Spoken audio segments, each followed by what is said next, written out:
Hello, this is a guy who likes fanfiction and is too lazy to read, so here is Forever Insane in audio form. Check the description for the links to the author. Chapter 64. A Talk.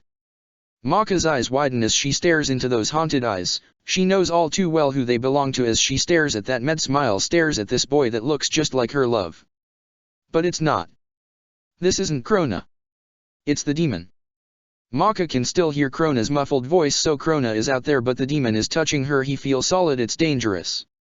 She feels afraid. It's different than seeing this boy in her mind, even different from him being in Krona. Because this is just the demon. Nothing is holding him back. Maka can't even scream, she must look as scared and shocked as she feels because that med smile grows. But this isn't a place to have a serious talk now, is it? He hums as she feels something wrap around her. It's wrapping around them both. She can't move. She can't get away from him, and soon she feels herself fading away from the safety of her room, fading away with this demon to God knows where. This has to be a dream. Just a nightmare. This can't be real. Maka closes her eyes, repeating this to herself, ignoring the feeling of this boy's hand on her mouth, ignoring the breathing on the back of her neck, ignoring the feeling of fading away. This is just a dream and she's going to wake up any moment now. She's going to wake up and Krona's going to be smiling at her and Ragnarok will be complaining how she slept all day. With thinking like that, Maka suddenly doesn't feel anyone touching her mouth, she doesn't feel breathing on her neck, and she doesn't feel like she's fading away. It worked. Maka smiles as she opens her eyes, only to scream in fright when she realizes she's standing on the edge of a cliff 50 feet above a sea with crashing waves over the rocks. Maka quickly takes steps back, falling on her butt, her eyes shaking in her fright. If she had took a step, if she had let it just a little forward, she would have fell. She would have died. It's a nice view, right? Maka looks over to see that crazy boy smirking at her, sitting down in front of a large rock like it's a table. His eyes are dancing in mad glee. Why don't you have a seat? We have much to discuss. Do I have a choice? Maka glares at this boy and he just smiles madly. No, she doesn't. Maka takes a deep breath before she forces herself up and slowly walks towards this boy cautiously, the same demon that's tried to kill her countless times. He can't be trusted. Why the hell would he bring her all the way out here to talk? Where the hell are we? Just my special spot. I always bring my friends here. He drags out friends with a smile. Care for a game of checkers? He pulls out a slot thing with red and yellow chips. Maka blinks as she gets to the rock and takes her seat. That's 4 in a row. Shall we roll the dice to see who goes first? But you don't roll nice to play dash. Oh, where are my manners? You can go first, pal. He giggles as he pushes all yellow chips towards her. You get yellow because your hair's kinda yellow, right? It's blonde. Maka mumbles irritably, but she takes the chips. She glares darkly at him. What do you want? I really want to get back to Krona and Ragnarok. They were talking about something important. He was saying something about how he killed someone and telling someone. Maka's brows furrow as she takes a yellow chip and puts it into one of the slots, it falling all the way to the bottom. Something about his words. Was he talking about me?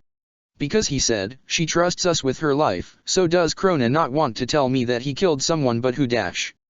Would you like some Sprite? This boy suddenly pushes a cup that came from nowhere to her lips, getting her to swallow some. Hey, what the fuck dash? Maka starts to fume only to stop. This isn't Sprite, it's water. Why did you dash? So what were you saying? This boy tilts his head. I was saying that. Maka frowns deeply. I was saying something about someone talking, right? About who talking? I wasn't, I just saying. Maka grips her hair, a cloud in her mind. She closes her eyes, but the more she tries to remember, the more she forgets. It gets to the point that she sighs and opens her eyes. What were we talking about again? I was just saying how you should drink your Coke. This boy gives her a smirk, something lighting up his eyes that doesn't make sense. It looks like success. What did he succeed in? It's not Coke. It's water. Maka snorts as she watches him put his red chip in. Don't be a dumbass. This boy giggles. Who mixes up water with Coke? Apparently you. Maka grunts as she puts another chip into the slot thing. She locks eyes with him. Why are we here? What do you want? I just want to talk with my friend. He smiles at her, putting a chip in, blocking her way to get 4 in a row. We're not friends. Maka states coldly, still playing this game. Oh come now. I'm friends with Krona, and any friend of his, is a friend of mine. He beams. Please. What changed your mind suddenly? Because it wasn't just a couple of days ago you were trying to kill me all the fucking time. Why would you want to be fucking friends with me now? Maka glares at him. I don't trust you. You don't fool me, you want something from us. With trying to kill me then all of a sudden you're a good guy? Fuck no. Not falling for it. I was only trying to kill you because you kept hurting Krona by being a whore, sleeping around. This boy states bluntly, a hint of rage in his eyes, but it disappears quickly. Now you love Krona. He's happy and that's all I wanted. I told you I would tame you and I did. Krona finally has what he's always wanted. I have no reason to kill you as long as he's happy, and if he's happy with you, I'll do all I can to protect his happiness, to protect you. I tried to kill you because you brought him sorrow and I wanted to destroy it. Now you bring him happiness, I want to protect it. This boy gives her an odd smile she doesn't understand. I care a lot for that boy. Trust me or not, it's your choice, but I would do anything for him. I feel we should just be on good terms because you're not getting rid of me. Krona is my best friend. My only friend. You are his love. We will always be with him, so I believe we should be on good terms, don't you agree? Maka puts in one of her chips without paying attention to what slot it went into. Her eyes locked onto this demon's. Those haunted eyes hold something like truth, his words soft and his smile not met. Maka's never seen this side of this insane demon. It makes her pause, that look getting her chest to feel funny. She doesn't like this demon. Not one bit. He's tried to kill her. What if this is all an act? What if he's planning on something? Trying to get Maka to lower her guard? She doesn't even know anything about this demon. I know you're sore with me for stabbing you that one time and strangling you and calling your mom a whore. I'm not going to say I'm a changed demon because I'm not. I'm evil. I'll be honest, I don't like you, but Krona loves you. For him, I will be there for you like you're my love. Like you are my kid. I'll be like a fucking mama bear. I'll be your mama. I'll be your daddy. I'll be anything you need, because Krona loves you. So if you think about it like that, then I must love you. He chuckles slightly at that. But I'm not really him, am I? No. Nothing close. Maka puts another chip into the slot, trying to keep her breathing in check, trying to straighten herself out. Yes, nothing close. He nods in agreement as he puts his chip in, countering her move. You know as well as me how pure, how great he is. I'm nothing like him. I am a being of hell just as you are. Me and you have a lot in common when you think about it, little one. Oh yeah? Like what? Maka spats. She's not cutting this asshole any slack. Well, for starters, we're both evil at heart. We both love Krona. We both hate Arosa. He hums. I doubt you love Krona, and why hate Azura? He's a demon just like you are. I would think you two were buddies. Maka grips her fist, looking at the one eye on her wrist. Were you buddies with your father? No, but what does that have to do with? Maka trails off before something hits her like a ton of bricks. The vertical eyes, the demon's smile, those med eyes. I feel I haven't truly introduced myself. This boy coughs into his hand before holding it out. Hi. I'm Azura's son. Nice to meet Dash. You're Azura's son. The son of the fucking demon trying to kill me. Maka stands up quick, a fear bubbling up as she takes a step back. This boy stands up, scratching his head. Yeah, I know he's an ass. It's so embarrassing having to tell people this. He huffs like a kid and takes a step closer. Maka taking a step back. Well, I'm not really his kid. I'm like a part of him, like take a flower. I'm like a petal that's fallen off, and Dash. You're a part of him. So you're fucking Azura. You're the fucking demon that's been making my life hell. Sort of. Yeah, but Dash. I knew it. You're the reason why that demon knows where I am all the time. You're probably working with him. Maka screeches, taking steps back. If I was working with him, you would have been taken a long time ago. Think about it. If I wanted to give you to my father, I would have just done it when I had control of Krona's body, and hey, I protected you from my brother by giving you my mark. My brothers are working for Azura, but not me. I hate them all. You don't understand. I love Krona. If I didn't, why would I let him have his body back? I'm sure you're aware I could have control in a blink of an eye if I wanted to. Maka grips her fist somewhere she knows that's true, but she's keeping her distance, glaring at him like Ashura himself. She feels a hate boil her being. You took my mother from me, you killed her. She's trembling, her power building. No. No, that was Arosa. If a fruit turns rotten, is it the seed's fault? No. I did not touch your mother. I've been separated from Ashura since Jesus' time. I know your pain, Maka. I know you hate me for you hate my father. He took your mother. He took your father.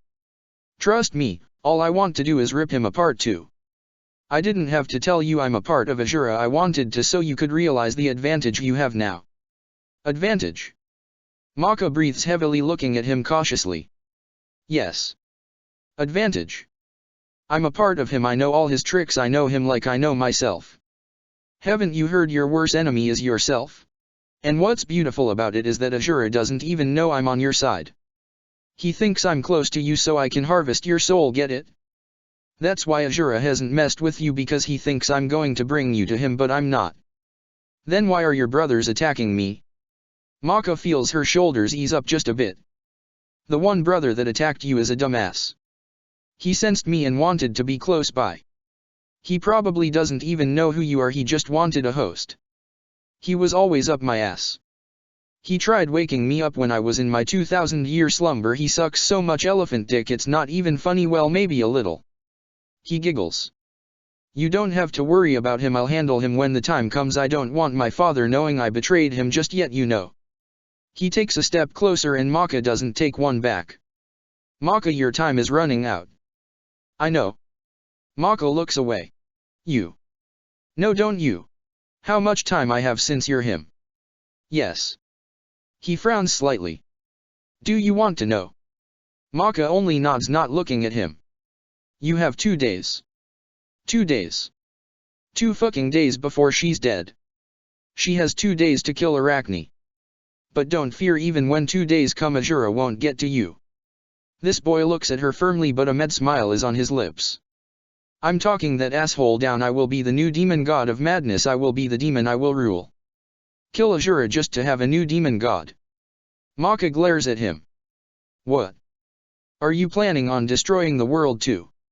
I used to want that, but if I destroyed the world, that would mean I destroyed Krona, and I'm not down for that, dog. He does a weird thing with his hand like an old person trying to be cool. How can I trust you're telling the truth? That you're really for us? That you're not going to turn on us and hand me over to Ashura? Maka's glare is darkening. Well, you can't. This boy's voice is odd as he turns back around and sits behind the rock. His haunted eyes hold a faraway look. You can't trust me. I can't even give you reason to, and you don't have to trust me. Just know I'm on your side. No matter what happens. Maka can only stare at this demon, not sure what she should do. This is a part of Ashura. He's crazy. He's tried to kill her, yet he's saying he loves Krona. That he is on her side. She can't trust him, she can't. So let's keep playing.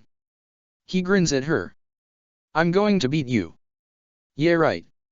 Maka scoffs as she walks over and sits down in front of the rock. This game was made for fucking 4-year-olds. Are you saying you are a 4-year-old? No, I'm saying I'm going to kick your ass. Oh, cocky. He giggles as he puts a chip in only to beam. Checkmate. You didn't even get 4 in a row, and this isn't chess. Maka blinks. Hey. You haven't even touched your root beer. He pouts at her, looking at the cup. It's water. Oh really? His eyes narrow. Yes, it's fucking water. Well. He wiggles his fingers at her. How about now? Maka watches as the water changes to a yellow color. It's bubbling. She takes a sip before giving him a deadpan look. It's Mountain Dew. Root beer, Mountain Dew. They're practically the same thing. He waves her off. You're trying to drive me crazy, aren't you? Nope. I'm trying to do the opposite, actually. You go crazy, it's going to be a lot harder for me to protect you. He claps his hands together. It's your turn. Maka gives him a look before she puts a chip in. So what's your name? Tell me something about yourself since you're not going anywhere apparently. I like nice walks on the beach, I like ice cream and penguins dancing, I have a pimple on my ass dash. Not stupid stuff like that. Maka snaps. It's not stupid. He gasps. But I really do, I have a pimple on my ass, could you pop it? Gross. Fuck no, I'm not popping it. Jerk. He huffs. Whenever you get a pimple on your ass, don't come crying to me. I wouldn't cry to you for anything. Maka rolls her eyes. Tell me like your name. My name is Blue. He doesn't blink. Blue. Yeah, you know, like that song, I'm blue, da-be-da-da-be-a-die, da-be-a-da-da-be-a-die, da-be-a-da-da-be-a-die, that song was written after me. You're lying. Maka blinks. Hell no. That song screams me. So call me Blue, da-be-da-da-be-a-die. You're serious? Your name is Blue. Yup. He grins. I'm as catchy as that song, aren't I? Catchy like the plague. Maka takes a deep breath. Since you're Azura then, do you know what he's planning?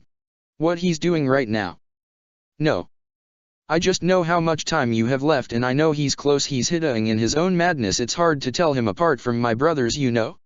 But right now he's focused a lot on the end of the world. It's a big deal to him apparently. Well, actually he's more focused on that boy. That boy. Maka raises her eyebrow, this getting her interest. Yes, you know the little blonde boy? Babyface. Can't remember his name, crazy bitch mother Azura's used to be toy dash. Justin. Maka's eyes get wide. Yes. Bingo. That's the nerd's name. He points at her, his eyes bright. Why is he after Justin? Maka can feel her tighten her fist. To take back what is his, of course. Us demons don't like our host being ripped from us. He wants his host back, and with his constant pressing he may just get him back. No. She just got Azura off him, she just set Justin free, damn it. Why can't he just find another host? Is there any way we can help Justin? I don't know. But a demon doesn't like being cast out. It's a pride thing. Azura won't stop till he has Justin again, and this time, Azura is going to take full control of Justin. Justin will be lost in madness and he will not be found. We have to stop him, I can't just let him dash. But you see, Justin's fine. Blue grunts. As long as he has his lover, then everything is okay. He'll keep fighting. You should be more worried about yourself than him. He has his gay powers, he has the colors of the rainbow when you don't even have the pot of gold. You're on his hit list and you only have 2 days. He shakes his head. No. Actually, you should be more wary of Medusa than anyone. She's playing you for a fool no matter what. You can't believe that snake. He grips his fist, a growl coming from his throat. If I could, I would have already fucking killed her, but I can't touch her. She has a power over me, it's not much, but it's to the point that if I attacked her I'd risk hurting Krona in the process, since she has a hold on our bond. He gives her sheepish smile. Sorry about that fight with the flea bag, my blood would have protected you, but Medusa did something to it, didn't she? Maka feels a deep anger burn her. Yes. When she meant no mercy, she really did mean it. He chuckles. You can't trust her. I know I can't. I can't trust you either. Truly, who can you trust, Maka? I trust Krona and Ragnarok. Maka glares. Oh. His lips go in a tight line. Let's just say hey. Let's play a game of what if. So what if, oh, I don't know, Krona and Ragnarok somehow broke this trust, how would you react? I know they wouldn't break my trust. Maka speaks firmly. They wouldn't do anything to hurt me. Yeah, but what if they did? You're not going to weaken my trust in them. I love them and they love me. They would never do anything to hurt me. We're a team, they're all I have, the only fucking people that haven't turned on me. They don't hide shit from me and I don't hide stuff from them. Like I said, I trust them with my life, if they were ever to break that. Maka frowns, looking down. I don't know. I don't want to think about it, especially when there's no point in it. Ragnarok has hurt me before and so has Krona, but they would never betray me. I know them like I know the back of my hand. Blue looks at her a long moment before biting his lip. Ouch, this is going to hurt. What? Maka blinks and looks at him. Oh, nothing. He shakes his head, a odd smile on his face. Hey Maka. He leans close, a dark look in his eyes. Let's make a deal. A deal. Maka doesn't like the way his lips curl farther up into that smile. Yes, a deal. He licks his lips. How about you sell your soul to me? Excuse me. Maka blinks a bit, taken aback by his change of expression, change of everything. His face is snarling up. Your soul. I want it. He gets up, he's towering over her. Maka gets up too, not feeling safe anymore. You said you were on my side. Maka takes a step back, his grin grows. If not your soul, then your body. Sell me your body. What is it that you want? Tell me what you desire. He walks closer, the look in his eyes is sinister. Maka keeps taking steps back. She's sweating, she wants to leave. She doesn't like this anymore. She didn't like it to begin with, now it's dangerous.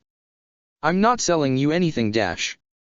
Either you make a deal with me or I'm taking it by force. He sneakers, he keeps getting closer, walking oddly like he's limping. Why you? You can't do that. Maka's eyes are wide with fear, she keeps stepping back. Oh, but I can, and you won't even remember it. Your soul will belong to me. It's not like I'll take it now, but when you die your soul is mine. You will spend eternity in hell with me, won't that be swell? Don't worry, I'll keep the other demons away from you. You'll be my personal toy. You and Death can double team me. You'll both belong to me. So I ask you again, what is it that you want for your soul? I won't ask again. He's serious. He's really fucking serious. He's smirking at her, a look of lust in his eyes. This is a demon, he can't be trusted. He no. Not her soul, no. He can't take it. He can't just do that. But I can, because you're a witch. Good doesn't look your way. You're a being of hell just like me. God won't protect you. Custos. She finds herself screaming the angel's name in desperation, her body being racked with terror. That angel can't help you here. Don't you know where we are? Maka's teeth chatter. She wills for her power to take her away from this place anywhere. But her power doesn't even come out. She doesn't have any power. That's not going to work either. Hell does that to you. He chuckles darkly, still taking steps forward. Weary, not in hell, you're lying. Where's the fire? Where's Dash? This is my special spot. Oh, there's fire. This is a place called Limbo, a dark place right between all the pain and suffering. You are powerless here, and angels do not trout here. You're alone with just me. He keeps getting closer, taller, darker. His eyes hold that lust. He's drooling. No. And no. Maka feels her chest tighten, her heart drumming in her ears. He takes another step forward. No. Maka screams as she takes off, running around this demon. Why you running? There's nowhere to go. He laughs loudly. I'm giving you to the count of 3, Maka. Either you tell me what you want or I'm taking it by force. Okays. I may love Krona. He gets on all fours. But I don't love you. Maka runs around this cliff they seem to be on. She runs as fast as she can away from his mad laughter. She's sweating, she's close to just breaking down. He's going to take her soul, he's going to damn her. There has to be a way out of this. There has to be some place she can hide, but right now there's nothing but a straight path, no rocks to hide behind, no trees, nothing but a stone cliff. I don't want to be lonely, you know Krona's going to heaven. She can hear this boy's voice clear as day, even though she knows she's away from him. I don't have the heart to drag him down to hell, but I don't have a problem doing it to you. You're selfish just like me. I know what you did. I know those people you healed, but you only did it to feel as if you're not going to hell. You're no good person, and you know this. You deserve the fires of hell. You are the reason the world is falling apart. You will never see the glory of heaven, but that's okay, neither will I. We will be together forever. Maka pants, looking around desperately, calling for her power, anything but nothing. You won't be alone. Ragnarok will be with us. He'll be a part of our family. Krona won't be sad. He won't even remember you. You see, when someone goes to heaven, if someone they loved went to hell, they forget about them because there's no tears in heaven. Krona will never be sad. He will forget all about me, all about you, all about his mother. His voice is getting darker and darker. But we'll remember him, we'll suffer together. Stop. Stop, please. She can't know. Not this, anything but this. Will she be damned here? By this demon? He can't just take her, he can't. He can't force that. Right? 1. The boy roars out. Better tell me what you want. please. Maka runs faster. She can't think. She doesn't want to give her soul up. She doesn't want to go to hell. She doesn't want the same fate as Stein, please no. She's sorry. Someone forgive her. Someone give her absolution. Your father's waiting for you. He laughs out. Fuck you. Maka screams as she keeps running. Her legs hurt. Everything on her hurts. We'll have plenty of time for that. His voice is venom. I'm at 2 little one. You don't want me getting to 3. Just tell me what you want. You might as well get something out of this. Maka runs to the end of this path only to stop at the end of the cliff. She looks down at the water that's turned to fire. She feels the heat and she sees the people in there burning, rotting, suffering. 3. Maka lets those fearful tears fall. I want a second chance. She's grabbed, and when she turns around, she's face to face with something that is no longer looking like Krona. It's ugly, horrific, its red eyes boring into her own, vines coming out of its naked body. He's black all over, his teeth large and yellow. He smells gross. I'm a catch, right? His voice is so low as its vines shoot out and wrap around her, the thorns piercing her, holding her in place as she cries and struggles. Don't worry, I actually look so much fucking worse. He smells like decay. He smells like gunpowder. He smells like blood and gore. He smells like everything bad in the world. Her eyes water more when he puts his knife-like finger against stomach. The black blood vest turned to liquid and falls, exposing her to this demon. This is only going to hurt a lot. He growls before he stabs his knife finger into her stomach. Not only is there pain, but Maka sees everything. She sees things like her mother's death. She sees Daniel's death. She sees her father's death. All those people at the circus death. I claim your soul. He sticks another knife into her. She sees all the people she saved, on the boat at that ruined city. You're mine forever. He stabs her one last time. Maka sees the whole world destroyed, and in the ruined world stands one person. It's her. She's going to destroy the world. Maka screams in agony, her stomach feeling as if someone is burning at her body, thrashing, tears falling down her face. She's damned.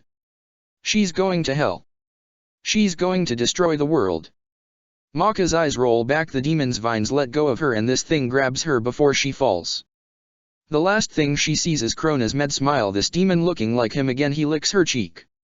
Sweat dreams. Everything fades away. The door creaks open. Judas. A shaky voice comes from the new light into this room. That voice is his light. Yes, best friend. The demon in question lifts his eyes off the sleeping girl in front of him to look at the pink-haired boy. He seems nervous, glancing at Maka, then him. What are you doing? Krona takes steps forward, a protective undertone in his voice that Judas almost smiles at. Just watching over her. He looks back down at the girl who's moving slightly in bed. She's sweating. I think she's having a nightmare. Then we should wake her. Krona's eyes fill with concern as he moves closer, about to touch her, about to wake her up. Judas grabs his hand, stopping him. No. Let me handle it, pal.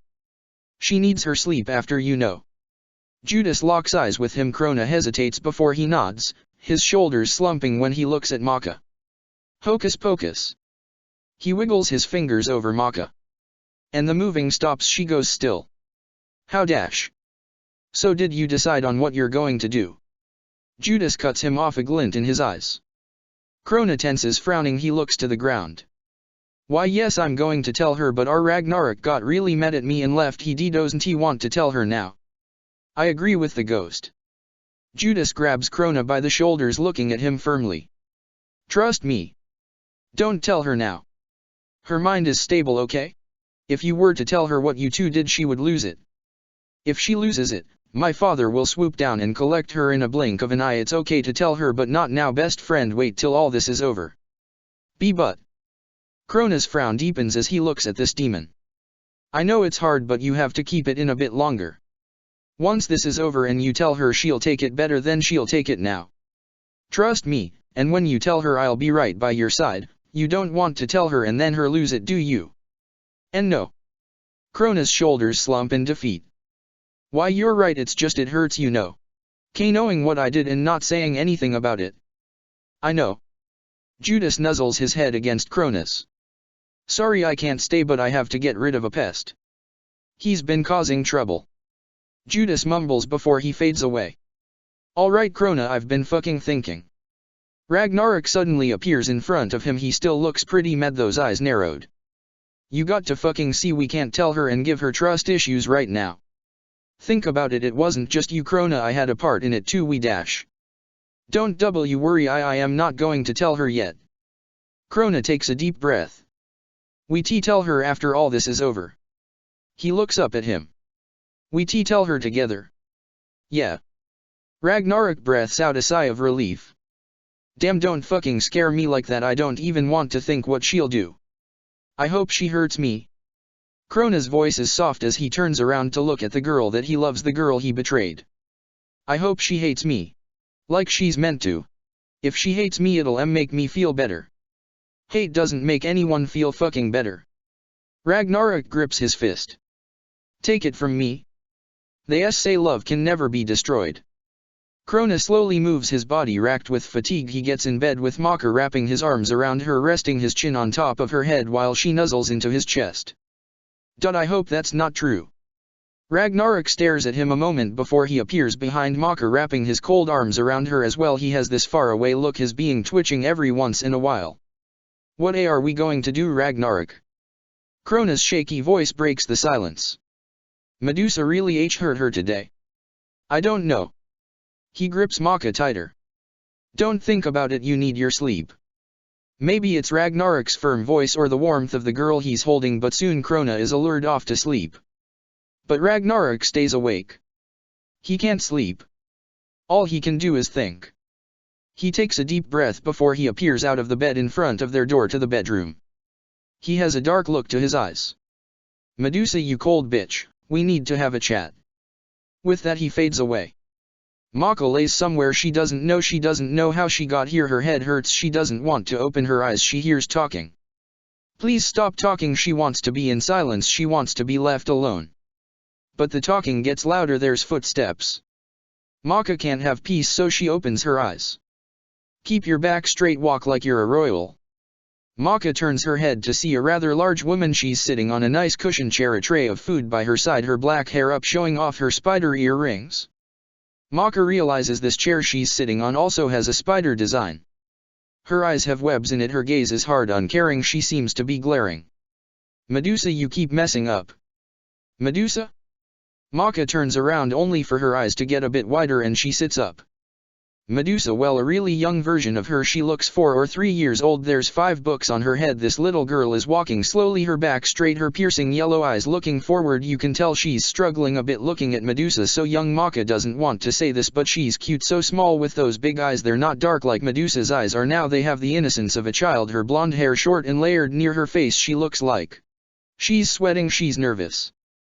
There's another girl by her. This one looks to be 6 or 7. She has dark hair, her odd web eyes watching Medusa do this little walk alone.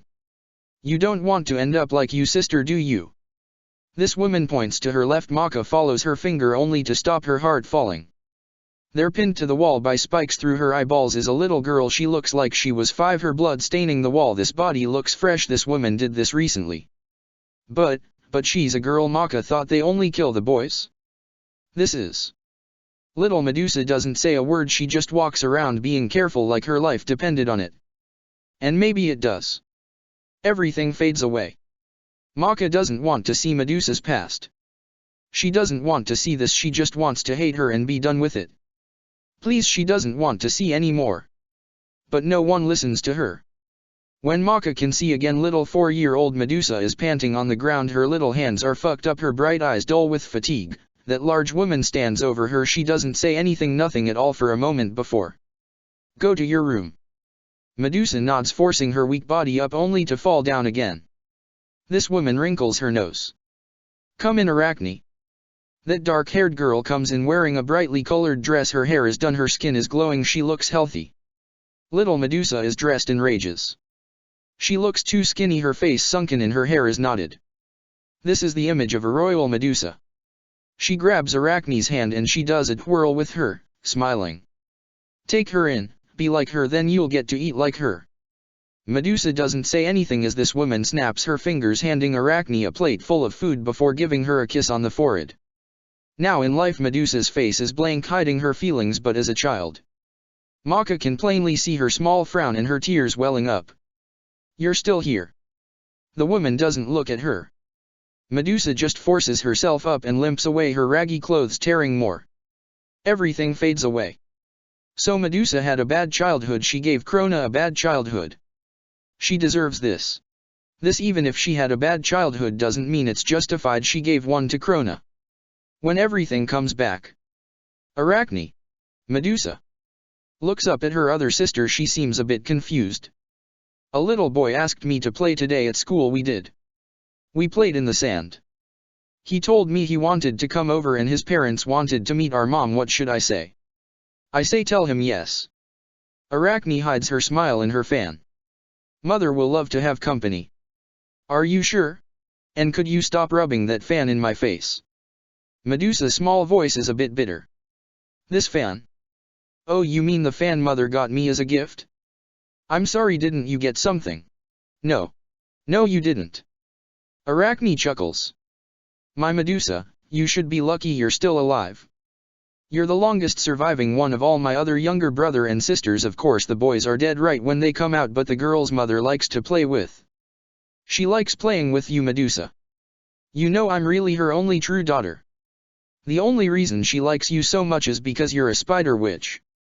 Medusa grips her small fist. That's it. Oh yeah?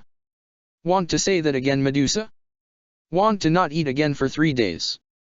Arachne grinds her teeth and gets in this smaller girl's face. What's all the fighting about? That large woman appears out of nowhere.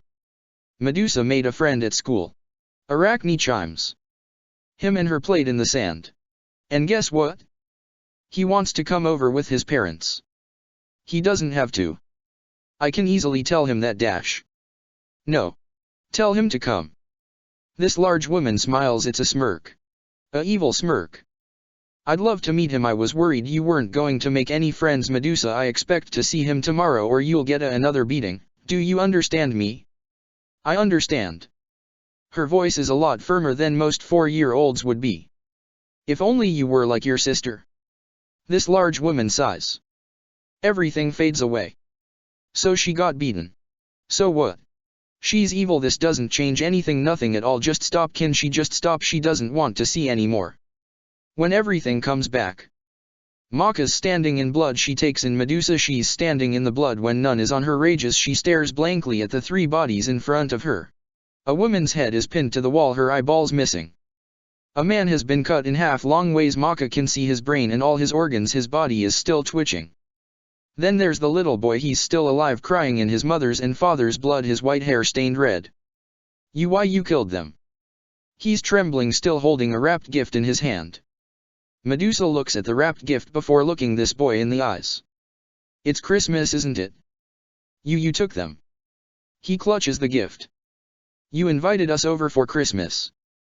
We came to give you a present. You killed them. It was what I was made to do. This young girl takes steps towards this trembling boy. He falls on his butt.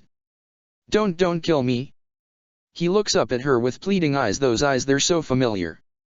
Medusa lifts up her hand only to pause, something flashing through her eyes before she glances around the room. She leans in, so she's whispering in this boy's face. I couldn't get away with not killing your parents, but you can escape. You gave me food, so this is my Christmas gift to you, Stein. Everything stops, Stein. This little boy is Stein. Medusa was the one that killed his parents? Why is she linked to him in every way? Why couldn't she have left him alone? When I snap my fingers, you'll forget all about how I killed your parents. You'll be scared and you'll run. She closes her eyes and snaps her finger. At that moment Stein's eyes flash and Medusa disappears. As soon as Medusa reappears, as soon as Stein screams and takes off running from his parents' guts, the little girl is grabbed by that large woman glaring so darkly at her. How dare you? You piece of trash. You let him live, you're trying to save him. She snaps her fingers. A man come running to her side. Go after him and finish the job. The man nods and runs. He's fast, he's experienced. And you? This larger woman fumes. I'm going to hang you on a meat hook for this. You want that? We'll go to the freezer right now. Dash. No. Medusa struggles with her. No. This woman stops, her expression getting all the more darker. I don't understand, you didn't even tell me why I had to kill them, you just told me to do it and I did it. I didn't ask questions, but I couldn't kill the boy. I knew him. He did nothing wrong, he broke at me a gift dash. That large woman slaps the little girl across the face. You greedy bitch. How dare you think of a boy as your friend? What's so wrong about boys? You don't tell me anything. Medusa frails only to get slapped again. I shouldn't have to. You should already know. Why can't you be like Arachne? This woman suddenly stops the evilest smirk Maka's ever seen coming to her lips. Ah, so you want me to teach you? You want me to give you a lesson? You don't hate enough, Medusa, you don't hate men enough. Do you want me to show you why I hate them so much? Do you want to know why you should have killed that boy? Yes. Medusa stops struggling. I want you to actually teach me, show me. Very well. This woman laughs madly before she snaps her fingers. Medusa's hands are suddenly tied and there's duct tape on her mouth. The young girl struggles, her eyes wide, she's powerless. I'll teach you, I'll show you exactly why. She grabs a hold of Medusa and they disappear. Maka doesn't like the turning of her stomach, doesn't like where this is going, she doesn't want to see anymore. Please stop it. They all reappear in this town, this dirty looking place, graffiti all over the buildings, the sidewalks cracked, this place screams dangerous. Medusa looks around with those big eyes before she looks up at her mother, she's grinning. Make me proud, let's see if you can find your way back without getting harmed.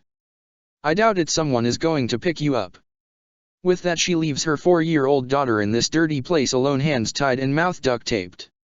Medusa had a really bad childhood it seems, but it doesn't justify anything.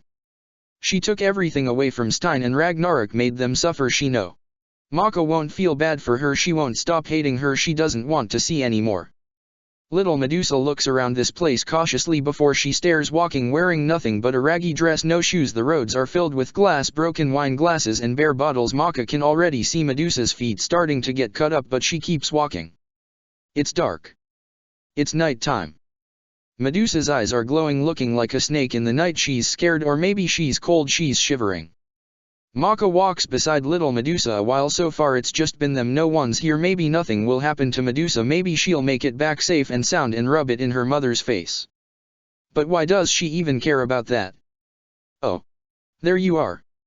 A guffy voice grunts behind them, and when she turns around there's a man. He looks dirty, his clothes big and baggy, a cigarette in his mouth, a smirk on his lips. Those dark eyes look Medusa up and down. Well, aren't you a cutie? You're definably your mother's child. This man looks young, 19. She doesn't like the tone of his voice or how he's getting closer. Your mom told me to pick you up, said you run away, that's a bad girl. It's dangerous out here, there's all kinds of people, murderers. He takes a step closer. Drug dealers. He's getting too close. Rapists. His lips curl around the word. Who would love to get their hands on such a untouched piece of meat? His intentions are clear. Maka doesn't know if Medusa understands his words, but she sees her eyes flash. She turns on her heel and starts to run, knowing this man isn't good news. But this man is faster. He grabs her by the short hair and yanks her to a stop. Hey, where do you think you're going? Your mother told me to take care of you, so that's exactly what I'm going to do. His smirk is greasy as he blows his cigarette smoke in her face, a hand resting on her small thigh. Medusa struggles, she kicks, she tries to get away, but she can't. She's a 4-year-old, she can't use her powers, she's powerless. No. No, anything but this. Maka feels her stomach curl as this guy sticks his lit cigarette on Medusa's arm. It makes a sizzle sound. He looks so greasy, so unclean. His hair is slicked to his face, it looks like he hasn't showered in a month. His teeth are yellow. And he's grabbing onto Medusa. She won't get away. No. Maka screams and takes a step back. She can't watch this, she can't be here, she can't. He's not going to, not to a 4-year-old, not to Medusa. Everything fades away. When everything comes back, she's back in that large home. Medusa's mother is sitting in her chair reading a book, small glasses on the tip of her nose. She turns the page carelessly as the door to the home opens. Maka feels tears coming on when little Medusa walks back into this place. Her clothes are ripped, burn marks from his cigarette all over her body. Her small dress has been ripped up to her thighs. She can see the blood on them, the way her small body trembles, her head bowed. Brought your kid back. That fucking parasite smirks, his hand on this little girl's shoulders. You should put a leash on her. Fuck you. Maka feels a anger burn her. It grows when she notices how this woman Medusa's mother doesn't even look up, she just keeps reading her book. How could you even do something like this? No one can hear her. Thank you, Mr. Brumley.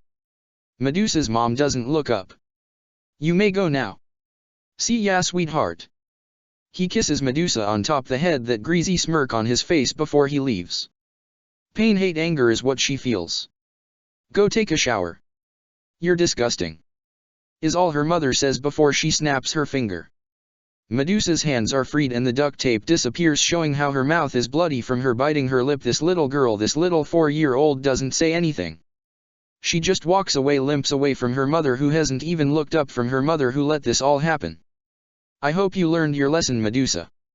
That woman says when Medusa grabbed the doorknob to what Maka's guessing is the bathroom. Maka wants to kill this woman. Wants to rip her to fucking pieces. Is it possible that this woman is worse than Medusa?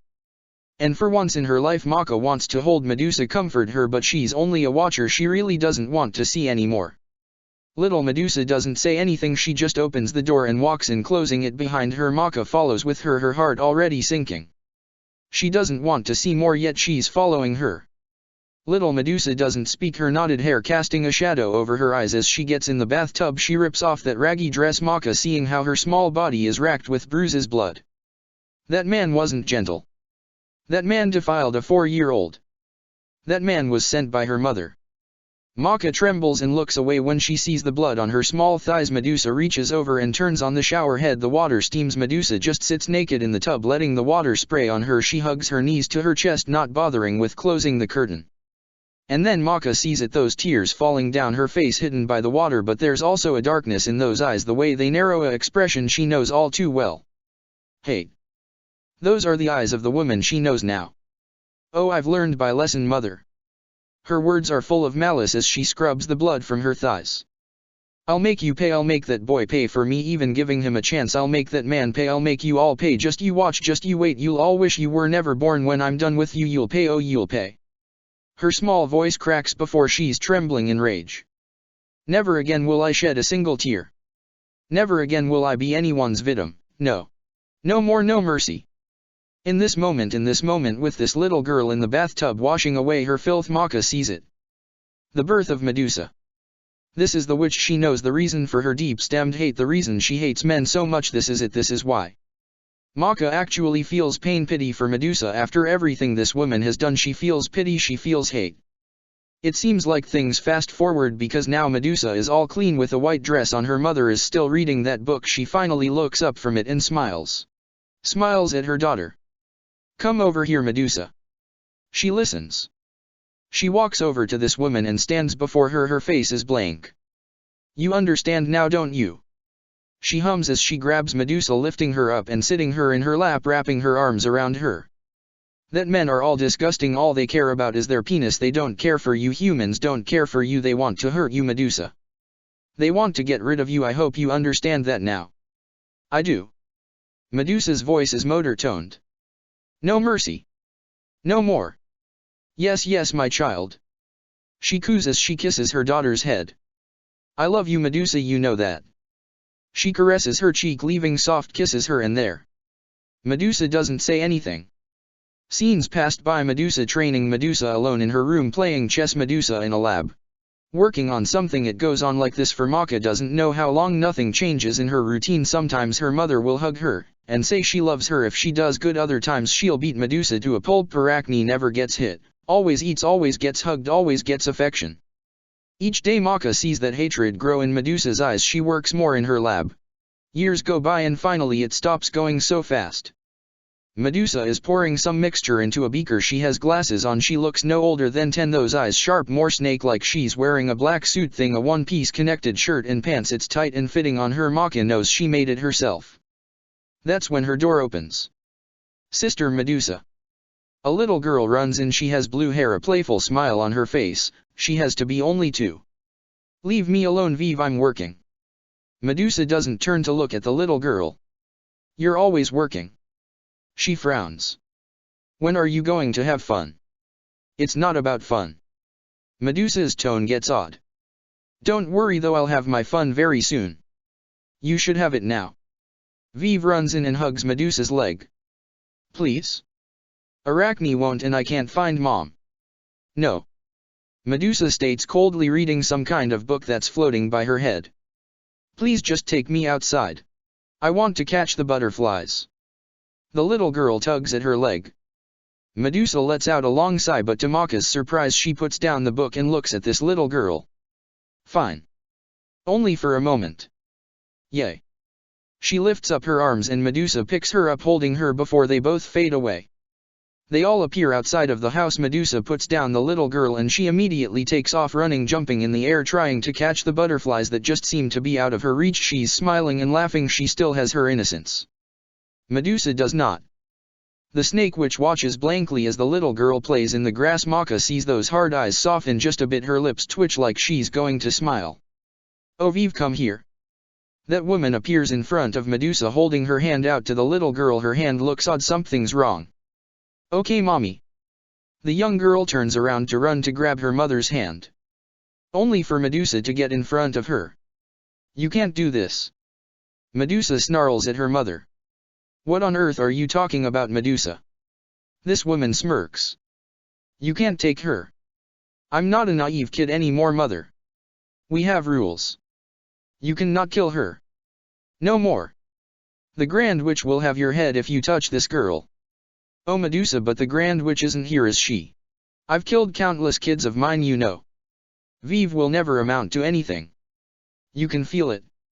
She is a salt water witch. The only thing they can do is stand salt. She isn't a royal. This woman takes a step closer. Step aside. Medusa doesn't. She glares darkly at this woman. What are you going to do, Medusa? Tell on me to Maba? Well, you might as well tell on yourself. If you tell her, Maba will find out about the witches you killed. You'll bring us all down. Why should we listen to Maba anyway? We are royals. I will be the next Grand Witch, so why listen to her? No. We don't listen to the rules, it's not in our blood. She chuckles darkly. You don't have to kill her. Medusa growls. Why don't you actually do something? Give her a chance. Train her. I'll even do it. You didn't help any of us except for Arachne. Give Viv a chance. If you're such a great witch, mother, if you're going to be the next Grand Witch, then surely you can turn Viv into something impressive. How dare you speak to your mother in such a way? This woman screams before power comes out of her, sending Medusa flying, revealing the small girl who is shaking her eyes wide in fear.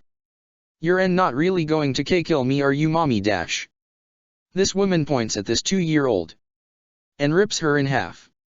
It's so fast, in the blink of an eye Viv was alive. Okay, the next she's ripped in half, laying on the grass, her blood staining the grass she was just playing in, those eyes dull and lifeless now.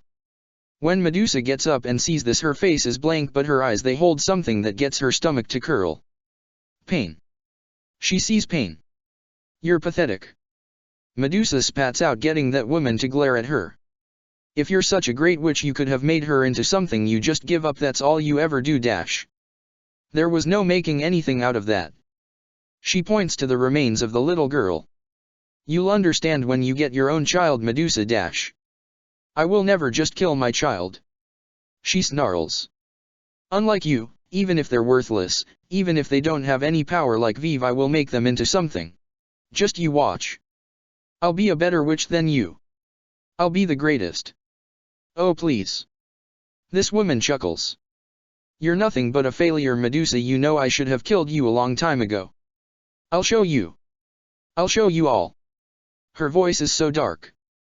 Laugh while you can, mother. Medusa's lips curl into that smirk she knows all too well.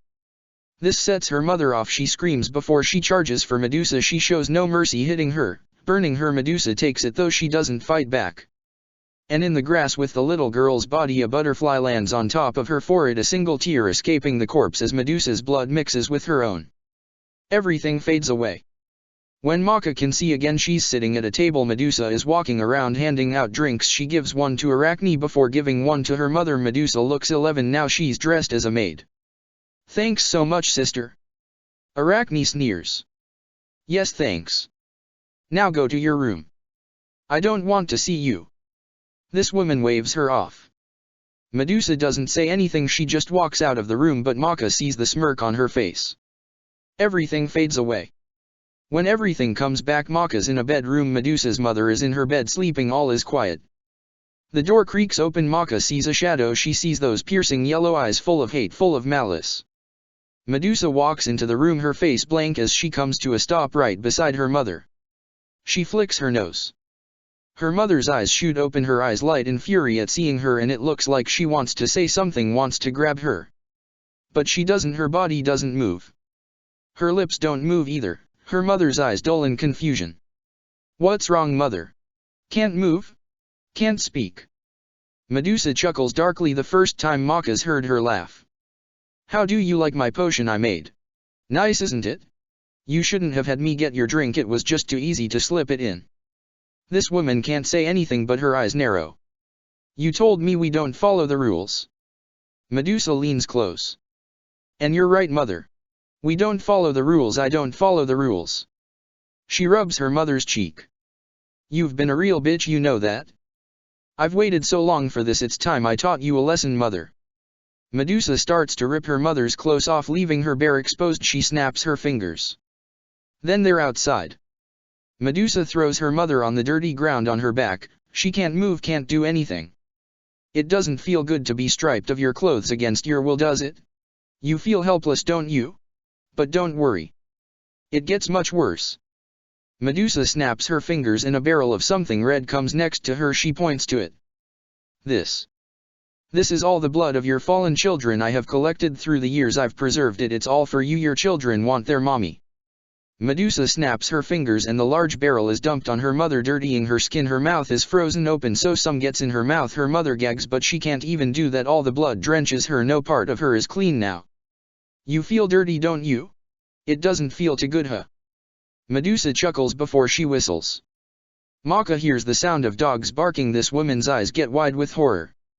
Remember your pets? You never feed them, so when you want you can throw your newborn boys in with them and they eat them. They're pretty hungry now. Medusa pulls out a cigarette. Her finger produces a flame. Lighting the cigarette, she puts it in her mouth and takes a drag. You see, they're going to rip you apart, mother. The blood of your children will lead them right to you. No one will know it was me that killed you. I'll burn your body. They will find you and think a witch hunter got a hold of you. Thanks for teaching me not to follow the rules. It's a pretty great lesson.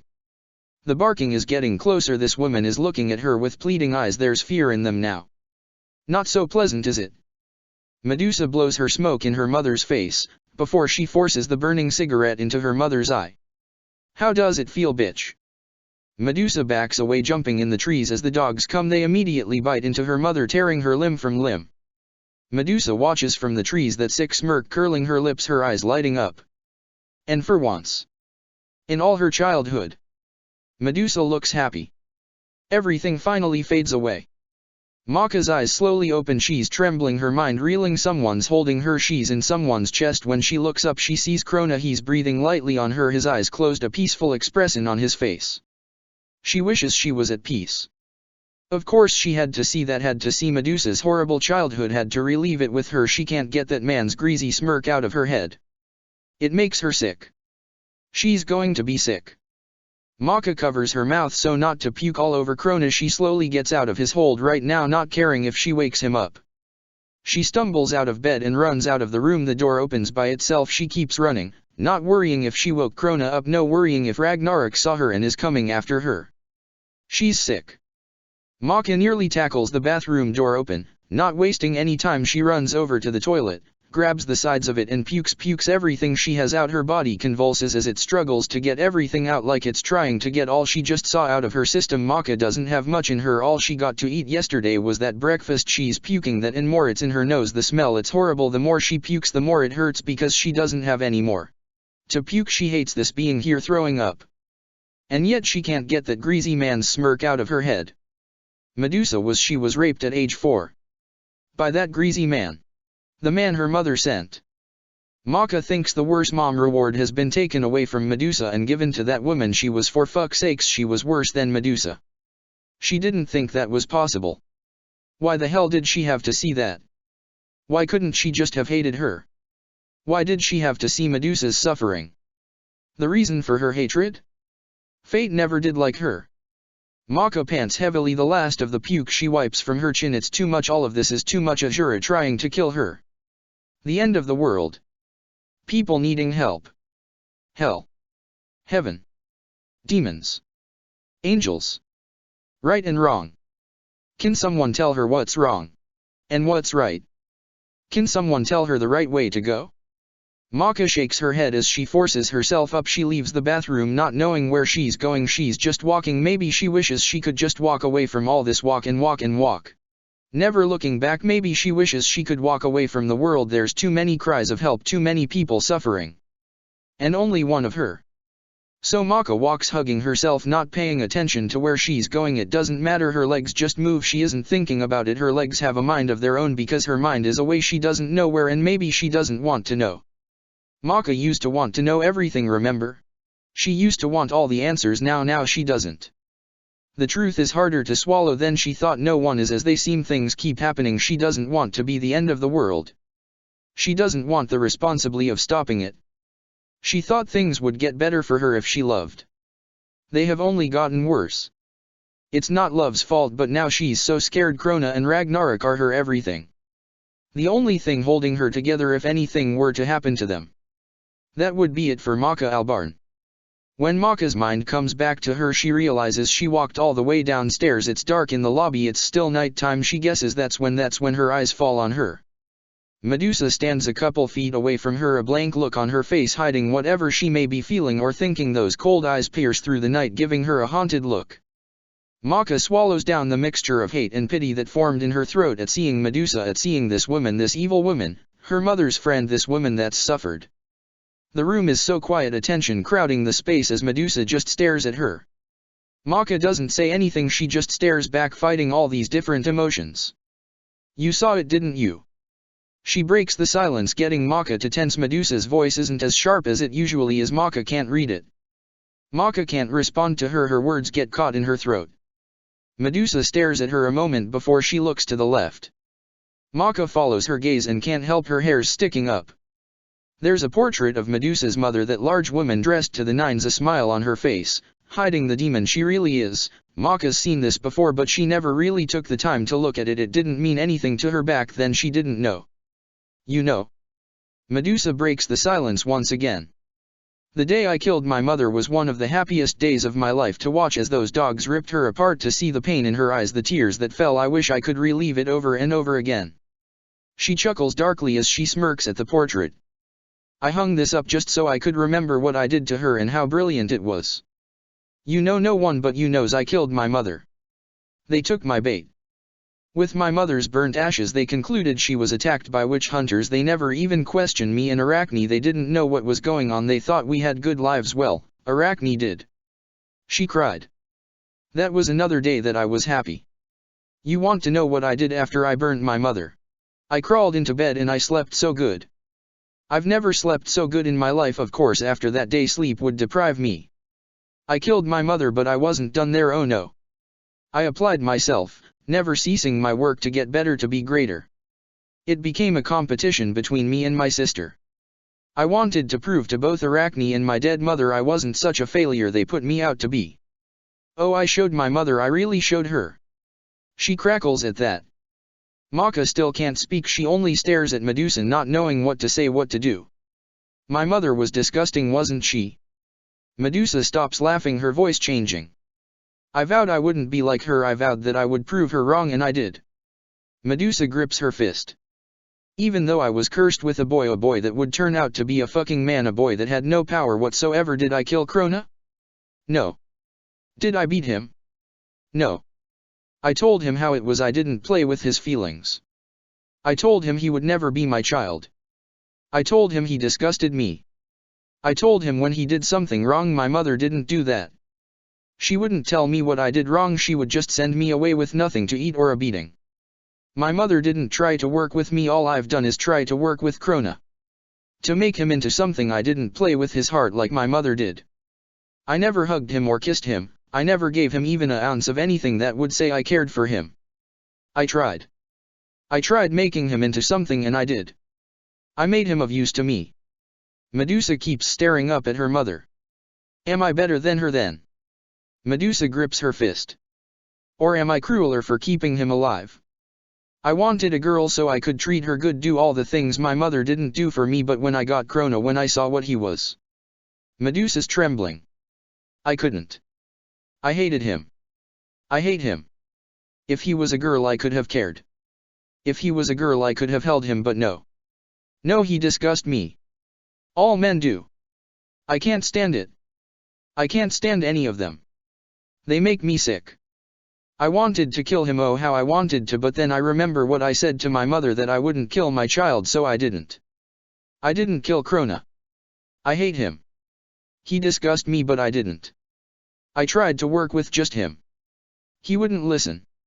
So I gave him Ragnarok. I made him of use to me. I proved my mom wrong yet again. Maka hugs herself tighter, and in all of this, even though it's Krona she's talking about her love. She now knows why Medusa kept him, why she did all that to him, why she treated him the way she did, why she called him ugly and put him down for being a man. Because of what that one man did to her. I got my revenge. That man. She makes a snort out of her nose. It took a while to find him, and when I did found he had a family, was supposedly a changed man. He knew me, so I disguised myself, gave them Krona to babysit, they wouldn't suspect a child. Medusa's lips curl into that smirk. Of course Mr. Brumley was mine. Ragnarok had control of Krona, he let me in the house after he took care of the mother. I dragged that man out by my fingers in his eye sockets. I won't speak of the horrors I did to him, but I took him away and let Ragnarok and Krona finish up. They also had a older son, a 10-year-old. I was giving him a blessing, killing him. Medusa's lips go in a tight line. That man didn't change. That little boy grew up in a hell his mother didn't know. Ragnarok killed him. Put him out his misery. Ragnarok killed the mother for not knowing her husband was a parasite, and then Ragnarok killed Sophia just because it wasn't enough. I wanted all trances of that man gone. I wanted to take everything away from him, rip him apart like he ripped me apart so many years ago. So that's why Medusa got Krona and Ragnarok to kill the Brumley family. Is it bad that Maka almost feels like it's justified now? That she can't even hate Medusa for it? After they were all dead I couldn't stand to look at Krona. I used him. I proved my mother wrong, but I knew if I kept him around me I would kill him, so I left him there for the cops to take. I let them put Krona in that asylum and I abandoned him for years. I couldn't look at him. I had no use for him, and if I had no use for him, I would become my mother. I would break my word and kill him. Medusa looks up at the sky, her lips pursing. Then there's Stein. You saw it was I who killed his parents. On Christmas at that. Back then I was merciful, I let him go, and because I let him go that horrible night happened to me. I hated him. Oh how I hated him. Killing my mother, killing the Brumleys wasn't enough, no. I had to make him suffer too. I wanted to make him hurt. My hatred is a black hole, nothing is enough. I saw my opportunity when he took a liking to River. I let him have his fun, and then when the perfect moment came I ripped it all apart. I killed River but put the guilt on him. I made him lose his mind and filled him with soft words of fake reassurance. I took advantage of this, getting human parts out of him. I was okay with this. Maybe I could stop making him suffer, but no. He cut me off. He was going back to Darkside Asylum. You know, I was thinking about the perfect way to punish him when his son walked right into my home. I can easily say I thought of him as his father. I thought of his father, how satisfying it is that I've taken everything away from him, and at the same time I had Ragnarok who could make Krona of use to me. Medusa closes her eyes. Everything connects. It's strategy. Everything is done for a reason.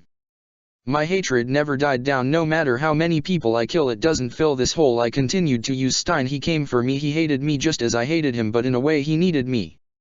Needed me so he could pretend he was holding River, pretend he was making love to River. I let him. Maybe just to torture him more. He was always a mess afterwards. He was a being of guilt. I was going to kill him, but it seems his son beat me to it. She shakes her head. Medusa's evil. She doesn't deserve Maka's pity. She doesn't. She killed Ragnarok, tortured him for something that wasn't his fault. She ruined Stein's life just because she let him live, because of her mother's decision. But like Medusa told her, she still hated. She still needed to fill that hole, the hole of hatred. You know, for the longest time I hated everyone. My fellow witches. Humans especially. I was careful with what I did when I was younger. I was more than a robot than anything. The hole was always there. The more I killed it seemed the bigger it got and the more I needed to fill it up. Medusa turns to finally look at Maka, those piercing yellow eyes, she can't read them. Your mother was the closest one to ever fill that hole. When I was around her I slowly started to soften up her positive attitude, the way she wouldn't give up. She was so full of life, something I wasn't. In a way I admired her. I thought her dreams were stupid because I knew the truth, just as I do now, but I admired her for still being able to dream. I couldn't. I still can't. I can only plan. Can only strategize. I never have nice dreams of things I want because the only thing I want is death. Death to all humans. To all men. Kami wanted something beautiful. Something I couldn't grasp. Friendship. I didn't understand. I still don't know if I do now. Caring love, those were her dreams. She was so different from myself. Yet even when she would fight me I went after her, didn't I? I saved her, didn't I? I didn't know why. It wasn't a part of my plan for the day. Kami was in my plan, but not what she did to me. I wanted her to get the respect from the other witches, for them to know I was greater than Arachne, but as time went by I realized it was more than that. Medusa looks away for a moment. Your mother would always stick up for me. Take S beaten for me. At first I would let them beat her, then as I started fighting them back. After I found out my sister was the one to send those witch hunters on Kami, I went after her group. I killed all those girls, and yet I did it in a way no one would ever know it was even me. Arachne knew. We took turns back and forth hurting each other. I was always there to protect Kami, but not this one day, no. I had to leave for a mission from Maba. Kami was alone. She vowed not to kill anyone after she killed that one man. Medusa closes her eyes. Not all witch hunters are nice guys. They're not pure because they kill us, no. Kami didn't know when they sent this witch hunter that he was a parasite. He got her by surprise, tied her up, duct taped her. She accepted her death, but Medusa locks eyes with Maka. The more she speaks, the more her stomach turns. Death isn't what she got. She's not saying, she can't be saying. Medusa looks away. When I came back, I came in the middle of it. I killed the man, made him suffer, fed him to my snakes, but the damage had already been done. Kami just laid there limply as I set her free. Those eyes that were bright were dull. Then she said two words that I myself said. She takes a deep breath. No mercy. No more. That was the day I realized that maybe I did care for her. I told her what happened to me at a young age. I don't know why. I wanted to make her feel better. I wanted to get a reaction out of her. Then she hugged me, and in that moment I figured that this must be what having a friend is. I hugged her back. My first willing hug. She cried on me and I didn't push her off. After that Kami's eyes got darker. She was like me.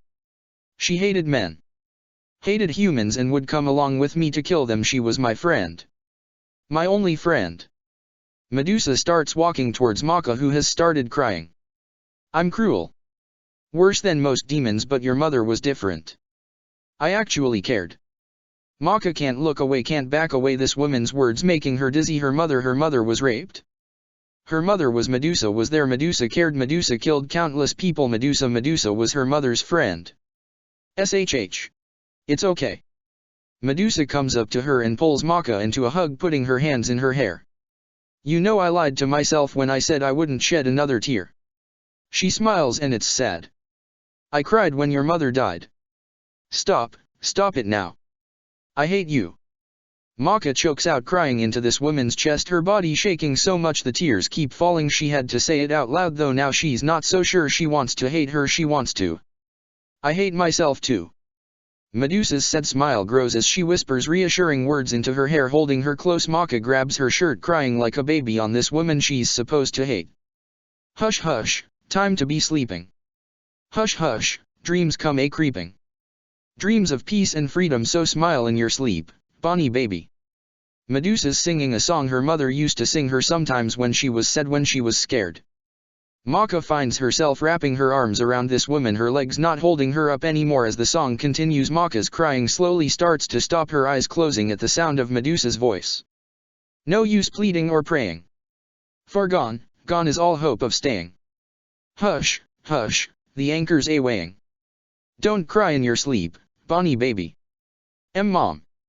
Maka whimpers before she goes limp in Medusa's arms. Everything being too much for her, she falls asleep in Medusa's arms. The snake witch looks at her blankly. Before laying her down on the floor, Medusa continues to hold her. She doesn't say anything, she just holds her. I finally fucking found you. Medusa, you can't have Maka doing another one of those training sessions after Ragnarok appears going off only to stop when he sees Maka in Medusa's arms. His eyes widen in alarm. What are you doing? What happened? Nothing, Maka had a nightmare. Medusa doesn't look at him as she strokes Maka's hair. She's beautiful, isn't she, Ragnarok? Ragnarok gives her a suspicious look, gripping his fist. Why are you acting funny? A odd chuckle escapes Medusa's lips. She's just like her. She nuzzles her head against Maka's. Medusa dash. I won't train her like I did yesterday. No, you're right, Ragnarok. She needs her rest. I have another idea. Take her back to bed with you, Ragnarok. Let her rest. I'll summon you all to go over the new idea. Medusa stands up, Maka hanging in her arms. She gently hands her over to Ragnarok, who still looks a bit confused. He's alert. Take care of all I have left of her. With that, Medusa disappears, leaving Ragnarok looking down at Maka, a frown on his face.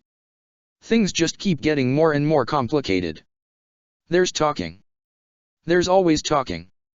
She wishes they would stop. She doesn't want to hear any more. Her head hurts, everything hurts. There's a rumbling in her stomach. She guesses she's hungry. Where is she anyway? She doesn't want to open her eyes, it's too bright. What do you mean? She was with her last night. What the fuck do you think? I mean, she was with her last night. There's no way Maka would just willingly go to Medusa. I was fucking wondering why she wasn't in her room. How did she get her though? Maka was with me, I was holding her. You must have fucking slept through it. She slivered her way under our noses and now we don't know what the fuck she's done. I dash. Their voices are too much, so with a groan Maka opens her eyes. She notices the voices cease, and when she turns her head she sees Krona and Ragnarok staring at her. Krona's eyes are wide. Ragnarok, she can't read. Maka. He says her name and it's like everything comes back to her. Last night she was with that demon, wasn't she? She can't remember much of it. She thinks it was just a dream, but then she saw Medusa's past, then she talked to Medusa, then Medusa held her. When she looks into Krona's pale blue eyes and Ragnarok's piercing ones, she feels two emotions build up. She's confused. She wants to hate Medusa. She wants to hate her with all her being, but it's hard when she looks into Ragnarok's eyes, though even after all she saw, her resolve is set. Medusa must die. She has to. Maka can't spare her. She can't, even if she was friends with her mother, even if she cared for mother, even if she had a horrible childhood. Oh God, can someone make this easy for her? At him saying her name, Maka's eyes narrow. I know what you two did. Krona goes completely pale. She's never seen him so white, it looks like he just died. His eyes are wide with fear and he looks at Ragnarok. Ragnarok doesn't look much better. His being is flickering. He licks his lips almost nervously. Maka, we dash. Maka jumps out of bed. Krona makes a frightened scream as he puts his hands up. Ragnarok stands his ground, seeming to get a bit more in front of Krona, a deep frown on his face. Maka runs towards them. Krona closes his eyes. Ragnarok's breathing is uneven. She gets right on them, only to pull them into a hug. What?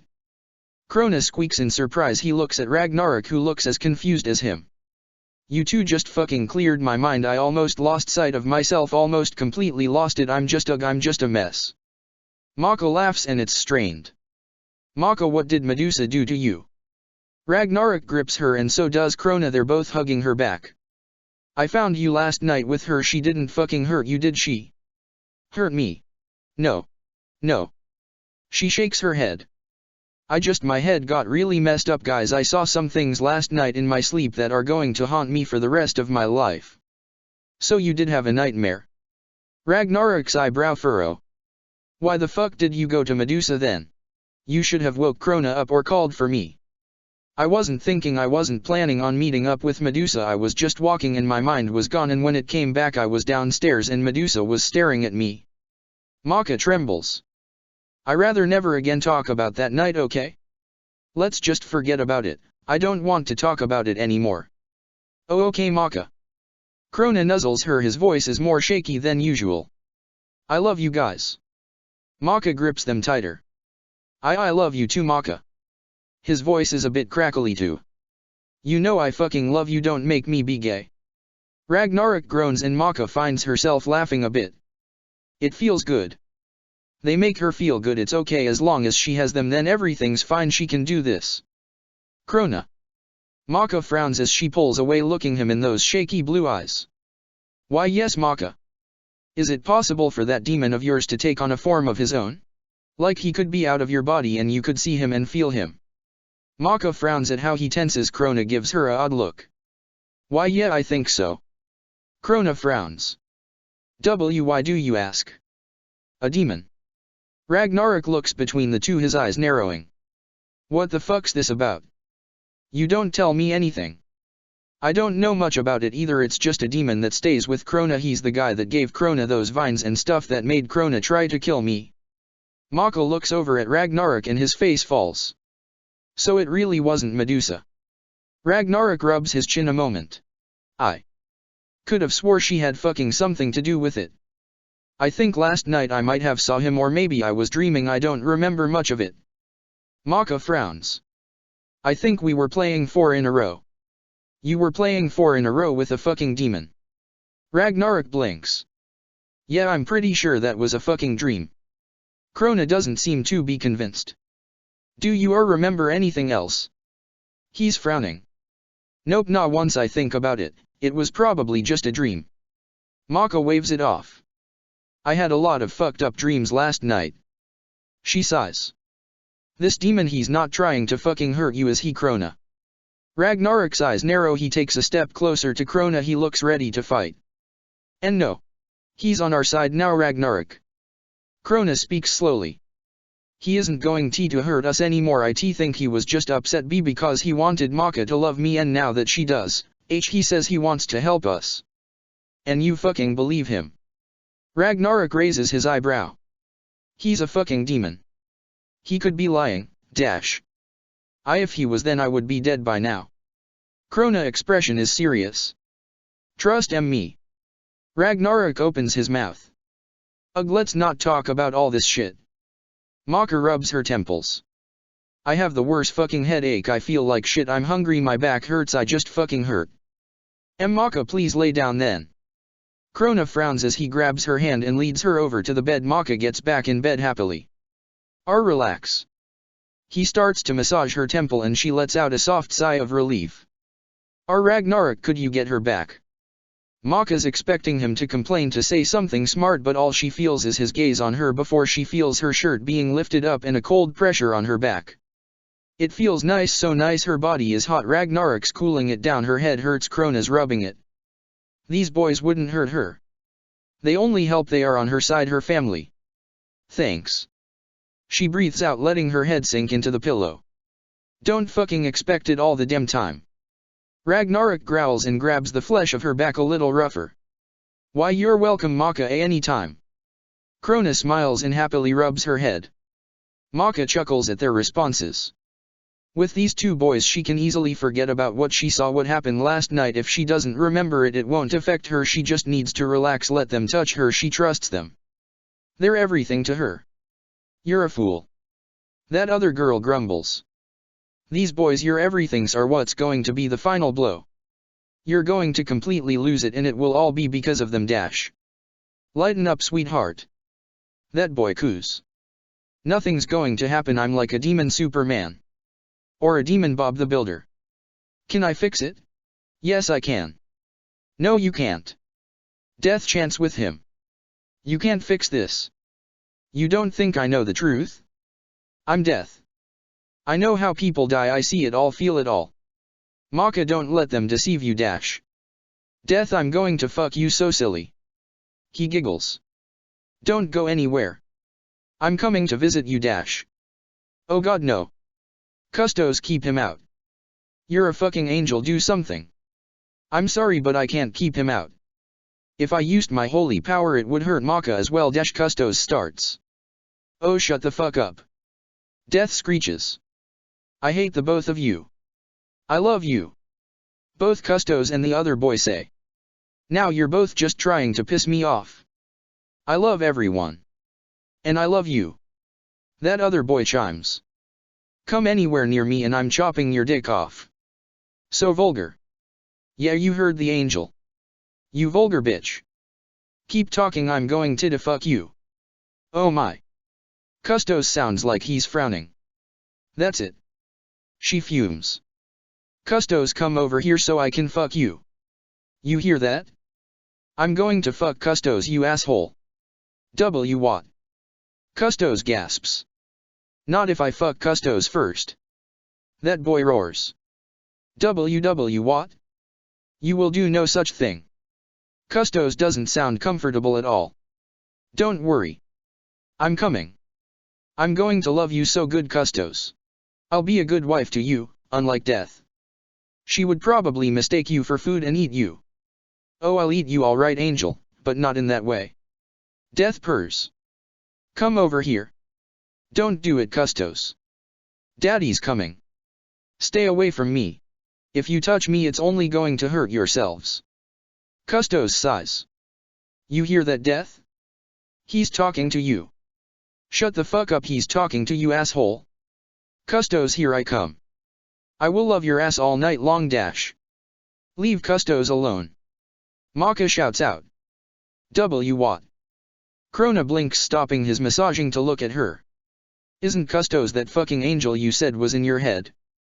Ragnarok sounds like he's frowning. Keep massaging me please, I got some spasms I guess. Maka chuckles nervously before sinking her head in her pillow. How you holding up, Custos? She thinks, hoping he'll hear her. I'm here, love. That boy purrs. I'm serious, demon, if you touch me you're really going to hurt yourself dash. Custos trails off. Don't hug me, Dante dash. Oh yeah, it hurts so good. This boy growls, he sounds like he's in pain. Love hurts and I'm willing to go through with it for you, Custos. Please put me down. Hey, get off of Custos. You're just mad because he loves me. Death huffs. He loves me more. That boy seems to be saying this through grinding teeth. Can you please put me down seriously? Custos sounds hopeful. I'll never let you go, babe. Maka, please help me. Hey, Blue. Maka thinks in her head, not sure why she called him Blue, but it feels right. Why are you messing with Custos? Death really likes you, she's just too shy to act on it, you know how they are. Death, you're shy. How cute. He squeals. Maka, I'm going to kill you. I'm going to rip you apart. No, I'm not shy. I don't even like your ass. Oh, you're so shy, it's adorable. Thank you, Maka. Custos sighs. Maka sighs with him, those three voices fading out of her mind. She didn't realize that someone out her mind is talking to her. She wants us. Maka blinks. What? Did you not hear a fucking thing I said? I just said Medusa sent us a summon. She wants us in the dining room to talk about some shit. Maka turns her head, realizing Krona and Ragnarok are not massaging her anymore. They're standing by the bed. Krona looks nervous, Ragnarok looks pissed. Damn it. Maka grumbles as she forces herself to sit up. She stretches her body and yawns. That felt really good, guys, thanks. She smiles at them. I wish we had more time to fucking relax though. Maka sighs as she gets up. I really don't know if I can handle another one of her training sessions today. I'm wore out. You wouldn't be wore out if you didn't save those fucking people. That other girl snarls. Maka ignores her. I don't think she's training you today. When I took you from Medusa, she said something about doing something else. Ragnarok grips his fist. Let's get this over with then. Krona sighs. It's never good news, you know. I hear you. Maka grabs his hand before she grabs Ragnarok's. She closes her eyes, all of them disappearing. Ah, good. You're here. We have much to discuss. Medusa seems perky when Maka and her gang appear in the dining room. Her eyes are light up. It's odd, really kinda creepy. Okay. Maka blinks. She looks over at Erika and Free. They looked just as hyped up as Medusa. Ragnarok's eyes narrow in suspension. Krona seems confused as they all take their seat at the end of the table, away from Medusa. Would you like to tell them the good news, Erika? Medusa smirks over at the Frog Witch. No, I couldn't possibly. You go on right ahead. This woman giggles. Maka can't help but raise her eyebrow. Maka, we found it. Medusa beams at her. Found what? Maka locks eyes with her, trying not to think about what she saw last night, trying not to feel anything good about this woman. The Gemma Damnatorum. Medusa looks like she's about to jump out of her seat. This is it. With this, my child, it will make you stronger. Not only will it increase your limit, but it will help with any madness attacks. This could be our tool against Azura. This will get you more time. This is the last item and it may just give you a week, but it's better than nothing. She claps her hands together. We can do this, my child. We will defeat Arachne. We will destroy this curse. I have my pet coming and I have plenty of. Medusa keeps talking, but the three's eyes are on something else, or more like someone else standing behind her. That boy, the demon, stands right behind Medusa wearing a top hat and holding a cane. His black clothes are sparkly like he took a bath in glitter. He's grinning at the three. Why, you see him, right? Krona whispers to her. He's frowning deeply. Yup. Maka blinks. The fucking guy with the top hat. Ragnarok grunts. So you do see him? Krona sighs in relief and smiles over at Judas. Now that I have your attention, it's time I introduce myself. I'm Blue. Your best friend. Now I'm going to sing you a song. It's a song straight from my heart and I hope you enjoy it. Blue roars. He's so loud. Yet Medusa is still talking, sounding excited. Erika and Free are grinning at her. Can they not hear him? Maka and Ragnarok are still staring at him, a bit shocked that they can see him. For some reason Maka was expecting this. She feels uneasy about this demon. He takes a deep breath, closing his eyes before. Well, Krona's mom's a bitch. She's a big fat bitch. She's the biggest bitch in the whole wide world. She's a stupid bitch. If there ever was a bitch, she's a bitch to all the boys and girls. This boy starts singing, changing a South Park song Maka loves every much. Her eyes get wide as this boy starts dancing, spinning his head on his cane, a smirk frozen on his face. And with this we can. Medusa is still talking. Krona's mouth is open. Ragnarok looks like he's about to crack up. On Monday she's a bitch, on Tuesday she's a bitch, on Wednesday through Saturday she's a bitch. Then on Sunday, just to be different, she's a super king Kamehameha bitch. He grins at this last part, running around the room, jumping up and hitting his feet together, twirling on his heel. Don't you see this is? Medusa is still talking. No one's listening to her though. Maka can't help, even after all this uneasiness, to grin a little at this demon. Ragnarok's grinning. Krona just looks shocked. Have you ever met my friend Krona's mom? She's the biggest bitch in the whole wide world. She's a mean ol bitch and she has stupid hair. She's a bitch. She's a stupid bitch. Maka can't help to do the woo part. Medusa looks at her funny. She stops talking. Krona's mom's a bitch and she's just a dirty bitch. This demon continues on. Talk to kids around the world, it might go a little bit something like this. He suddenly starts talking in different language, jumping around, his voice so fast, going from high pitch to low pitch. Krona's mouth is just wide open. This is funny. Ragnarok's cracking up now. Medusa, Erika, and Free are looking at them like they're crazy. Have you ever met my friend Krona's mom? She's the biggest bitch in the whole wide world. She's a mean ol bitch and she has stupid hair. She's a bitch. This boy suddenly jumps over Medusa and lands on the table in front of her. What makes Krona and Maka gasp is Medusa is now looking at him, so are Erika and Free. You are J Blue. Krona tries to warn. Bitch. She's a stupid bitch. Krona's mom's a bitch and she's just a dirty bitch. This boy is dancing on the table with his cane. Erika's mouth is wide open. She has a mixture of fear and shock in her eyes. Free's laughing his ass off. Medusa does not look amused. Krona's pale. Ragnarok seems to be watching with amusement, and Maka can't help but to wonder how this is going to end. I really mean it, Krona's mom. He drags his voice out, tipping his head to add some flair to it. She's a big fat fucking bitch. Big old fat fucking bitch. Krona's yeah. He does a slide on the table on his knees, taking off his hat and holding his cane out. Chaa. The room grows quiet. Ragnarok looks like he's completely enjoying himself. Free is still laughing, but he's putting a hand over his mouth. Erika and Krona look scared. Maka is looking at Medusa. What? Blue grins. Wasn't that awesome, best friend? Demon. Medusa growls, her voice sharp. This boy gets a odd look on his face before he turns around, still on the table. Which? He speaks in her same voice, putting his hands on his hips. What's wrong? Got beef? Hating on my song? Medusa is this. Erika trails off frowning deeply. And what do I owe the honors of you showing up? Medusa rests her chin on her hands, her elbows on the table. Fragment of Azura. What? Ragnarok's amused grin falls immediately. Krona tensing up, Maka tense up too. Why does she feel she already knew that? It still makes her feel uneasy. Fragment is such a nasty word. He wrinkles his nose. I'm his son. Or really I'm him. Or you could say I'm a part of him, you know. I don't like being called a fragment dash. This guy is a fucking part of Azura. Ragnarok gets up, his eyes narrowing, his voice a growl. Yes, that's me.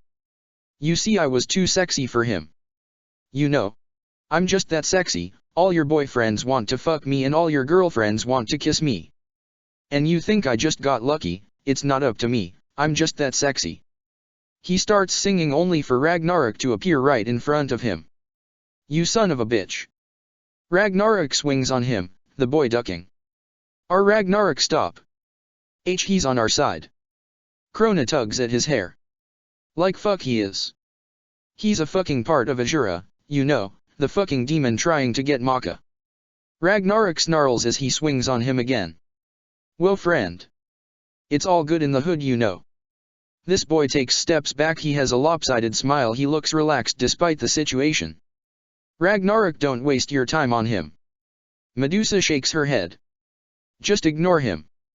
He can't do any harm. The reason why he hasn't tried to attack you, is because he can't physically touch any of us. Sit back down. We have much to go over dash. Yeah, that's right, sit down. This boy grins as Ragnarok takes his seat. Oh, but he looks pissed off, he's grinding his teeth, so Maka grabs his hand to stop him from getting back up. Now demon, get off of the table. Medusa glares up at him. Make me. He sticks his tongue out. Medusa is losing her patience. Get off the table. Krona commands. Okay's best friend. He chimes before he hops off the table, only to appear behind Krona. He hugs him from behind, sighing in content. Maka and Ragnarok glare at the demon. Both not liking him on Krona, but for two different reasons. Stop. Krona whines, his face heating up from Maka looking at him. Get off him.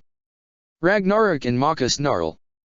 This demon turns his head slightly to look at them before he smirks. Oh, I see. You feel left out. Don't worry. He moves over before pulling them all into a hug, his chin resting on Maka's head. Ah, a big happy family. Get the fuck off me. Ragnarok snarls. Listen up. Medusa's serious voice gets them all to stop struggling with the too close for comfort demon before looking up at her. Medusa's eyes narrow. Now this, Gemma Damnatorum, is powerful. You three will leave at night to receive it. It's on Arachne's land, but with Ragnarok's report, it seems all of the troops are still waiting at my sister's castle. This is good. They aren't aware of our plans. You three will go out at night and receive the gem. It should be easy.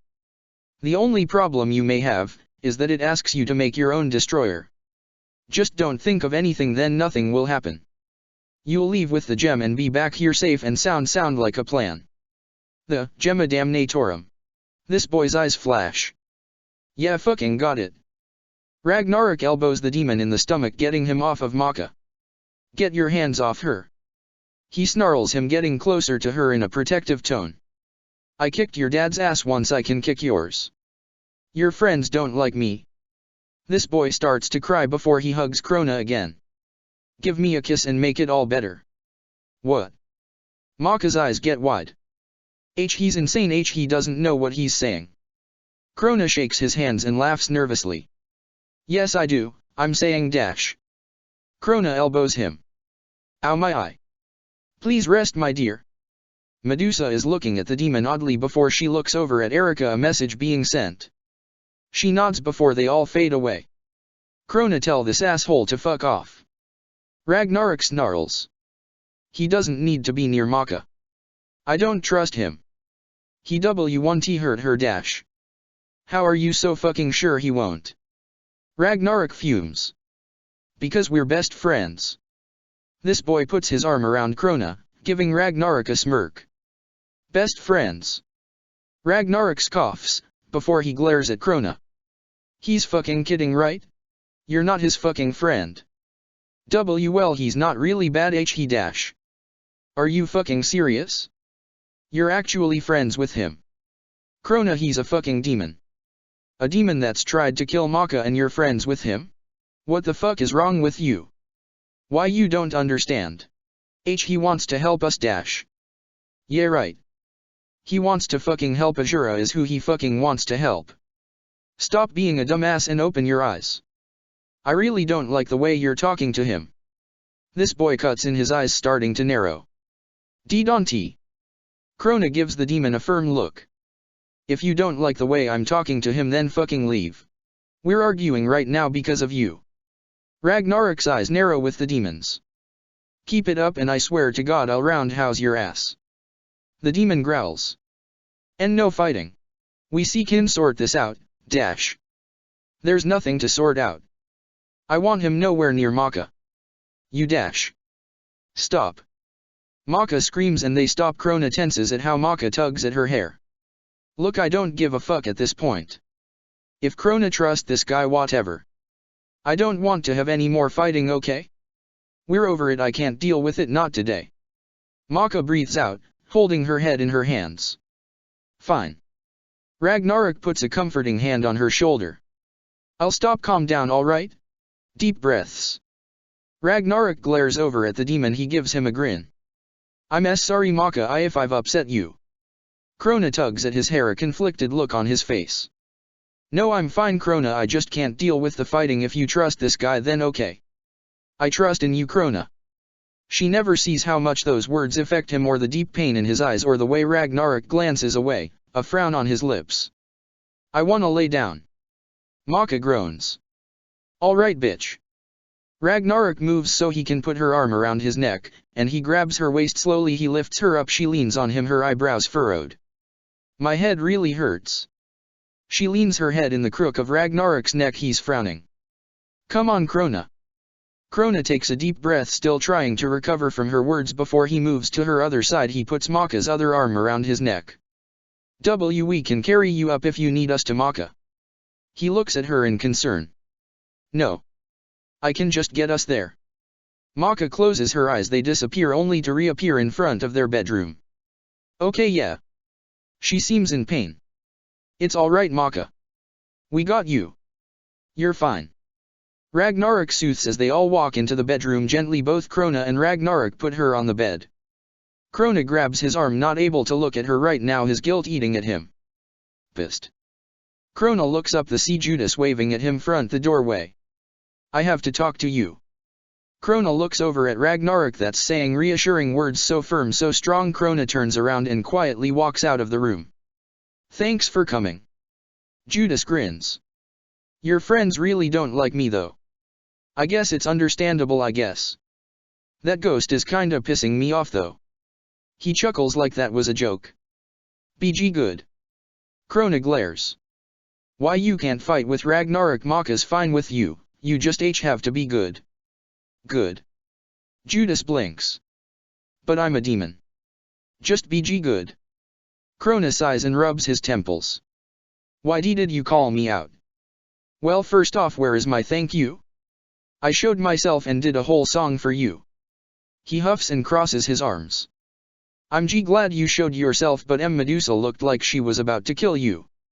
Krona frowns thinking about it. Bitch can't do nothing to me. Judas grins. As long as she doesn't know my name, then we're all good. Krona's not too sure about that.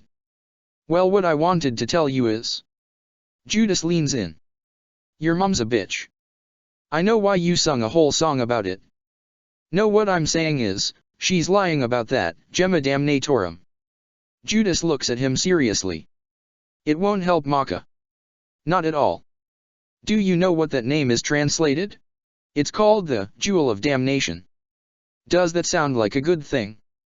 It won't help Maka against my father. That gem isn't even meant for a witch, it's meant for demons. If Maka takes that gem, not only will it not help her, but it will attract all the demons to her. What? Krona's eyes get wide. Then we can't get it. We have to dash. No. No, you get it. Judas grins at Krona's confused look. You see, we act like we're all for Medusa's plan. She thinks we're dumbasses, but really I'll take the gem. It will make me stronger and will ruin her plans.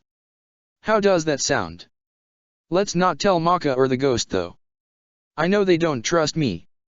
Ragnarok will say I'm lying and they will try to keep me away, so let's keep this plan of ours between us, shall we? Judas tilts his head. I guess. Krona frowns. But why would Medusa want Maka to get something that would help the demons? Why indeed? Judas hums. Maybe she's hiding more than you think. Krona frowns. Her hiding more. They don't need that. They don't need Medusa trying to ruin Maka either. Things just keep getting more and more complicated. She's always hiding something. Krona turns around and goes to walk back into the room, only to stop. His pale blue eyes take in Ragnarok on top of Maka kissing her.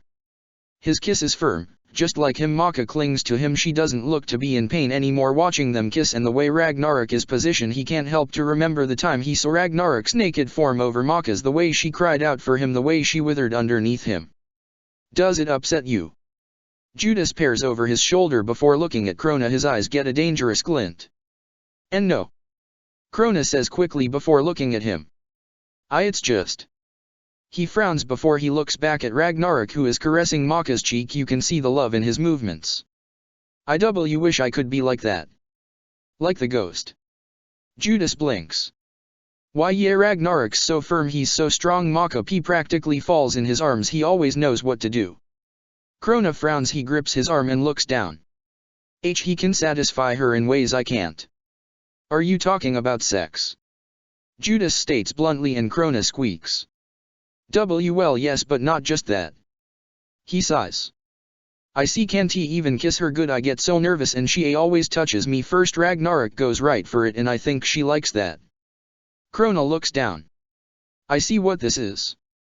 Judas hums as he grabs Krona and pulls him away from the door. He locks eyes with him. You don't feel like a man, do you? I. Krona blushes in embarrassment. You don't, do you? That bitch put you down a lot. Judas has a hint of rage at that. But she was right. I've never made Maka react the way she does with Ragnarok. She's always the one to start it. I've never made her. He blushes really darkly. Scream like that. She seemed so happy. He shifts, not feeling comfortable. It's all about showing your dominance, Krona. You got to show her you're in charge. Judas beams at him. All you got to do is growl in her face, and then tell her to suck your dick. It's bulletproof. God, I can't do that. What would growling in her face help? It shows you're not afraid to strike your dominance. Doesn't Ragnarok dominant? Why yeah. And you said you wanted to be like him, so let me hear that growl. I am not a growler. Oh come on.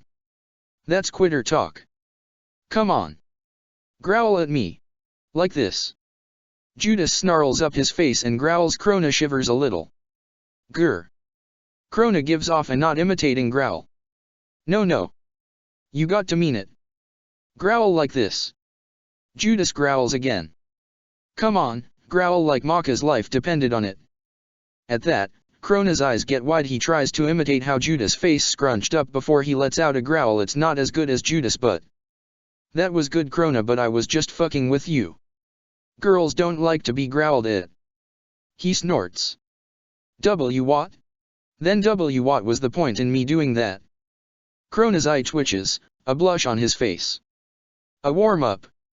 Now a girl loves confidence, and Ragnarok is far up his own asshole. That boy has confidence. We have to work on that, so first off. Judas looks him in the eyes. What are you? What am I? Krona blinks. Yes, what are you? Are you a man? Or are you a chick? I am a man. Krona's gaze shifts. I'm sorry, what was that? He puts a hand to his ear. What are you again? I'm a man. Krona says a bit firmer. No. What the fuck are you? Judas roars at him. I'm a man. Krona says firmly, gripping his fist. Are you? Judas gives him a changeling look. Why yes. Krona glares at him. No you're not. I'll ask again. What the fuck are you? I'm a man. Krona finally yells back, his back straightening, his expression serious. Oh yeah you are. Judas licks his lips and winks, getting Krona's face to fall, a blush on his face. You feel better? I guess. Krona's gaze shifts. Okay, we have to work on your eyes. My eyes? Krona frowns and looks at him. Yeah. Girls love eye contact. Here, pretend I'm Maka. I want you to keep eye contact with me while we talk. Hey, I know. I want you to pretend I'm Maka and tell me you love me. But you have to keep eye contact, and I want you to straighten your back. You have to be firm. You have to be confident. Why you want me to pretend you're Maka? Krona frowns, looking at his med smirk, looking at the boy that looks just like him. And say I love you. Yeah. You got to practice. Come on. He grins and tilts his head. You can do it, just use your imagination. I'm trying to help you out. Krona takes a deep breath, his gaze shifts for a moment. Fine, if it will help me with Maka. He looks up at Judas, he straightens his back, keeping his arms to the side. Maka? Yes, Krona. Judas speaks all high-pitched, and bats his eyes. No. Krona blinks. Fine, I'll take normal. Krona takes a deep breath before looking up at him again. Maka? Yes, Krona. Krona tense because Judas sounds just like Maka. Immediately Krona's gaze shifts away. Hey. Eyes here, mister.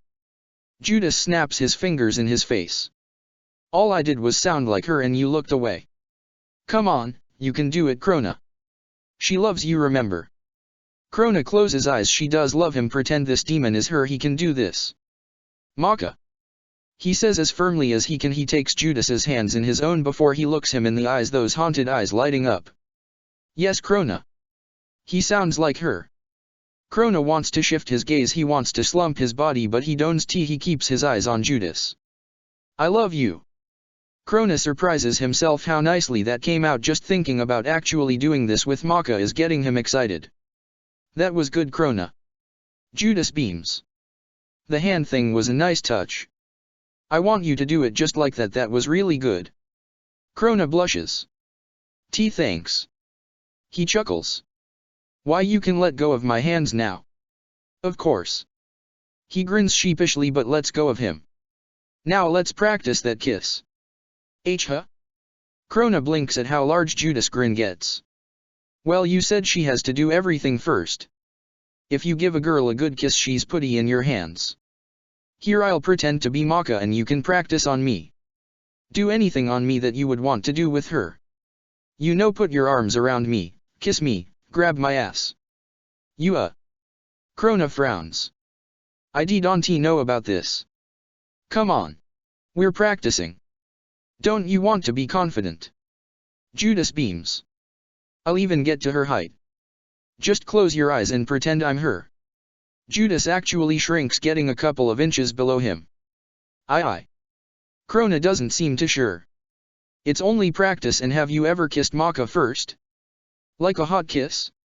Not just a peck. Krona's gaze shifts. He can't seem to remember. If you can't remember it, then like hell if she did. Judas crosses his arms. Old Judas here will show you how to kiss. This isn't weird. You're thinking I'm Maka anyway. Krona thinks of how Ragnarok kisses her, how he just goes in, how his lips go roughly against hers, how their tongues fight. Oh okay. Krona takes a deep breath. Holy shit, really? Judas' eyes get wide. He's excited. Well, come on.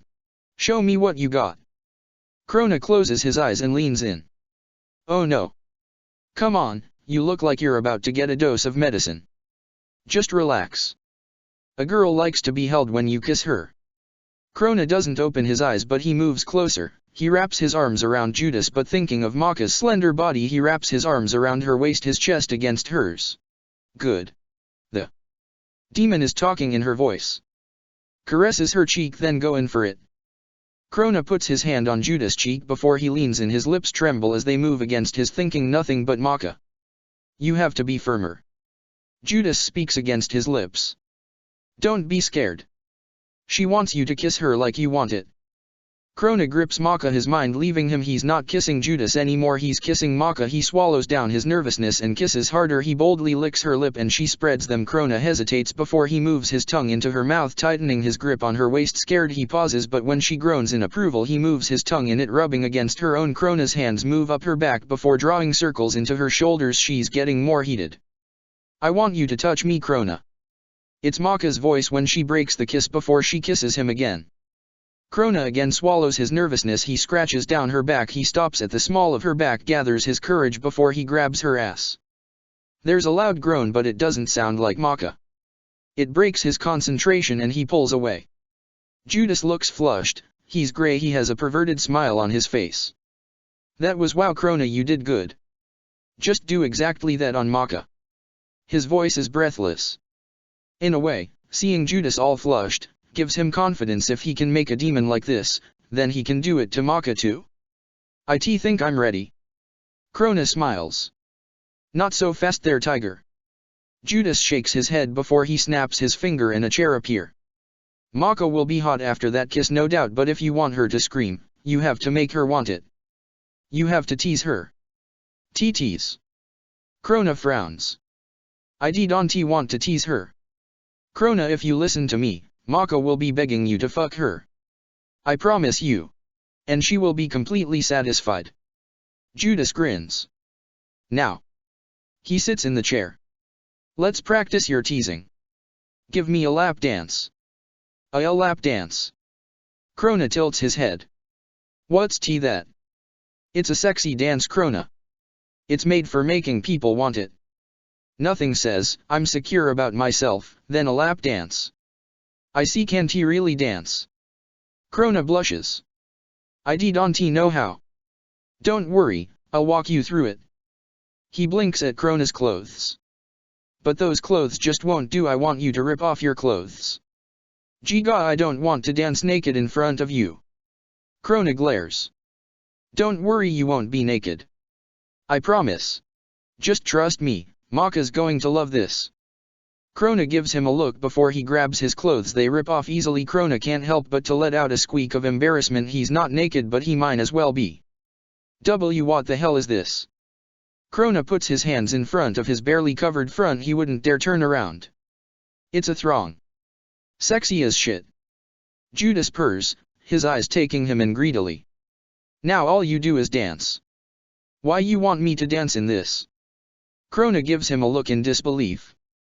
Yeah. You're going to do this with Maka and you will not be sorry with the results. But I've never seen Ragnarok give Maka a lap dance. Krona thinks back. This will make you better than Ragnarok. He probably doesn't do it because he doesn't know how I'm teaching you. Just think of me as Maka. Now stop shaking, be confident. You have a beautiful body, Krona, you have to milk it, work it. Krona closes his eyes. Why, you're sure Maka will like this? That it will make her happy. Oh, it will make her more than happy. I promise you, after this, she'll be begging for sex, which you will happily give her. He chimes. Oh, okay. Krona opens his eyes. What do I do? It's simple. All you do is dance on me in the chair, don't be shy. Dance how? He shifts uncomfortably. Here, I'll show you. Judas gets up before he pushes Krona into the chair instead. Alright, let me just take off my clothes dash. Keep them on. Krona shakes his head quickly. Fine. Just follow my movements. Judas walks over smoothly. Krona doesn't feel too comfortable when he straddles him. He starts moving his hips against Krona, grinding him to him.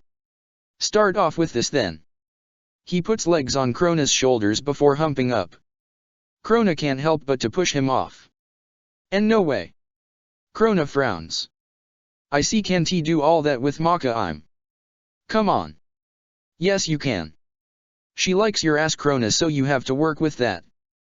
He hums as he moves Krona so Judas gets back in the chair. Actually, no pressure, just dance, Krona. Do what you think is right, what you think Maka will like. You need some music. I don't know. Krona frowns. He closes his eyes. Maka does like his ass, doesn't she? It makes him blushes thinking about it. Can he really dance like this in front of her? No way. Need some help. Judas hums. I can give you just a smirch of my madness. It will help you relax, loosen up. It will wear off and you'll still be yourself. I won't hurt her or anything. Nope. It will be like you're drunk. But I'll make sure she can't tell. Krona takes a deep breath. He wants to make Maka happy. He wants to be firm. He wants to be able to satisfy Maka. Oh, okay, just a little. Krona looks up only to see Judas right in front of him. Judas bites his thumb, some black blood coming out. He puts his thumb to Krona's lips. Here.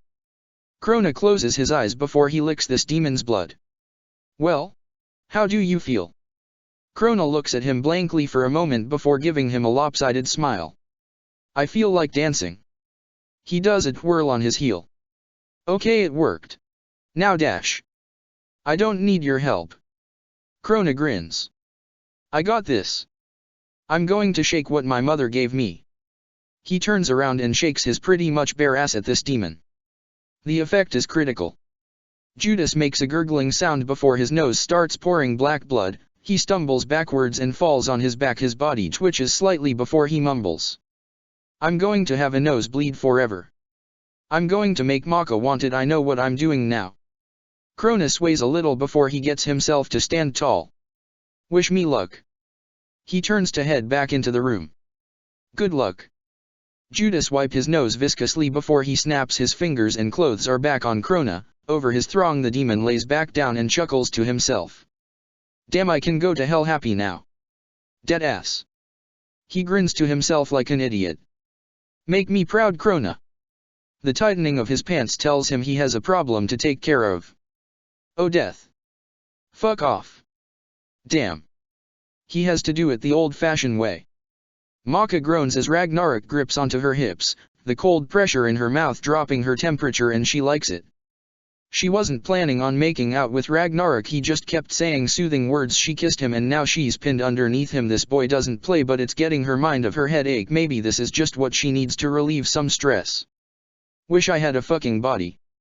He growls against her lips and it gets her to shiver. It's fucking torture, you being so close and I can't fuck you. Oh yeah.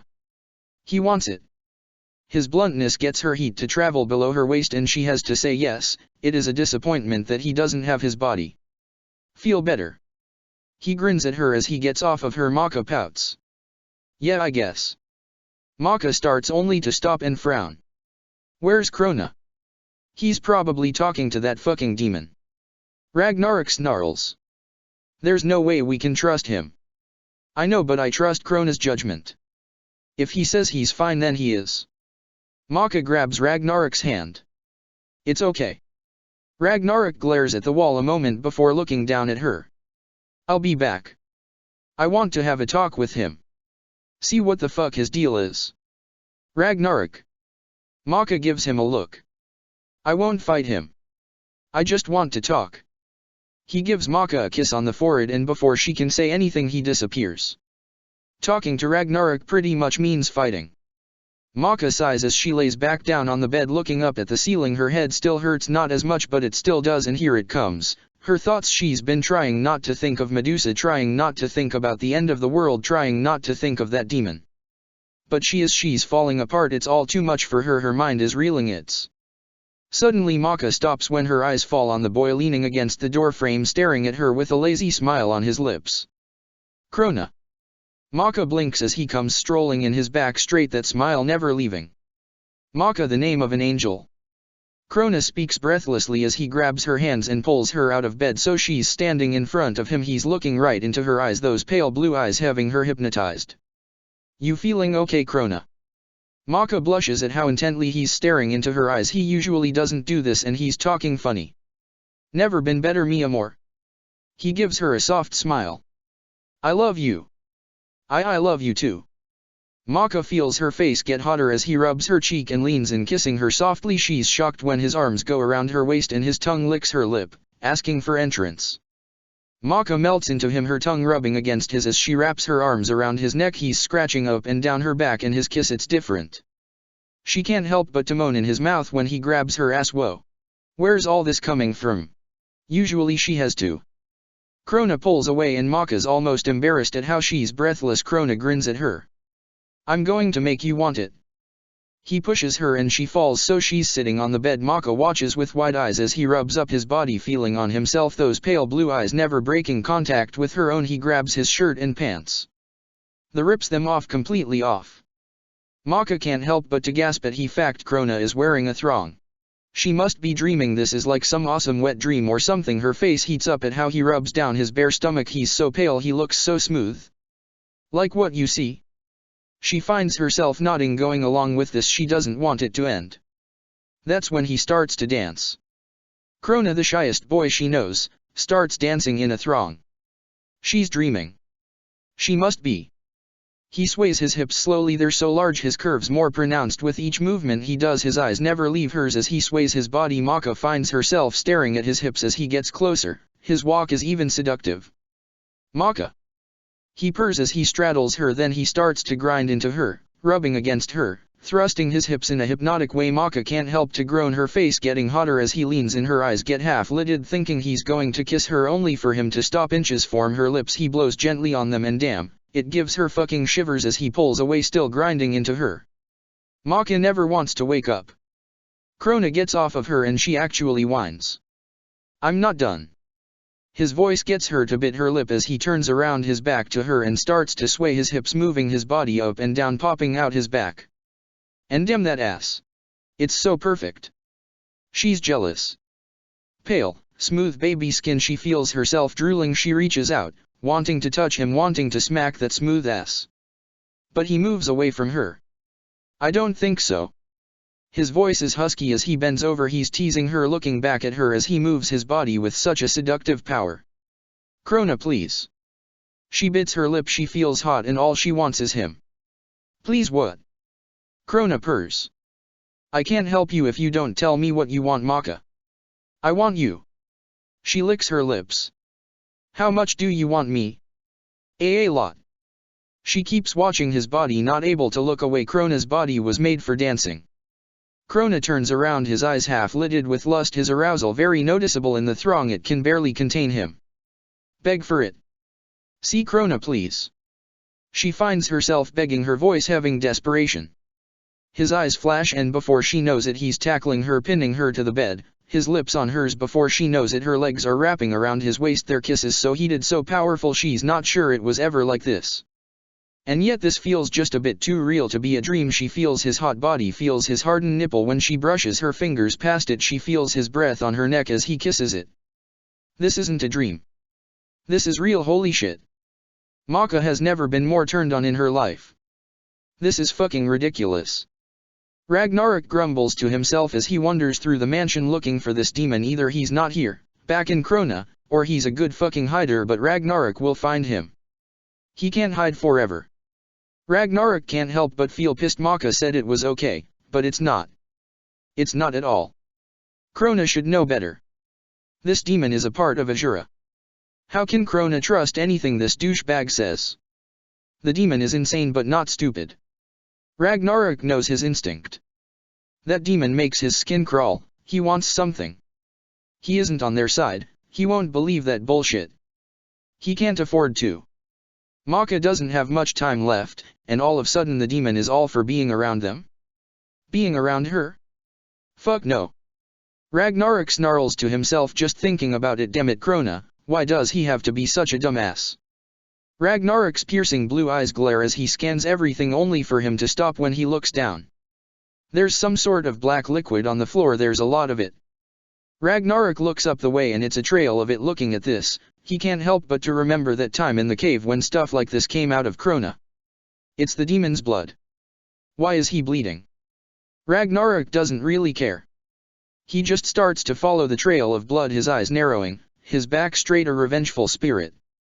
Maka and Krona are all he has left. No one is fucking touching them. No demon. Not Medusa.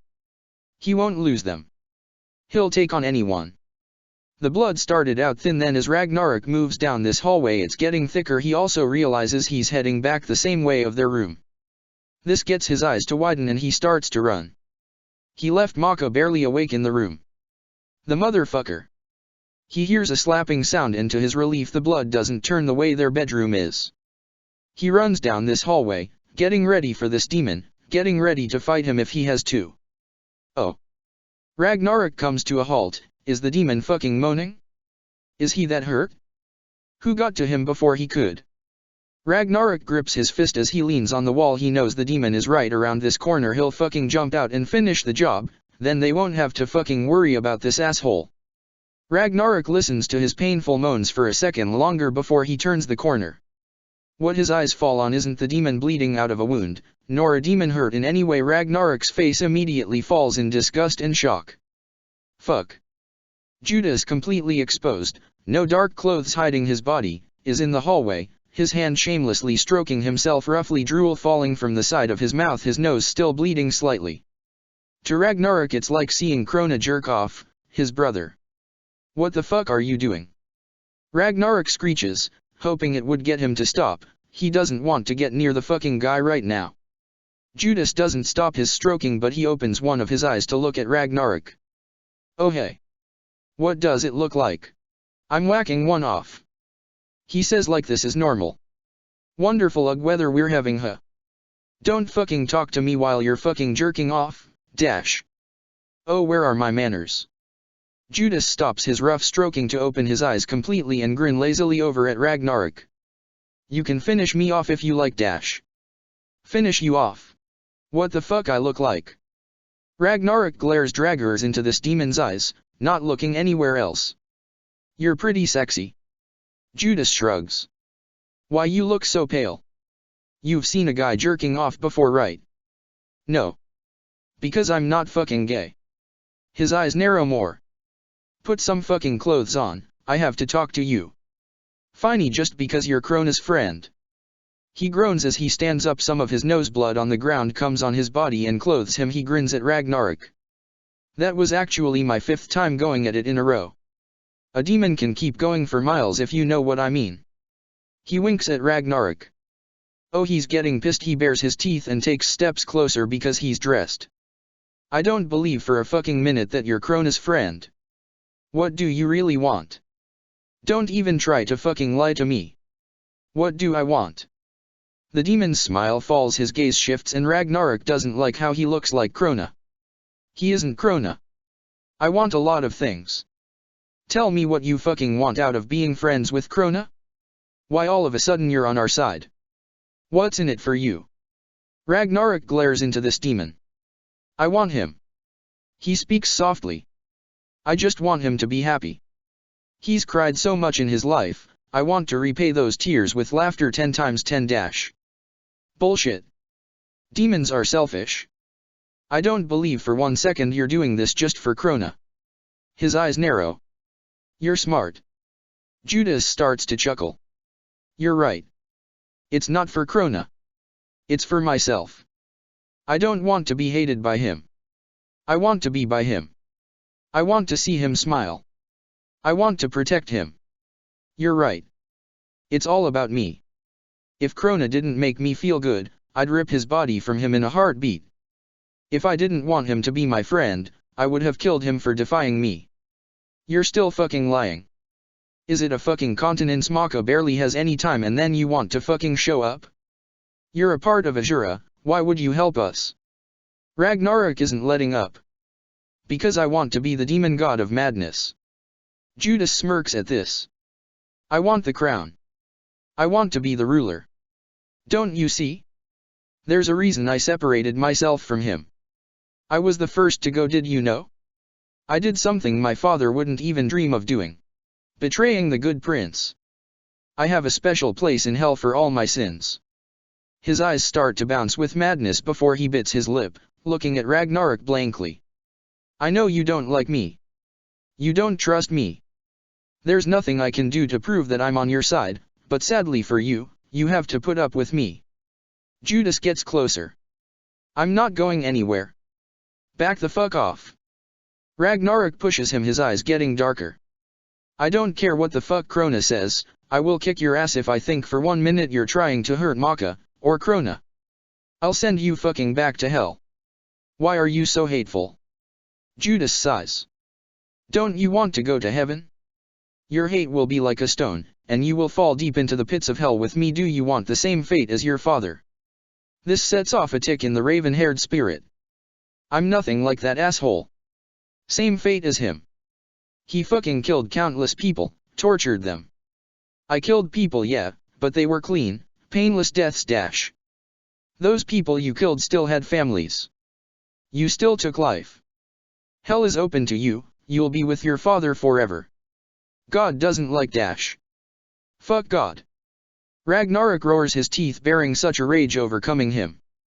Judas smiles. Ah. He comes closer and surprises Ragnarok when he cups his cheeks. You and I will have fun in hell together. You're not getting out, you're going straight down. We will spend eternity together, you and I. He rubs his nose against Ragnarok's. Only for Ragnarok to punch him in the face. The demon stumbles back, but his grin hasn't fallen. Violent too. What's wrong? Don't like the truth? If you don't like it, why not change it? You still have time. Change what? What's fucking done is done. Ragnarok fumes, his being flickering. You could say sorry. The demon tilts his head. Your mother already lost her husband to the fires of hell. She would at least want to have her son. Sorry? Sorry for what? I did all I did to survive and get my revenge. I don't regret a fucking thing except for dying. There's no getting through to you, is there? Judas shakes his head. Stay out of my fucking business and stay away from Maka. I won't hesitate to fucking bust your skull open. If you hurt Krona, hell will be like a fucking vacation compared to what I'm going to do to you. Ragnarok turns his back to him. And if I'm going to hell, I'll make you suffer the whole fucking time. You're not the only one that can go on for miles. My hate never stops. He starts marching off, not able to handle talking to this fucking demon anymore. It's a black hole. Judas hums and follows him. I won't hurt your family, Ragnarok. I'm only looking out for your best interest. I'm even into making sure your relationship works out. A relationship with 3 people is hard stuff, but you seem to be pulling it off, although you seem to be a homophobic. If this is true, how are you going to deal with it when you all have sex? Ragnarok pauses for a moment before he keeps moving. I had a threesome with 2 girls before. I don't know how it would work with 2 guys and 1 girl, just Krona takes one side and I take the other. We don't even have to fucking touch each other. Oh? But that's so boring after a while.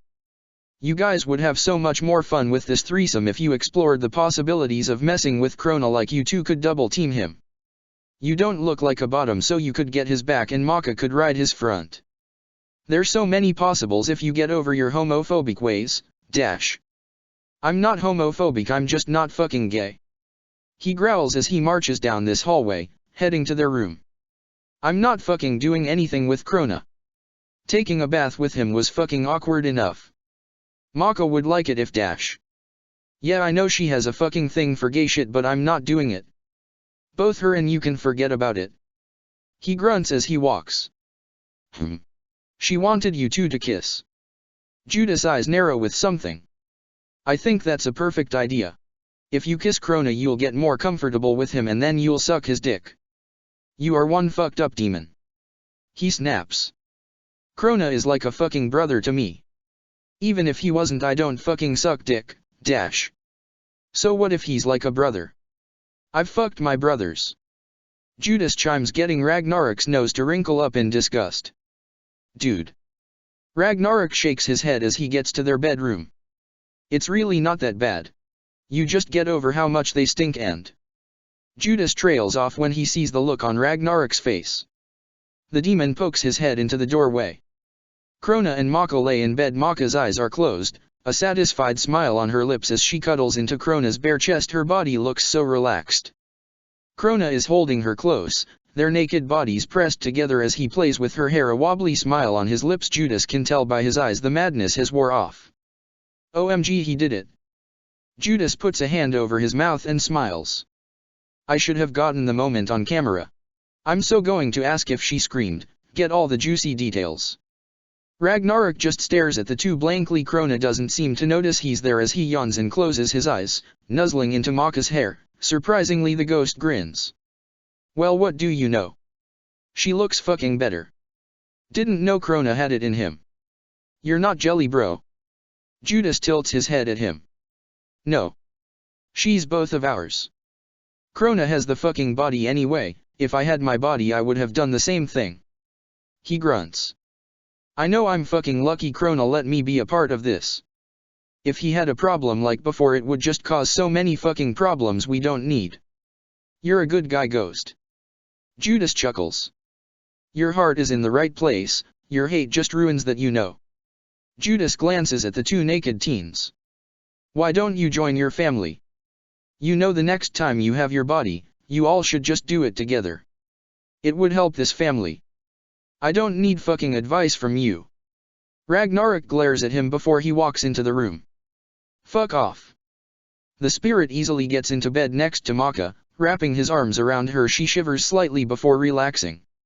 Ragnarok looks over at the demon who still seems to be gushing. Get out. Okay. He grins as he slowly walks backwards. But I have a new goal, I will make it happen.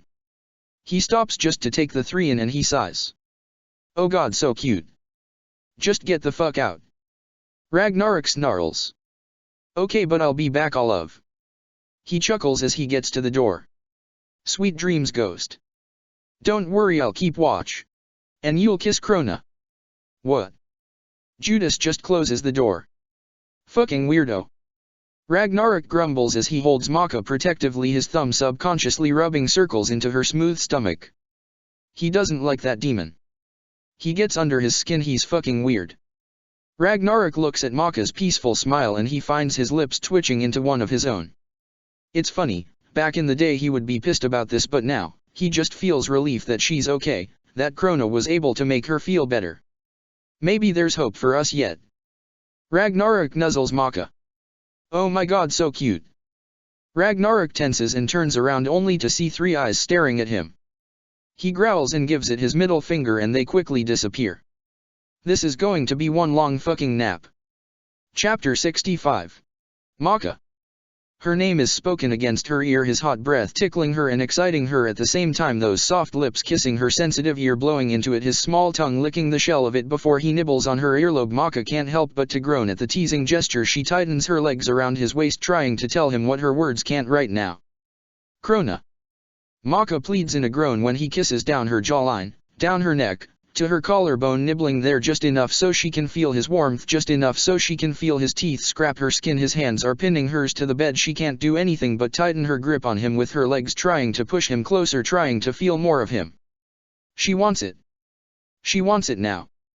But he's still teasing her in a sense, blowing on her skin, nipping at her skin, leaving little red marks all over her neck. He hasn't even taken off her clothes and the heat for Maka is unbearable. She's trembling in her arousal, yet he's acting as if he doesn't know. What more does he want out of her? She needs him. She needs him now. It's not helping either that she can feel his hardened member brush against her thigh, getting her to bite her lip. Krona, I need you now. The plea seems to reach him because he pulls back. Maka can't help but to blush at how he locks eyes with her, with those pale blue eyes that are full of lust. They're Krona's eyes, not the demon's, not Ragnarok's. This is Krona. Those eyes she fell in love with are darker, his lips a little swollen from sucking on her, his hair in his face. Maka can't look away as Krona reaches out and runs his fingers through Maka's hair. The feeling is nice and she relaxes a little in the bed. Her breathing is still uneven and she knows she's still blushing. You want me? His voice is a sweet whisper, almost like a song in her ear. It lingers in the air. Maka can only stare at those lips and those eyes that are boring into her own. Does he even have to ask? Why, yes, I want you, Krona. Maka feels a bit embarrassed by how breathless she sounds, but when Krona smiles at her, a smile full of love and adoration, she's not thinking about how messed up she looks. She's only thinking about Krona, the boy she also loves. Krona rubs her cheek slowly, his other hand rubbing down her stomach. Maka's breath hitching in her excitement as his fingers wrap around the end of her shirt and he slowly starts to lift it up, his knuckles brushing against her bare skin, leaving goosebumps as he goes. He's going too slow. Maka can't help to grab her shirt with him and help him get it off. Maka gasps when the cold air hits her exposed chest and also when she feels Krona going for her pants. Next he leans down as he's pulling them down. He's licking her stomach. Leaving kisses over her navel and soft little bites that get her to groan and put her hands in Krona's hair. She whimpers when he pulls away, only for her body to jolt when he finally gets her pants off and places them next to her on the bed. She was pretty sure she was wearing underwear, but when her pants are off she feels the cool air between her thighs. She doesn't really think about it, not when she's naked before this boy and he's taking her body in with those lustful eyes. He starts at her hips, his hands move with his eyes where he looks. His hands also rub, his gaze moves up her stomach, Maka shivering underneath him when she feels his fingertips brush her hardened nipples. But when his eyes finally meet hers, despite all of this, he smiles softly at her, and even in the lust she sees that emotion in them, the emotion of love. He looks at her like she's perfect, those eyes half-lidded. He leans in and claims her lips for his own, his tongue going into her mouth and caressing hers. It's a slow kiss at first, full of passion and love, then it grows faster, more needier, both groaning into each other's mouths while their bare chests press together. She bites his lip, drool falling down the side of her mouth, but she doesn't care. She hopes he can feel just how much she needs him now. Krona pulls away a blush on his cheeks as he hovers over her. Maka reaches out and grabs the front of his thong, rubbing his erection through it. He groans, but to her surprise he grabs her hand and pulls it away from him. No. He brings her hand to his lips and he gently kisses her palm, staring into her eyes. This time it's all about you. Maka can feel her blush get darker as he reaches down, moving the thong, unleashing his throbbing manhood. Maka can see he's already leaking some pre-cum. He's ready.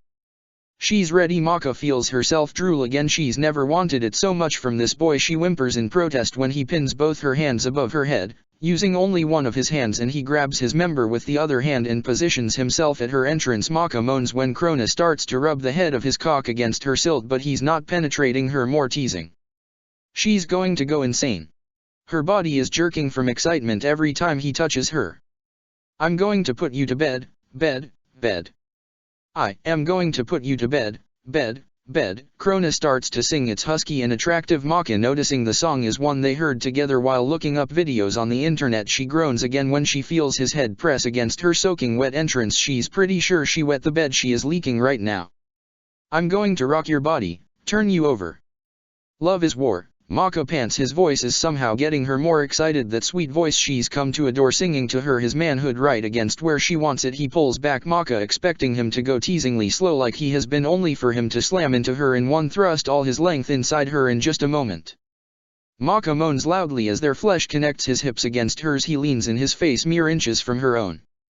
I'm your soldier. His voice is so seductive, and with him inside her she loses herself. Why, you're my solitaire. Maka moans in agreement when he pulls out all the way, only to slam right back in. He tightens his grip on her wrists while his other hand grips her hip, those large hips of his pounding into hers. The more he thrusts into her, the more she becomes a panting mess. He fills her up such a force behind his thrust that every breath she exhales is a moan. I love you. He groans against her lips as he thrusts roughly all the way inside her, getting her to actually squeak squeak. Maka doesn't care about that though. She's only focused on her lust, on this boy's eyes and the movement of his hips as he grinds into her. I love why you too. Maka's voice is breathless. It gets something to flash though his eyes before he starts to thrust even harder. Her moans are gradually getting louder. She feels the build-up.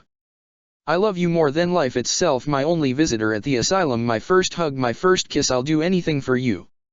He whispers in her ear, his words getting her chest to tighten in a pleasant way as he slowly licks down her neck, down her chest till those sweet, soft lips latch onto her hardened nipple. The sensation of his thrust, of his wet mouth sucking at her sensitive spot, she cries out. Her back arching and her hands moving restlessly in his grip as he continues to nibble and suck, and flick his tongue over her nipple at the same time. Those hips of his never stop, going in tune with his licking. The bed creaks in protest at how fast he starts to go, his moans muffled in her beast. Maka continues to cry out, her eyes wide at the sensations this shy boy is giving her. He isn't shy right now, that's for sure. Her toes are curling against his back, her hands and head moving restlessly like she can't get comfortable. Her moans are loud, but when he slams into this one spot in her she screams. Her whole body lifting up at the feeling, her mouth frozen in a scream even when the sound isn't coming out. Krona lets go of her breast and leans up, those eyes so dark with lust, drool dripping out of his mouth as he positions himself. He's panting, his face so red she can tell he's close, but he grips her and slams as hard as he can right back in that spot. Maka screams, her body arching almost painfully. Krona never looks away from her face as he continuously slams into her sweet spot, his groans mixing in with her screams, and it's like he's waiting for something. Maka feels her build up, it's becoming unbearable, her body sweating, it's so hot. He slams into her one last time and that's all it takes. Krona. She screams his name as she's taken over by her ecstasy, her orgasm powerful, her withering beneath him. Maka. He moans and then she feels something warm fill her. He moves his hips in her, riding out their orgasms before he pulls out of her, falling to her side. Maka feels good. The afterglow of sex is wonderful.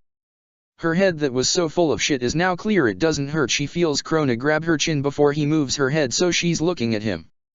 He looks into her eyes like he's looking for something before he smiles, those eyes lighting up. He looks so happy, he leans in and kisses her. It's a nice soft kiss full of love and care. Thanks for that, Krona. Maka yawns after she breaks the kiss. She leans her head against his bare chest and he wraps his arms around her. I needed it. Anytime, Maka. He pants out and Maka can't help but to chuckle at her love. Get some rest. He doesn't have to tell her twice. With the feeling of release, feeling of love, and her body radiating, she falls asleep in his arms with a smile on her face. Sex really is the best stress reliever. Maka's giggles fill the small fireplace room. She's laying on the floor, her eyes closed and a goofy smile on her face as she recalls the memory of her and Krona. She feels happy, content. She doesn't want to ever wake up from this dream. You did good, Blue, you did good. That demon looks over at Maka from sitting in front of the cage, smirking to himself before he giggles. And Krona did really good. Those haunted eyes glance over at Custos. The angle is on his knees, his head bowed in prayer. It's over, you know. He doesn't respond. Angels and they're praying. The demon grumbles. You're no fun, dude. I mean, just look at me. I'm tons of fun. He gets up and does a twirl as if to demonstrate. Custos continues to pray. Oh yeah, you're fucking tons of fun. Death rolls her eyes, getting the demon to look at her. Her eye is twitching when she takes in this boy. Should I even fucking ask why you're wearing that? What? He blinks before he looks down. The demon is wearing a black one-piece thing, fishnets on his legs and black high heels on his feet, making him freakishly tall. He has black bunny ears on his head and a fluffy black tail above his butt. The one piece is ridding up his ass, so he's hanging all out. He looks up at Death with his eyebrow raised. I'm a bunny, dipshit. I fucking whore bunny. What are you, a prostitute? A playboy bunny wannabe? Death sneers, but her cheeks are tinted. Wannabe. Honey, they would be begging to have this ass on the front cover. He turns and smacks his ass, smirking at Death's face. I could be your bunny, Death. He turns on his heel and presses his ass against her cage. You can spank me if I misbehave, dash. Death latches out quickly before she sinks her teeth into his ass cheek, biting hard enough to pierce his skin. The demon lets out a very unmanly yelp as he jumps away from the cage and immediately puts a hand over his slightly bleeding ass. He looks at Death in disbelief. She smirks as she spits out his blood. Ah, what's wrong, little bunny? She chuckles darkly. Did I hurt your little ass? Bitch. He huffs and rubs his butt. You're so mean. And yet. His face gets gray. That turned me on so bad. Ha, you what? Death's face gets pale as he walks over to the cage. Yeah, you see this. He grabs his arousal and smirks. All because of you, sweetheart. And you know what they say about bunnies. He humps the cage. They're horny little bastards. Get that anywhere near me and I'll bite it off. Death groans and moves away from him. I'll go fucking teeth on your ass. The demon stops thrusting to frown. That movie was fucking horrible. I actually screamed when that guy lost his dick and there was a crab crawling over it. Now that's a scary movie, fellas. I thought it was funny. Death chuckles, loosing up a bit. Maka got her fucking prissy friend to watch it with her. He didn't even fucking know what it was about when he saw that her vagina was biting dick off. His fucking face was priceless. You sick bitch. But the demon is chuckling. What was your favorite part? Duh. The fucking end when that dog ate that guy's dick. Death bust out laughing. Oh yeah. Mine too. He fucking gobbled that thing like a hot dog. The demon laughs with her leaning against the cage. Death closes her eyes and licks her lips. I think my favorite character was that fucking dog. She holds her stomach. Mine too. The demon's voice is right in her ear and it gets her to pause when she feels arms wrap around her. She looks over to see the demon grinning at her. We're bonding. Sharing laughs. I love you, husband. Death's expression gets dark before she pushes him off. Get the hell out of my cage. I'm not your fucking husband, dash. But you're defiantly not the wife, you're the one with the mustache. Death lets out a frustrated scream and goes to grab the demon and strangle him. He smirks as he fades out of the cage only to appear next to it. Coward. She spats. Monkey. He chuckles as he turns and hits his ass at her. Polly want a cracker? That's a fucking parrot, dumbass. Parrot, monkeys, same thing. They both shit. Everything fucking shits. Ha. So you admit you're a retarded monkey parrot thing. He points a finger at her. I'm going to kill you. Death grinds her teeth, her eye twitching. I love you too, babe. He winks at her. You think you're so cute. Death grips her bars, glaring into this boy. Nothing's cute about a liar. Oh. He crosses his arms. What have I lied about? Every word you speak is a lie. Death glares at him. Once a betrayer, always a betrayer. Where are you getting at, Death? The demon's eyes narrow. It's hard to see him as intimidating in his bunny suit. I was there when Jesus died. I was also there when your old host, Judas, took his life. You caused that man to commit suicide. You didn't bat an eye as you betrayed all your friends, all the people you spent 40 years with. Death grips the bars. So why would Krona be any different to you? A boy you have only been with for 14 years. I love him. That's what makes him different. I would never betray him. He gives her a challenging look. You love him? That's funny. You said so yourself. Demons don't love. Anyone who trusts in you is a fool. Death grips the bear and bares her teeth. Humans may hate me, humans may be afraid of me, but at least they know what I am and what I'm for. With you, you like to pretend, you like to be something you're not. I am Death. I don't try to be anything else. The demon stares at her a long moment before he smiles. Ah, Death, we're having a deep conversation, aren't we? That means you love me, dash. It doesn't mean shit, it means dash. But you see, humans like lies more than the truth. The demon's voice is different as he looks up at the ceiling. Tell a human a lie, they will swallow it quickly. Tell a human the truth, they will deny it, they won't believe it, they won't trust it. It's funny, really. He chuckles dryly. Maybe that's why I like you, Death, you're nothing but the truth. The cold, hard truth. The girl in the cage seems to calm at his words, a expression in her eyes that the demon can't read, that no one can read, because when Death thinks, who knows what it thinks? Does it think of decay? Rotting flesh? Last breaths? Does it think of the tears that it causes? Or how it separates families? Or does Death think of something else entirely? No one will know. The demon and Death have a staring contest, yet it's like Death isn't really there, a slight frown on her face, those evil eyes getting duller. The demon seems to be just leaning on the cage waiting, and if you were to just walk in on this scene you would think the demon was a concerned boyfriend, a concerned lover, and Death was a damsel in distress. But it's much more than that, isn't it? Maka suddenly giggles again. Her giggle seems to cut off whatever Death was thinking, and she looks over at the other girl, laying on the floor, that happy smile on her face. Death changes expressions, and you have to wonder, what does Death think of when it looks at life? When it looks at life, free and happy, while Death is hated and trapped.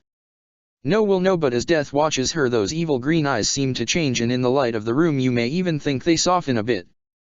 But that can't be. Sex really does work wonders on you, doesn't it?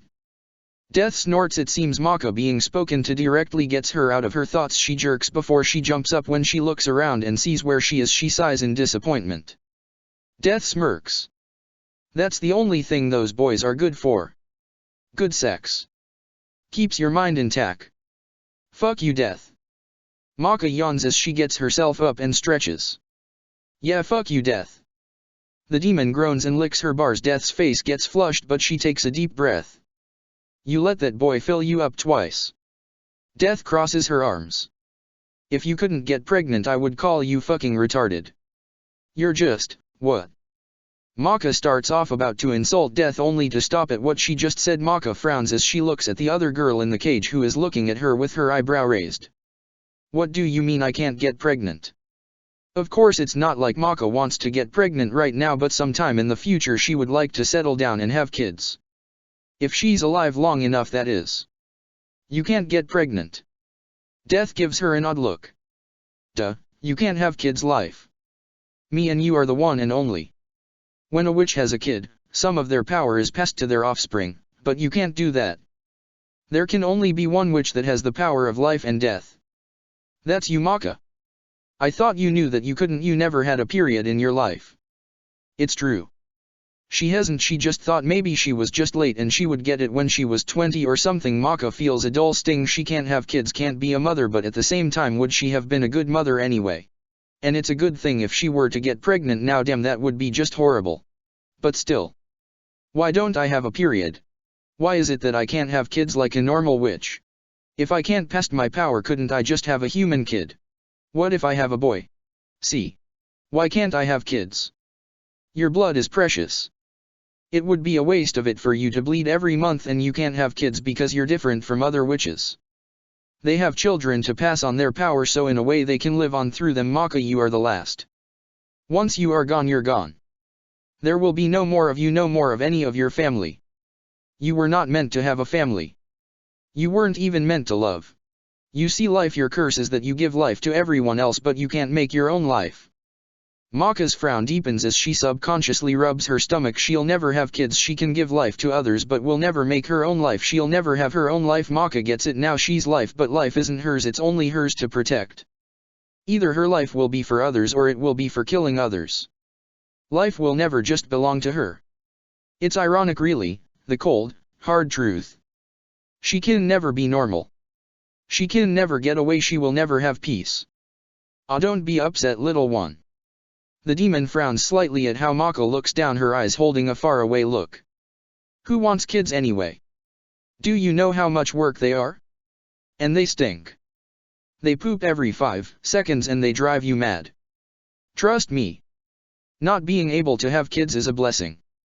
Maka doesn't respond to him. The demon stares at her a moment again. But if you're wondering if you would have been a good mom, I think you would have been, little one.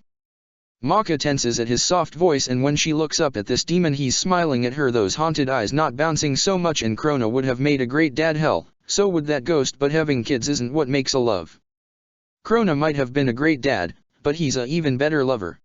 Just the same with the ghost, you are their baby. You're the only baby they need. Maka stares at him a bit shocked, his words getting that pain she felt to go away, and for the first time she really looks at this demon, this boy that looks like her love. He grins at her. It's mad, yet it doesn't make her repel from him, a almost fondness of him. The demon made her feel better, and when she feels her lips twitch up, she realizes this demon got her to smile despite the fact she just learned she can't have kids, that she would never be able to give Krona a child. Yet in his words Maka knows he's right. Krona only needs her, Ragnarok only needs her, and she only needs them. See, death. The demon smirks at the girl who is already glaring at him. I do speak the truth. And people like me, unlike you, humans would rather shit their pants than come face to face with you.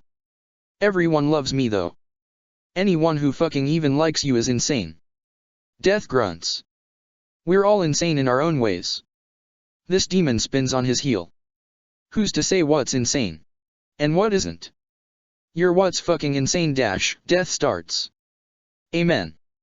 The firm voice gets everyone to stop, and they turn to look at Custos as he finally opens his eyes, those green eyes sparkly like he's been crying. When he sees Maka, he smiles gently before he gets himself up. Ah, hello Maka. How are you feeling? Feeling pretty good considering. Maka gives him a smile before she blinks. What were you doing? Praying. He puts his hands together. I was praying for that man that was sent to hell and for the souls that were lost during the madness attack. You prayed for Stein. Maka frowns slightly. What's the point in praying for someone who is already in hell? When you pray for someone, they hear it when they're dead. Custos puts a hand to his heart. Hell can be lonely. Just a pit of fire burning constantly. I like to pray for the souls, so they know they are in my thoughts. The prayers can also help them get a lower punishment. There are different stages in hell, because is it fair for just a liar to get the same punishment as a serial killer? No. There are different stages. The deeper you go, the hotter it gets. How far down is Stein? Maka gulps, having to ask. Custos closes his eyes. He did a lot of bad. Maka, he had a tragic life that still gets me to shed tears, but he tortured people, rejoiced in their screams, he became engulfed in hate and madness. Things like that cannot go by unpunished. Custos opens his eyes, they look so sad. He's in stage 7. The demon whistles. Damn. He shakes his head, amused smile on his lips. There's only 12 stages. That human got pretty far. Those demons are having a field day with him, I bet. Maka feels her chest tighten for some reason, though she doesn't know how bad stage 7 is. It fills her with dread and she grips her heart. Are your prayers working? It seems I'm the only one praying for him. Custos frowns. The only one that cares. There's strength in numbers, and for his sins I'm not enough. I'm an angel, so in a way my prayer isn't as strong because I love everyone. I don't have the ability to hate. If I prayed for him, would it help? Do you think he could go up in the stages? Maka feels her chest tighten at how Custos looks at her. You would pray for this man? His eyes light up. You forgive him for his sins against you? Maka thinks, she thinks of that smirk of his, those words he spoke of her mother, thinks of him leaving Ragnarok, thinks of his sad smile as he looked up to heaven where River is and he would never go, remembers how he was dragged down, a guilt on him that never was his own. Yes. Maka's breathing is uneven. I forgive him. This is sickening. Death growls. What the fuck is going on? Have you forgotten all the shit he's done? How do I do it? How do I pray? Maka locks eyes with Custos, who still looks taken aback, then such a large smile comes to his face, he looks like he's glowing. You just ask God for what you want here, I'll pray with you. Custos gets on his knees again and puts his hands together a bit awkwardly. Maka follows suit, imitating what he does. Ah, that's cute. Group praying. I would join you if I wouldn't burst into flames as soon as I said the Holy One's name. The demon chuckles at that. Maka frowns slightly as she looks over at Custos. The angel is already staring at her intently. Will this hurt me? Praying to him. Maybe a little. Custos admits quietly. Do you still want to do it?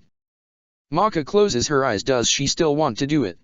She thinks of those hands that dragged that man down, the pain in his eyes as he stared at River's grave. Yes. She opens her eyes and looks at him. I've been through a lot. Pain is something I'm familiar with, I can handle it. Hell, Stein has it worse than me. Custos nods gravely before he smiles brightly at her. You may start whenever you want, Maka. I thought you were going to do it. Maka blinks. I don't know how. There's no right way to pray, Maka, it comes in here. He puts a hand over his heart. Just talk to God, ask him for what you want. Sometimes it may seem he isn't listening, just know every word is taken for accord. Wouldn't it be better if you did it and we held hands or something? That's what my mom would do at night, she would hold my hand and she would say a prayer. Maka gets a faraway look. I never understood why she always looked like she was in pain while we prayed, now I know. Your prayer is a lot more powerful than mine. Stein has wronged you, you have forgiven him, speak on his behalf. I have already prayed, I will pray with you, though holding your hand would hurt gravely. He frowns. Then let's, I don't know, touch pinkies or something. I'll feel better. Maka holds out her pinky. Custos stares at it a moment before hesitantly touching his pinky with hers. Maka feels a sting and her breath hisses between her teeth. Maka.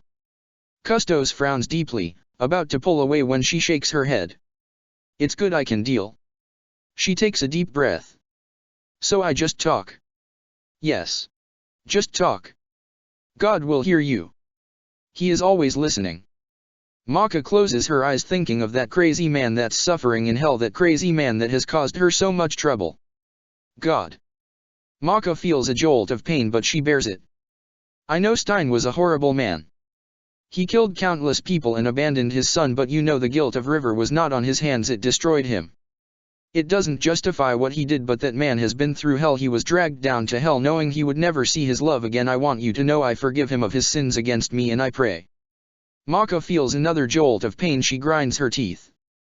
That you show him mercy, I really pray. She cringes. That justice will be served. Maka looks down for a moment before looking up at the ceiling. And oh God.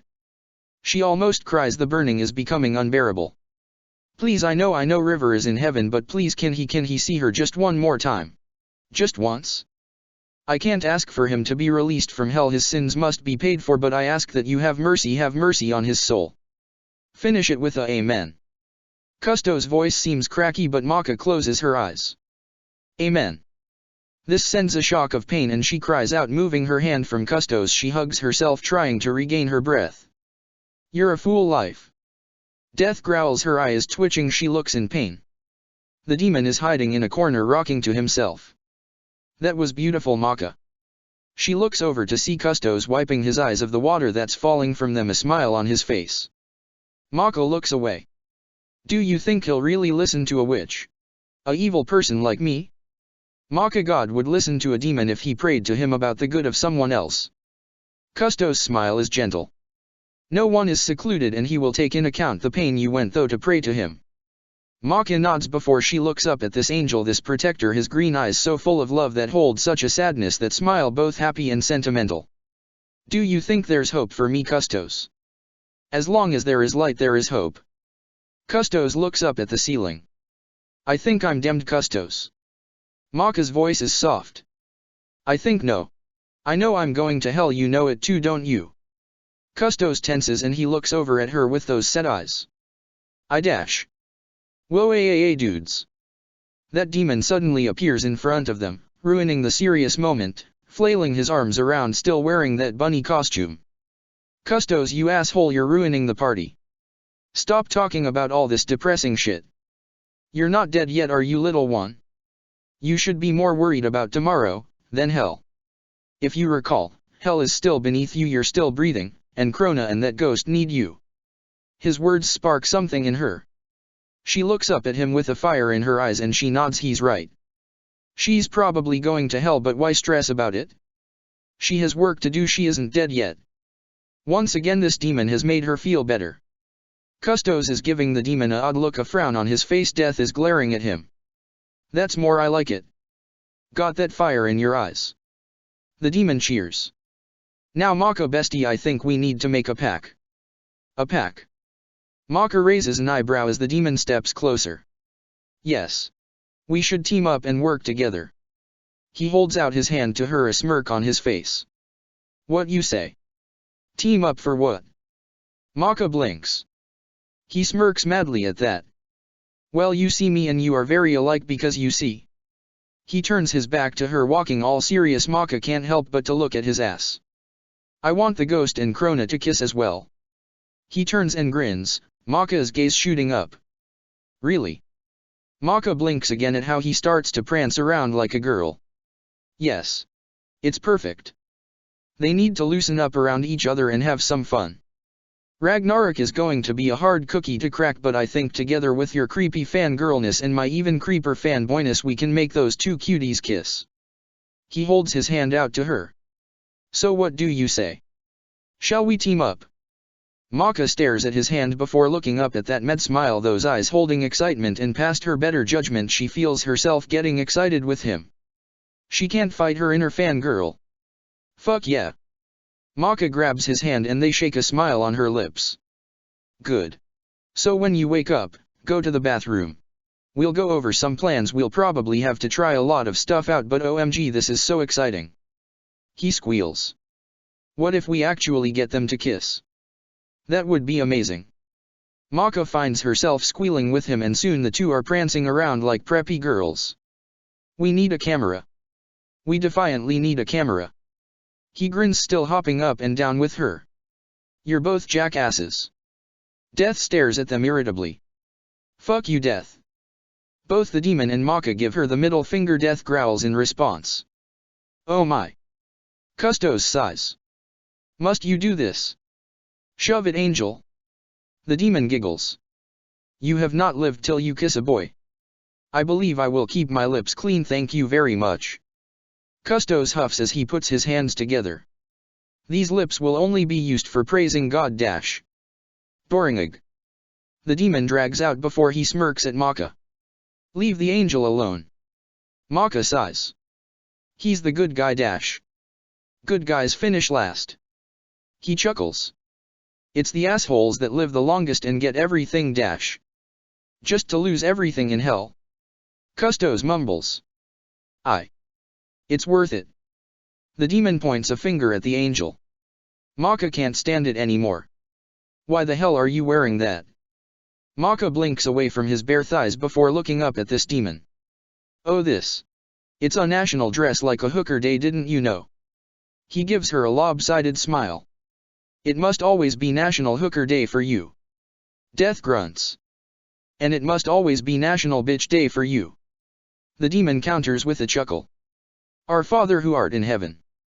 Custos starts. I'll kill you. I'll rape your ass. Maka blinks at this room, at the fighting demon, and death at the angel tying to pray, at all the hot dogs around, at the demon in a bunny costume. Her head is pretty fucked up. You would think she was doing drugs. The demon turns around suddenly and gives Maka a thumbs up. That's when everything fades away. Maka is aware of two things when consciousness comes back to her: a warmness pressed against her front and a coldness on her back. Two contradicting feelings, yet they feel so right all together.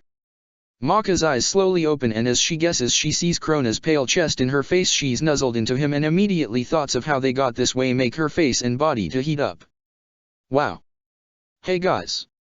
Maka yawns, already knowing it's Ragnarok that is behind her. She's not at all uncomfortable with the fact she's naked, and these two boys are pressed up against her. It feels right. Natural almost. Hey Maka. She can feel Krona's smile on top of her head. How'd you sleep? Damn bitch, Krona worked you good, didn't he? You were out forever. Ragnarok chuckles and Krona squeaks. He really did. Maka grins into Krona's chest and rubs Ragnarok's arms that are hugging her from behind. By the way, thanks for that, Krona. You fucked my mind clear. No problem, Maka. His body is getting hot. He sounds embarrassed. What? You not going to say anytime, Maka? Maka chuckles when he tenses. Gah. Why, you know that I'll do it anytime. He sounds so worked up she has to look at him and is amused to see how much he's blushing. What's wrong, Krona? You look nervous. Maka smirks. He gets redder as he glances at Ragnarok. It's just dash. Well, sweet Jesus, Maka, I don't want to talk about how I banged you in front of Ragnarok, even though he's all over your naked body. Ragnarok suddenly mocks Krona's voice, speaking higher, stutter and all. The three get really quiet before they all bust out laughing. Maybe it's the way Ragnarok sounded or the way he brought back sweet Jesus, but in this moment it was fucking hilarious. Shut up, Ragnarok. Krona chuckles out. Not my fault you're a pussy. Ragnarok grunts. When you fuck a girl good, you're supposed to brag about it, not hit it like a prissy girl. I am not a prissy girl. Krona blushes and his gaze skits. Well, if you're not a fucking prissy girl, then you should be shouting about how you pleased Maka. That's what all the fucking real men do. Really? But I've never heard you dash. Suddenly there's a knock at the door. Lady Maka, I have food, may I come in? Alright, Krona. If you're a man, run over there, open the door and shout at Erika how you fucked Maka. Then everyone will know you're a man. Ragnarok tries to hide his asshole-like smile. Really? Krona turns to Maka as if reassurance. Maka can't resist. Yup. Maka nods vically, seeing how Ragnarok's smirk grows. I am a man. Krona seems to mumble to himself as he crawls out of bed naked and all. He trembles slightly when he gets out of bed. He takes a deep breath before punching the air. I am a man. Maka and Ragnarok have to sneak her into the pillow to stop full out cracking up as Krona marches over to the door. This is too rich, too good. She can't even feel sorry right now. Lady Maka dash, Erika starts again, only for Krona to open the door wide, revealing the frog witch and Free standing next to her. What the fuck? Free starts, his face dropping with Erika's in shock. I see Krona Gorgon. A man had sex with Maka. Krona shouts in their face. Naked Maka and Ragnarok are cracking up at this point, holding on to each other. And she liked it. The look on Free and Erika's face is priceless. She wishes she had her camera on her. Oh god, Maka's side hurts so much, their mouths are wide open. Krona pauses when he looks down at the tray of food that Erika is holding. His eyes light up. Oh. Are those pancakes? Krona takes the tray before slamming the door in the faces of a very stunned Erika and Free. That was it. That was too much. Maka and Ragnarok crack up full force, not holding anything back. Gee guys, I did it. And I got pancakes dash, Krona starts, but when he turns around and sees Maka and Ragnarok rolling around there laughing so hard he frowns. What's so funny? When they keep laughing more his brows furrow. Why yelling at people and naked isn't what men do. Is it? Maka and Ragnarok shake their heads trying to catch their breaths. Why you jerks? Krona pouts, his face heating up so much as he puts the tray of food down and quickly picks up his shattered clothes on the floor. He starts to put them on, a embarrassed flush on his face. I'm sorry I had to do it, Krona. Maka wheezes. I love you. Holy fucking shit, you actually did it. Ragnarok roars. What fucking got me was when he was fucking like, oh, are those pancakes, what the fuck? Maka and Ragnarok crack up. I'll like pancakes. Krona huffs and crosses his arms, that adorable pout on his face. Are you two done? No. Ragnarok chuckles. Yes. Maka giggles. Sorry Krona, you really are a man though. Maka slowly gets out of bed, walking towards the pouting boy still naked. His gaze skits from her naked from Maka, cups his cheeks and makes him look at her. You know you didn't have to do anything to prove that, right? You were always a man to me before this. She smiles gently. You're my beautiful man, remember? Krona looks at her with wide eyes before such a happy smile comes to his lips and he giggles. God, it's so cute. Yeah, I am. He beams. You were the first to make me feel good about being a boy. You helped me accept it, and then. He blushes. You turned me into a man. You didn't need me for that, Krona. Maka rubs her nose against his, and he sighs in happiness, forgetting completely the joke she just played on him. When Maka pulls away, he's able to see Ragnarok, laying in bed, with his arms folded behind his head. He's staring at Maka, looking lowly at her naked form. Pervert.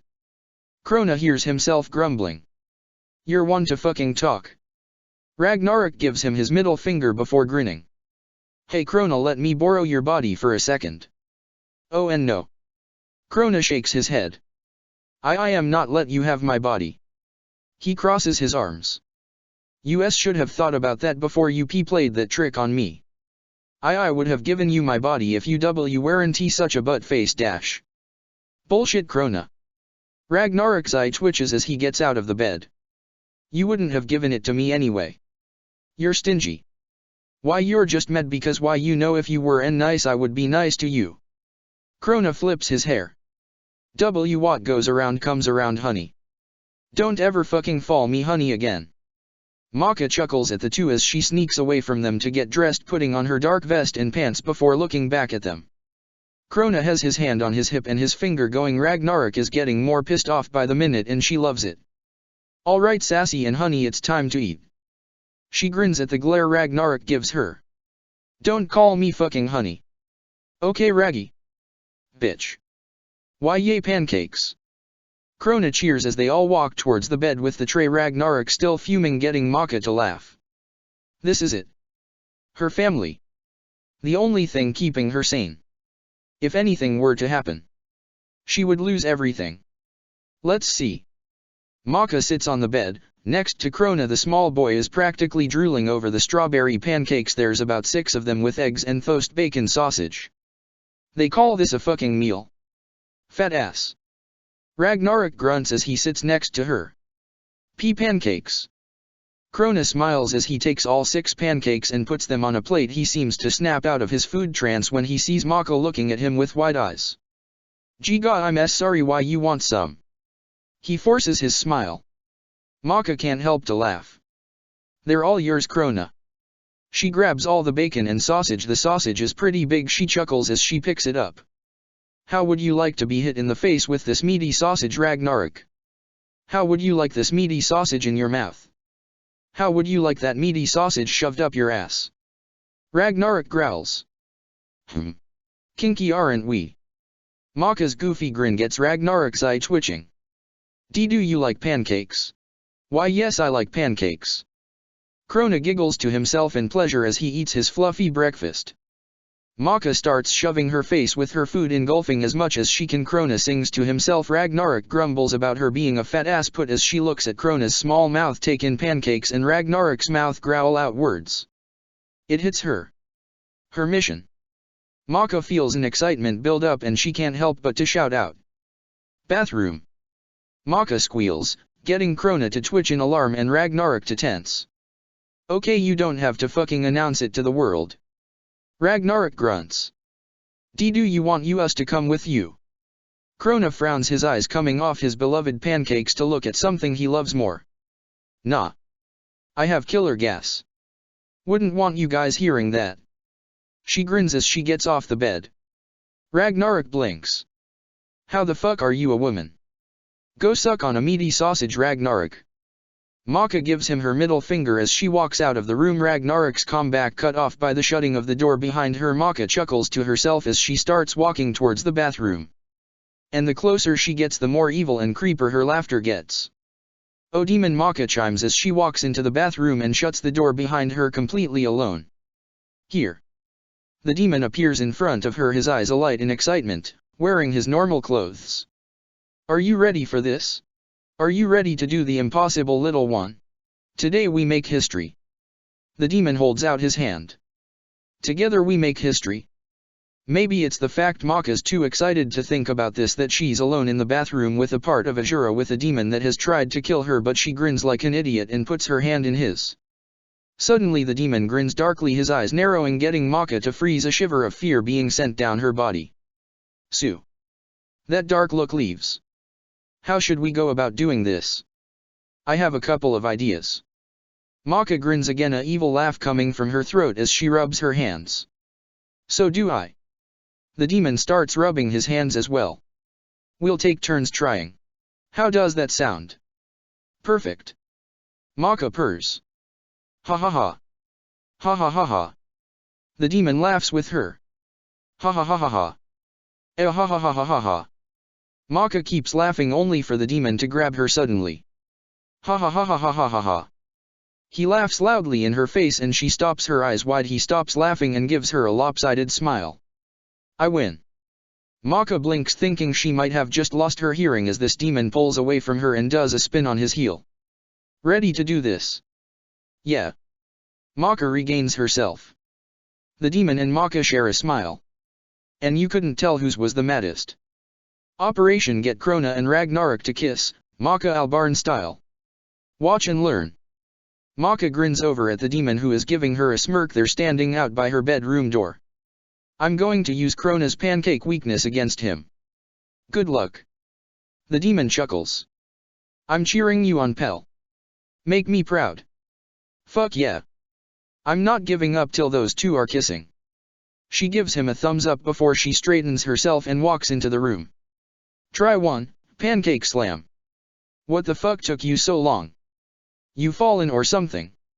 Ragnarok grunts, raising his eyebrow as Maka walks in smoothly, a blank look on her face. Why yum. Krona hums as he swallows some of his pancake. He smiles down at the last one. He happily reaches down. Do I like pancakes? Yes, I like dash.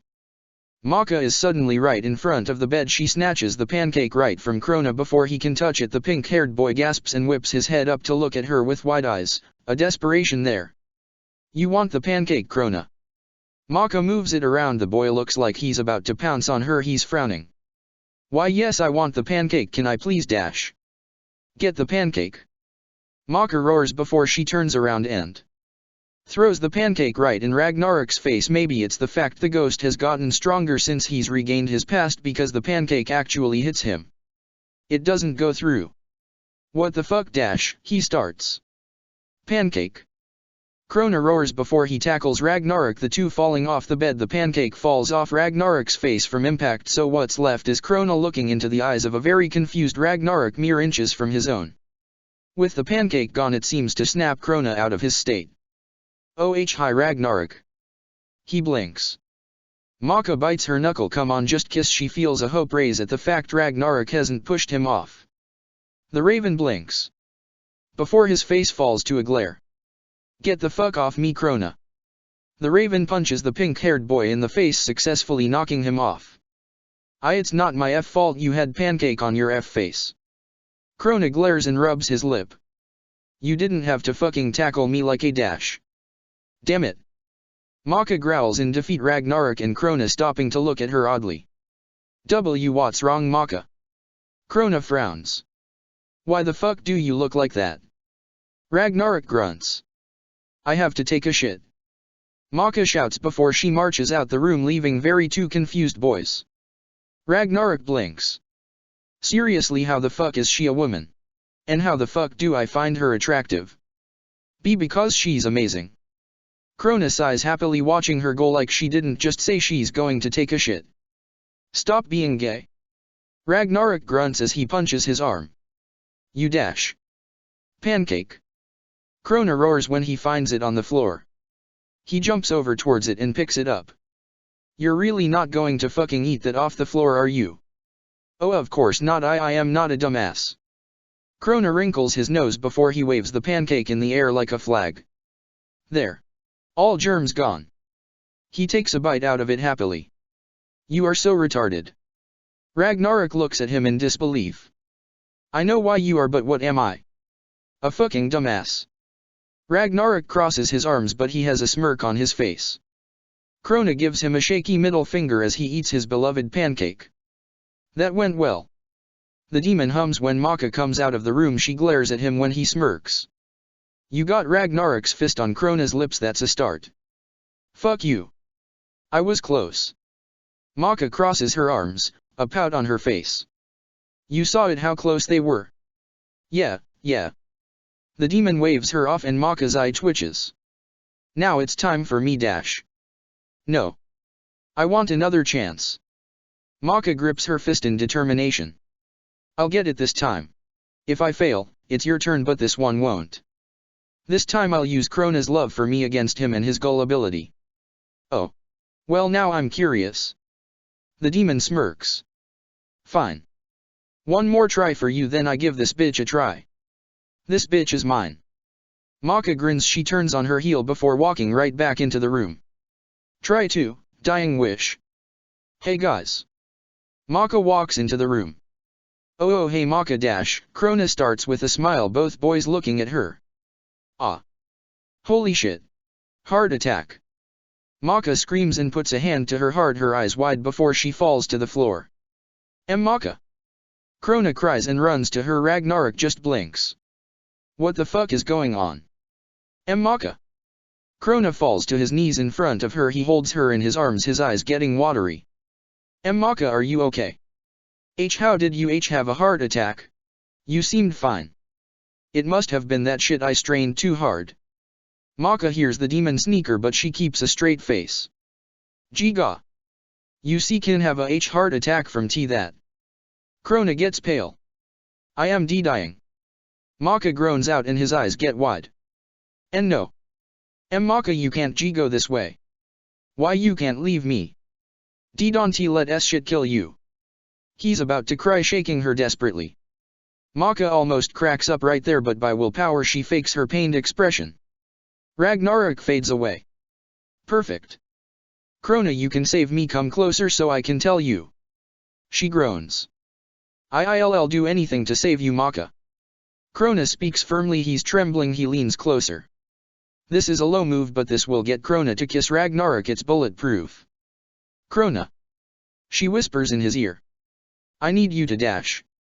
Suddenly water is thrown on her. It's cold water. She screams and jumps up, standing on her feet, her eyes so wide.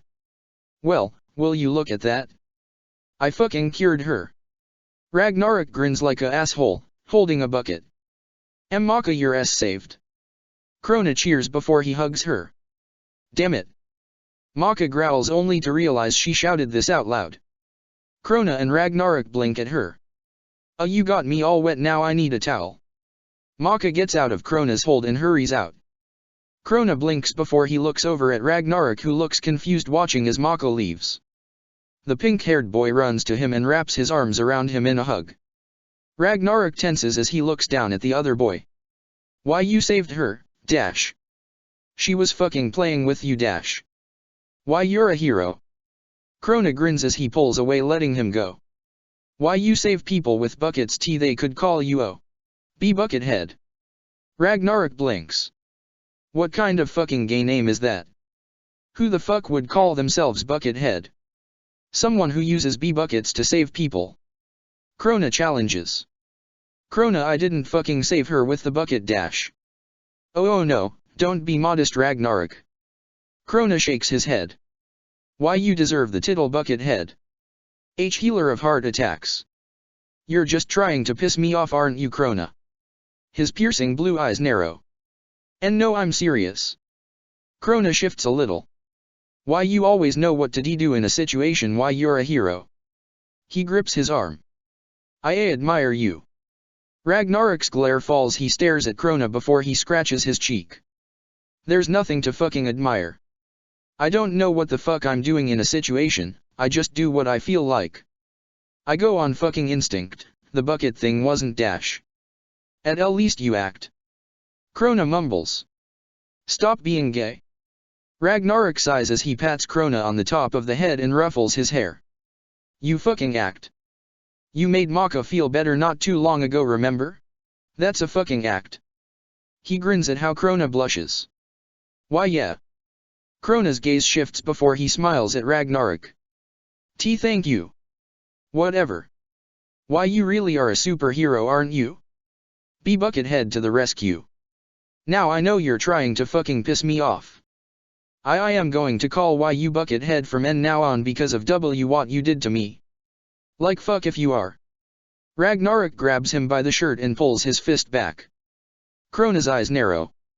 I'll sing it. You wouldn't. Krona gives him a look before he opens his mouth. My, you got soaking wet and they didn't even kiss. The demon laughs when Maka walks out of the room. Fuck you. Maka grumbles as she wrings out her vest. The more you say it, the more tempting it's getting.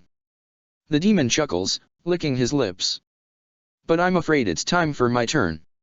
His smile is sinister. No mercy. Fine. Maka sighs as she moves out of the way of the door. It's all you. Time to tame a bitch. Doggy style. The demon chuckles before he stops. He gets an odd look on his face. Hey Maka. He looks at her. Yeah. Maka tenses at him saying her name and the serious expression on his face.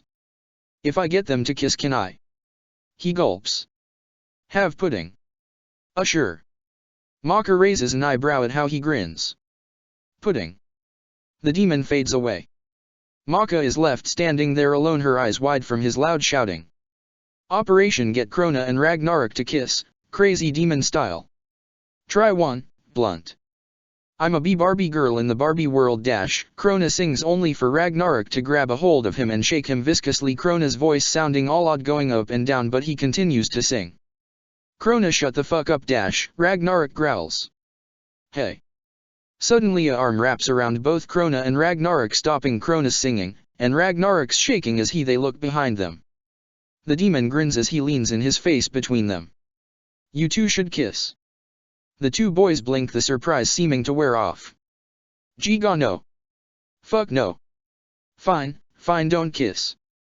The demon grins. But you two have to at least fuck dash. Ragnarok and Krona elbow this demon at the same time in the face, getting him off. Get the fuck out of here, pervert. I don't know how to deal with that. The demon fades away, leaving Krona and Ragnarok looking at each other in confusion. Fuck my eyes, I think I might be blind. The demon groans as he appears in front of Maka, he's rubbing his eyes. What kind of fucking plan was that? Maka grunts. Of course that wasn't going to fucking work. Hey. Just had to fucking try it. Sometimes all you have to do is offer the idea. The demon grumbles, still rubbing his eyes. I'll get it this time. That was just a fucking warm-up. I hope you have some better ideas than that. Maka smirks. At least my ideas got them closer. Well, my ideas will get them to kiss. The demon crosses his arms. If there's anything I know, it's fucking kissing boys. I know what boys want, I know what guys need. Oh. Maka raises an eyebrow but can't help her blush because he looks like Krona and Krona kissing a guy. She has weaknesses, okay? This idea is bulletproof. I'm going to use my beautiful voice and... The demon snaps his fingers, something appearing in his hand. And this lollipop. A lollipop. Maka blinks. How the hell is that going to get them to kiss? You'd be amazed at what kind of seduction a lollipop can give. He smirks perversely. You know that song Lick Me Like a Lollipop? You know what I'm saying. Krona's small innocent tongue lapping on a lollipop. Oh yes, Ragnarok will have a boner for him by the end of it. Maybe this would work if Ragnarok was already gay. Maka sighs though she can't help to blush at what he said. Ragnarok will probably just see it as Krona eating a lollipop. He probably won't even pay attention to him. That's where my song comes in. He chuckles. Yet I'm not trying to get him to see Krona eating the lollipop like Krona licking a dick, though that would be nice. No. The cherry color will pronounce his lips more. Just watch and learn, homegirl. The demon gives her a peace sign before he fades away. Maka can't help but to wonder how this one will turn out. Try to, let me sing you a song. That fucking perverted demon. Ragnarok grumbles, his eye twitching in irritation. He's more gayer than you, Krona. GG thanks. Krona gives him a glare, but it looks like a pout. He's just a little strange. He's really not a bad guy. Ragnarok dash. A demon? Not a bad guy. Ragnarok scoffs. Seriously, Krona, I don't know what the fuck you're thinking in befriending him. Is he fucking brainwashing you? Or are you just that stupid? I know he won't betray us, Ragnarok. Krona gathers his courage. You should trust in me more. Maka does dash. Maka is fucking blinded by love. She has a lot of shit to deal with and she probably just doesn't want to fight about it. I care about you, Krona, but I'm not going to let you fuck all this up dash. I know what I'm doing. Anger is starting to build in the pink-haired boy's eyes. Oh? Suddenly you know what you're doing. Ragnarok scoffs. You should be more worried about Maka than making fucking friends with a demon. She only has this day and tomorrow, Krona, that's all she fucking has. Don't you think I know this, Ragnarok? That's why we need him. He can help us, dash. You piss me off so fucking much, Krona. This is ridiculous. Do we need to send you back to that fucking asylum? Because obviously your brain's fucked up if you think this demon will help us. Krona gives him a dark glare before he crosses his arms and walks back over to the bed. He sits on it, glaring at the wall. Ragnarok grumbles and moves to the other side of the large room, seeming to try to keep himself from beating the shit out of Krona. Hey best friend. The demon appears in front of Krona. He's whispering so Ragnarok doesn't hear him. He frowns at the look on Krona's face. What's wrong? Are Ragnarok being an ass? Krona rubs his arm, and sighs. He thinks I'm stupid for trusting you. He's wrong, right? Krona looks up at him with those eyes, those pale blue eyes that still hold gullibly, that still trust. Of course. You can trust me. You trust your best friend. Judas gives him a reassuring smile. I'm sorry your friend doesn't like me though. I was going to save this for myself, but you seem to need it more than me. He hands Krona something. A lollipop. Krona blinks and looks at him. Yup. A cherry lollipop. He grins at how his eyes brighten. Maka likes cherry. He smiles then frowns. She's been gone a while. Have you seen her? I think she said she was going to get a towel. Oh yeah, she's back in the bathroom. I think she's having some stomach problems. I wouldn't go near her. Don't want to embarrass her. Alright, should I wait to share with Maka? You could always get started for her. She said she wanted you to. Really? Wait, how did you dash?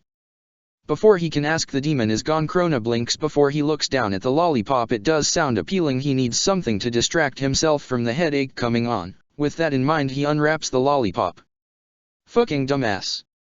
Ragnarok grumbles to himself, taking deep breaths, trying to keep his cool. He needs to fucking relax. Percussion. A voice speaks in his head and Ragnarok starts hearing drums. Slow drums like jazz. It's soothing. Something you would listen to when you're trying to sleep, though Ragnarok wanted to relax. This gets him to tense up. Maybe he's just hearing shit. Strings.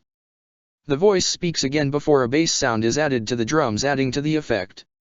Winds. Flutes add to the melody. Ragnarok frowns and turns around, looking for what the fuck is making this noise. He glances around the room looking for the speaker, looking for anyone else, only for his piercing blue eyes to fall on the only other person in here. Words. The voice seems to be smiling, getting louder. There you see him sitting there across the way, the voice is deep and soothing, singing like he's singing in Ragnarok's ear, but no one is there. Krona doesn't seem to hear what he's hearing. The pink-haired boy is just sitting on their bed licking a lollipop. Where the hell he get that? He don't got a lot to say, but there's something about him. The voice coos softly, it's sounding like it's coming from near Krona, so Ragnarok takes a step forward. And you don't know why, but you're dying to try. You wanna kiss the boy. What? Ragnarok can't help but to blurt out at that. No, I fucking don't dash. Yes, you want him, look at him. You know you do. The voice continues to sing. Ragnarok does look over at the pink-haired boy. Krona's hair seems to be moving slowly from an unknown wind light from the window shining right on him, his eyes closed in pleasure as he timidly licks the lollipop with his small tongue, his lips all red. Possible he wants you to. There is one way to ask him, it don't take a word. Not a single word. Krona's eyes slowly open, his pale blue eyes shining as his lips part and he licks them. Go on and kiss the boy. Fuck no dash. Ragnarok protests with the voice in his head getting alarmed quickly, only for the music to pick up speed. Shit, is he going insane? Sing with me now. Sha-la-la-la-la-la, my oh my. Look at the boy, too shy. He ain't gonna kiss the boy dash. Damn straight, I'm not kissing dash. Sha-la-la-la-la-la, ain't that sad? Ain't it a shame? Too bad you gonna miss the boy. The voice takes a quiet tone. The lights seem to dim, so the only thing bright in this room is Krona, the boy still enjoying his lollipop, not knowing the distress Ragnarok is going through. What the fuck is going on? Ragnarok looks around. The words stop, but the instruments are still playing that soft and sweet tune. He glares around trying to find the source, but to no luck. What kind of fucking madness is this? Why the fuck would it be telling him he wants to kiss Krona? He was just fucking pissed at the guy. What the hell is going on? Ragnarok's question goes unanswered, but the music never stops and Krona never seems to hear it. Now's your moment. Floating in a blue lagoon, suddenly Krona isn't in his bed anymore, he's in a boat on the water with fireflies, a moon shining down at him. Ragnarok blinks, he's fucking losing it, he's seeing things and hearing things. Boy, you better do it soon, no time will be better, Ragnarok growls before he punches himself in the face. The image doesn't fade away though, the room around him is faded. All there is Krona now. The boy is radiating. Ragnarok tries to look away, tries to cover his ears, but Krona is the only thing he can look at now. He don't say a word, and he won't say a word until ya kiss the boy.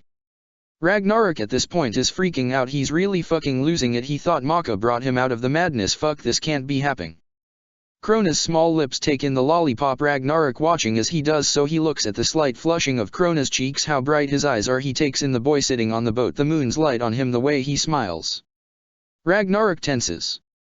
Sha-la-la-la-la-la-la, don't be scared. You got the mood prepared, go on and kiss the boy. Ragnarok slowly starts to walk over to the boy, following the alluring voice. Sha-la-la-la-la, don't stop now. Ragnarok keeps walking slowly towards the boat, which he really knows is their bed, his piercing eyes on Krona, on the boy's eyes that are sparking. He pauses when Krona looks at him. Don't try to hide it, how you wanna kiss the boy? Ragnarok. Krona blinks at the odd look on his face, his head tilted in the cutest way. Is something wrong? Sha-la-la-la-la-la, float along. Listen to the song. The song say kiss the boy. Ragnarok doesn't say anything to Krona, he just walks closer, the light on Krona making his red cheeks look darker, that lollipop in his mouth, those eyes staring at him. Sha-la-la-la-la-la, the music play. Do what the music say, you wanna kiss the boy. Ragnarok leans closer, his hands resting on the bed by both sides of Krona's hips. Krona's eyes get wide. You've got to kiss the boy. Their eyes lock before Ragnarok gets closer, their faces inches apart. Why don't you kiss the boy? Ragnarok. The lollipop falls from Krona's mouth, a confused look on his face, he seems a bit fearful, yet his cheeks are a ting of red. You gotta kiss the boy, go on and kiss the boy. The raven gets closer and closer, their lips inches apart, piercing eyes locking onto pale blue. Krona, get the fuck out of the way. Ragnarok snarls as he pushes Krona away with his hand, Krona falling off the bed with a surprised gaw, before Ragnarok moves behind where Krona was to the lump in the boat. Ragnarok rips the blanket off. You gotta kiss the boy, the demon sings, his back to the raven who is glaring daggers in the back of his head. The boat has turned back into a bed. Go on and kiss the boy. The demon cheers, only to stop when he must realize he no longer has cover. He slowly turns around only to see Ragnarok towering over him with a dark expression and Krona blinking, looking so confused. Oh hey there ghost, like the song. It's a classic. The demon smiles sheepishly. Ragnarok responds by crackling his knuckles before cracking his neck, the look in his eyes turning darker. Shalalala and kiss the boy, dammit. The demon roars, jumping up and flailing his arms around. Do you know how much work I put into that? Dash. The demon is cut off. My Ragnarok's fist to his face. The boy is quick to grab him. Krona looks conflicted and confused. What's going on? Krona. Best friend. Thank God you're here. The demon fades out of Ragnarok's hold to hide behind Krona. I sung your friend a song to try to be friends with him, and he punched me in the face. Judas points to his cheeks. These tears are real, and because of him. Oh fucking please. He was singing a fucking song about me kissing you, Krona. Ragnarok snarls. I'm a demon. That's how we show we care about each other. I couldn't help overhearing your argument about me, and I feel really bad I'm causing you so much trouble. I wanted you two to kiss and make up. Dash. You just want us to kiss, you perverted asshole. Me? A pervert? Never. He gasps, his tears falling more. You hurt me so much that I have to leave right now. I have to leave right now. The demon sniffles and starts walking away. Oh fuck no. You're not going anywhere, asshole. I'm not done with you. Ragnarok roars and tackles him, only for the demon to fade and Ragnarok to fall on his face. Haha. Can't catch me, I'm the gingerbread man. The demon coos before his voice fades away. Fucking hell. Ragnarok growls and gets up. He's fucking dead. Dash. He's just playing around. Ragnarok. Krona frowns. He doesn't mean any harm. Dash. Any harm? You're not going to be able to convince me, Krona, that he. So their fight continues, lips flapping but no lips smacking. I really thought they were about to kiss. Maka sighs as the demon appears in front of her, wiping his fake tears. The song was nice though, I'll give you credit for that. Fucking hell. Bull balls. The demon snaps his fingers before letting out a frustrated sigh. We both failed. I thought I could do it. The ghost was able to resist my beautiful singing. There's no way we can get him to kiss Krona. The demon sighs again. Wait. Maka's eyes get wide before she face palms. Maybe we've been going about this all wrong. We're supposed to be helping each other, right? Well, obviously our plans alone aren't enough. So we combine them, use our heads to come up with plans together. The demon beams. As they say. Two fucked up heads are better than one. Hell yeah. So what should we do? We've tried song being blunt, dying pancakes. Maka frowns. If anything, they seem to just fight more after we're done trying. What are they doing now? Let's see. The demon snaps his finger and the large vertical eye that Maka has been watching comes closer. In the pupil Maka can see Krona and Ragnarok. They seem to be yelling at each other before Krona goes back to his side of the room and Ragnarok goes to his. They're still fighting. Maka frowns and rubs her chin. You know you are a fucking witch. I bet there's a love potion in your book. The demon grins at her. Nah, I don't want to use magic. Maka waves it off. That's quitter talk. Hey, I just thought of something. What? Well, you know SpongeBob, right? Who the fuck doesn't know SpongeBob? That shit is my shit that I shit to. Maka blinks before she straightens herself out. Well, remember that episode Squidward changed the boys' bubble notes they were passing to each other to say mean stuff? Yeah, so you want us to throw bubbles at them? No. It gave me a idea. What if I don't know, this might be cheesy, but we write a letter and give it to the two boys. The letter will apologize dash. And say something along the lines of getting them to kiss, right? The demon grins. I want to write Ragnarok's letter. And I'll write Krona's letter. Maka grins. Remember, try to be like Ragnarok, you have to make it believable. Got it. Be like the ghost. The demon grins before Maka snaps her fingers. Two papers appear with pens. They sit on the floor before they get to work. Operation Get Krona and Ragnarok to Kiss, combination. Maka and Crazy Style. Try one, Dear John. Where the fuck is Maka? Rago and Rake growls. This fucking bitch has not been looking for a towel this whole fucking time, and this fucking demon and fucking Krona. This is fucking ridiculous. Ragnarok glares out of the window, not looking at the pink-haired boy, less he wants to knock the shit out of him. That's when his eye catches something on the window, still a letter. This wasn't here a second ago. What the fuck is this? One of the demon's pranks. Ragnarok scowls as he peeks up the letter and opens it. Dear Ragnarok, I'm sorry for pissing you off, but you should know I'm only doing what I think is best for our family. I also want you to know it's getting harder to fight these urges ever since Maka said something about us kissing in the bathtub. I can't get the possibility out of my head. I can't deal with it. Ragnarok, could you just kiss me once? Just so I can get it out my system. I'm sure it will make Maka happy too. Can you help me deal with this? Love, Krona. What a jerk. Krona huffs on the other side of the room only to frown. Maka really has been gone a while. I wish she would come back. Maybe I should check on her anyway. Krona starts only to see something on their bed. It's paper. It has writing on it. Curiosity getting the better of him, he walks over to the letter that wasn't there a moment ago, and grabs it, opening it up. Dear Krona, I know I'm a fucking asshole and I like the smell of my own farts, but you're so awesome. I can't even express how awesome you are, so I punch you in the face, but when I punch you I'm really saying I love you, Krona. You sweet piece of ass.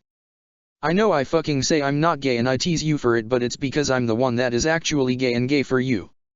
I'm gay for your ass, Krona. When I pound your face in, I really want to be pounding your ass. So forgive me, I'm confused when I see you. It's like my penis is on fire. You are so hot. If you could find it in your heart to forgive me for being an ass, I would like a kiss from you. I know it's bold of me, but hell, your ass is worth it. Love, Ragnarok. P.S. If you don't kiss me, I'm going to rape your ass.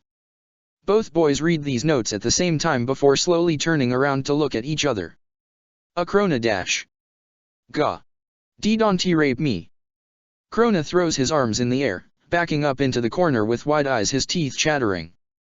What the fuck you talking about? I'm not dash. Don't even try to deny it. I know all your dark intentions, Ragnarok. Why you do like my ass? And why you want to rape me? Krona's gaze shifts everywhere. He looks close to hyperventilating. It's all here. Krona waves the paper around. Wait a fucking second. Ragnarok's face gets dark as he marches over towards the trembling boy. I didn't fucking write that dash. Oh yeah. Krona challenges. Then why does it have your name on it? Because someone else wrote it, dumbass. When the fuck would I even have time to get fucking paper? I've been here the whole time. Come the fuck on, give me it. He snatches the paper from Krona. As he reads it, his face gets darker and his eye twitches. You know I would not fucking write this shit dash. I don't know, Ragnarok, why you get that crazy look in your eyes sometimes dash. Bitch. I don't want your fucking ass. If I wrote this, then apparently you wrote this too.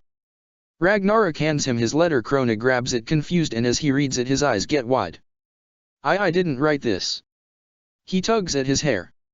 And I didn't fucking write that. Ragnarok growls. But then who dash? Krona starts only to stop as he looks behind Ragnarok. The boy's pause gets the spirit to turn around and immediately his face falls to a scowl. It's a vertical eye. When it sees it's been caught, the eye widens before disappears. It's that fucking demon. I am going to kill him. Giga. Why would you write stuff like this, Blue? Krona frowns. Come on, let's fucking find the perverted bastard. Ragnarok snarls before he takes off running. Krona running with him, with a frown on his face. Holy shit, holy shit, holy shit. The demon pants as Maka and him come to a stop in the dining room. As soon as the plan was a failure, they ran just in cause Ragnarok and Krona would come out. The demon pouts. Why am I the one to only get blamed? He fidgets with his fingers like he's ashamed. This one was your idea. He mumbles. I know, in my head I pictured it turning out perfectly. I guess I'm getting desperate. Maka sighs. The reason why this plan failed has to be because of you, because my letter was just like Ragnarok and I was all romantic and stuff. The demon crosses his arms staring at Maka as she holds her head in her hands. What's our next move? I didn't want to do this. Maka takes a deep breath. But I'm a witch for a reason dash. Hell yeah. Love potion, here we come. Oh, and I can help you. He cheers as a maid's outfit pops onto this male, a sexy maid's outfit at that, his thighs all exposed. But you're a demon. Maka tries to keep her eyes up as this demon grins at her. Yup. I got the magic fingers though. And I was there when you made those other potions, you suck. You need my help. It's true, Maka has had her failures. After glancing at those smooth thighs of the demon, she smirks up at him. Alright. Fine. Let's do this is our last try. Last try. He grins as he holds his hand out. We can do this. She puts her hand over his. With a twisted grin they walk over to the room next to the kitchen where they will make the potion. A demon and a potion, retarded witch making a love potion. What could possibly go wrong? Last resort, good old-fashioned love potion. Fucking demon, come out. Ragnarok growls as he busts through the bedroom door, only to stop right when he gets out when he comes face to face with Maka. There you are. What the fuck were you doing? I know you were not looking for a towel that long dash. He starts going off only to stop when he sees the 3 glasses she's holding. What the fuck is that? Maka. Krona cheers when he sees her, clearly relieved. Hey, are you okay? I'm fine. She grins. I got you guys some drinks, sorry I took so long, had some stomach problems after drying off. I'm never trusting Medusa's eggs ever again. Did you wash your fucking hands? Ragnarok wrinkles his nose when she pushes the drink to him. And what is this? Coke. Maka says smoothly as she hands some to Krona. So what do you guys want to do? Maka takes a sip of her drink. I don't know. Krona takes a shaky sip. Why the fuck would I drink Coke? I'm a ghost. Ragnarok starts only for Maka to grab his drink, take a slip of it before kissing him, passing the liquid down his throat. He pushes her off. What the fuck? Now demon. Maka yells as she turns Ragnarok and shoves him into Krona. The demon appears behind Krona and pushes Krona into Ragnarok. Together they hold the two together. Both confused boys lock eyes. We did it. They seen each other first. Yay. The demon cheers as he lets go of Krona, him and Maka stepping back with grins awaiting the kiss they have wanted. Be blue. Krona blinks. Why are you acting so weird today? You too, Maka, what the fuck? Ragnarok starts only for him to do a slide with his legs and a clap with his hands. What the fuck? His eyes widen in confusion as he starts to shake his shoulders and moves his hips in a very feminine way. I'm not fucking doing this. I can't stop. Dancing. Krona seems in distress when he falls on the floor and starts to do a spin like he's break dancing. Maka and the demon blink as they watch these two get down. Ragnarok is dancing like a girl, moving his hips, popping and dropping his ass as it goes on. His eye twitches more and more. Krona is doing some crazy shit, backflips and splits. Maka swears she hears the demon moan when he does a spilt. Maka, what the fuck did you do to us? Ragnarok screeches as he starts to dance on his tiptoes. Maka can't help but to chuckle at this, getting the raven all the more pissed off. I don't know. Maka looks over at the demon. Why the hell are they dancing? Oh. The demon blinks at her. I added some jumping beans. I thought a dancing potion would be funnier. You sabotaged us. Maka growls. Now they're never going to kiss. That's what this is all about. Ragnarok roars. So it's been the both of you. This morning has been hell because of you two assholes. Maka, what the hell is wrong with you? Working with the demon to get us to fucking kiss? I'm going to beat the shit out of you. The boy does a twirl on his tiptoes. Maka might be even afraid if not for that part. Stop this right now. Please. Krona pants as he does another backflip. The potion doesn't wear off for a day. Maka frowns. What? You bitch. I could cancel it. The demon speaks up, a grin on his face. I put my blood into it just so I could have control over this potion. Now I'll heal Krona because I love him, but if you want to be healed, Ragnarok, you have to kiss Krona. Be blue. Krona gives him a scolding look. Heal Ragnarok too. But Krona. The demon pouts.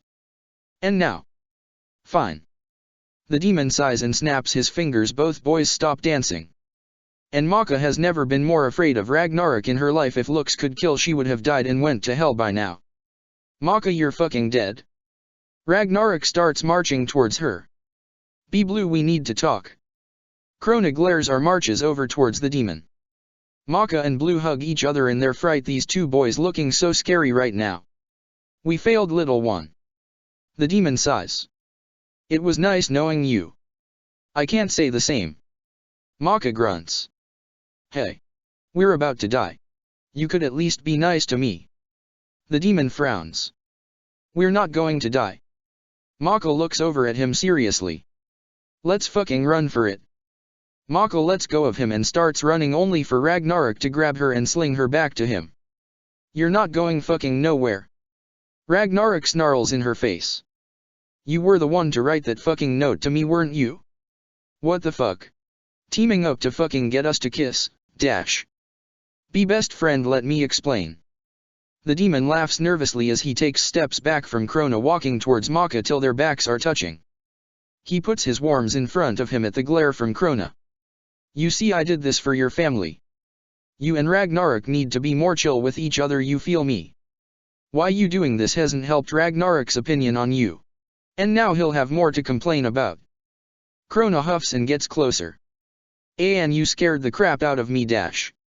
You wouldn't hit a girl who just had a heart attack, would you? Maka puts her hands up as well. Bitch, that wasn't even real. Ragnarok growls before he swings on her. Be bad. Krona points his finger at the demon in a scolding way, the demon flinching like Krona is about to hit him. The demon fades away. And Maka jumps out of the way of Ragnarok's fist. The ghost ends up tripping over Maka's feet, and with the swing of his fist he falls forward right onto a unexpecting Krona. Maka watches with wide eyes as Ragnarok's lips touch Krona's itts like the angels have looked down on her, and even after all her hardships she finally got what she's worked so hard for. Krona's eyes are wide as he catches the other boy. Ragnarok looks just as shocked, their lips staying together for only a moment before Ragnarok shoves Krona and he falls on his butt. Ragnarok viscously wipes his mouth. Maka and the demon exchange a look, their lips twitch, a happiness bursting in them, black blood and red blood fall from their noses. Success. They cheer. Only for Ragnarok and Krona to turn on them, they do not look amused. Oh shit, well it was nice knowing your Maka. The demon waves as he starts fading away. Hey asshole. Where the fuck you think you're going? Maka growls. The fuck out of here. I'm not taking the blame. Have fun, sweetie. He chuckles as he disappears. You betrayed me? Maka growls. Of course. That's all I do. He chuckles before his voice fades away, leaving Maka with two upset-looking boys. Maka smiles sheepishly. So? She looks around the hallway, nodding to herself. Nice weather we're having, huh? Krona grabbed her legs. I got her fucking arms. Ragnarok suddenly appears behind her, grabbing her arms and hands. Maka's eyes get wide and she struggles, not liking where this is going. Why? Krona frowns now. What are you going to do with her? We're going to get her the fuck back. Ragnarok smirks evilly, chills being sent down her spine. Grab her legs. Oh please, Ragnarok. Maka grins. Krona would never. Krona, what are you doing? Maka's grin falls when the pink-haired boy grabs her legs, both of these boys picking her off the ground. His gaze shifts. Sorry Maka, but why you made me kiss Ragnarok and think you had a heart attack? Ragnarok and Krona start to move her together. It's time for some payback. Oh no way. Maka struggles. Krona, you traitor, dash. As soon as those words are out of her lips, Krona's eyes flash and he lets go of her like she was on fire. He takes steps back, his face going completely pale. Krona. Maka frowns. She meant it in a joke. She knows she deserves some get back. What's wrong? He doesn't respond, he just stares at her with a hand over his heart. Oh fucking hell. Ragnarok growls before he grabs Maka and throws her over his shoulder. Hey, put me down, asshole. No way, bitch. Ragnarok laughs evilly as he smacks her ass that's by his head, getting her to let out a squeak from the pain. Time for some fucking payback.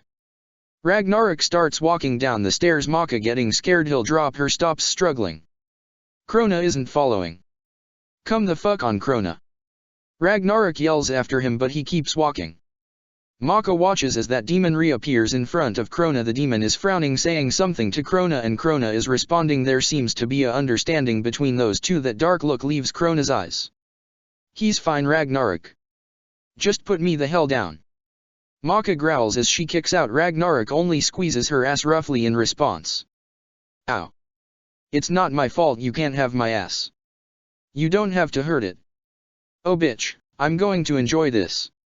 He laughs loudly as he walks downstairs past the dining room and into the green door that leads to the garden. Maka kicking the whole time and struggling. What the fuck are you going to do to me? Maka can't help but to be nervous as this raven laughs all the more darkly, moving through this garden, the moon shining down, casting shadows. He doesn't answer as he comes to a stop in front of a pond. Maka can see how dirty it is. You know those ponds that have all that green stuff on the surface? Those ponds that just scream don't swim in? Those ponds that stink like it's filled with geese shit.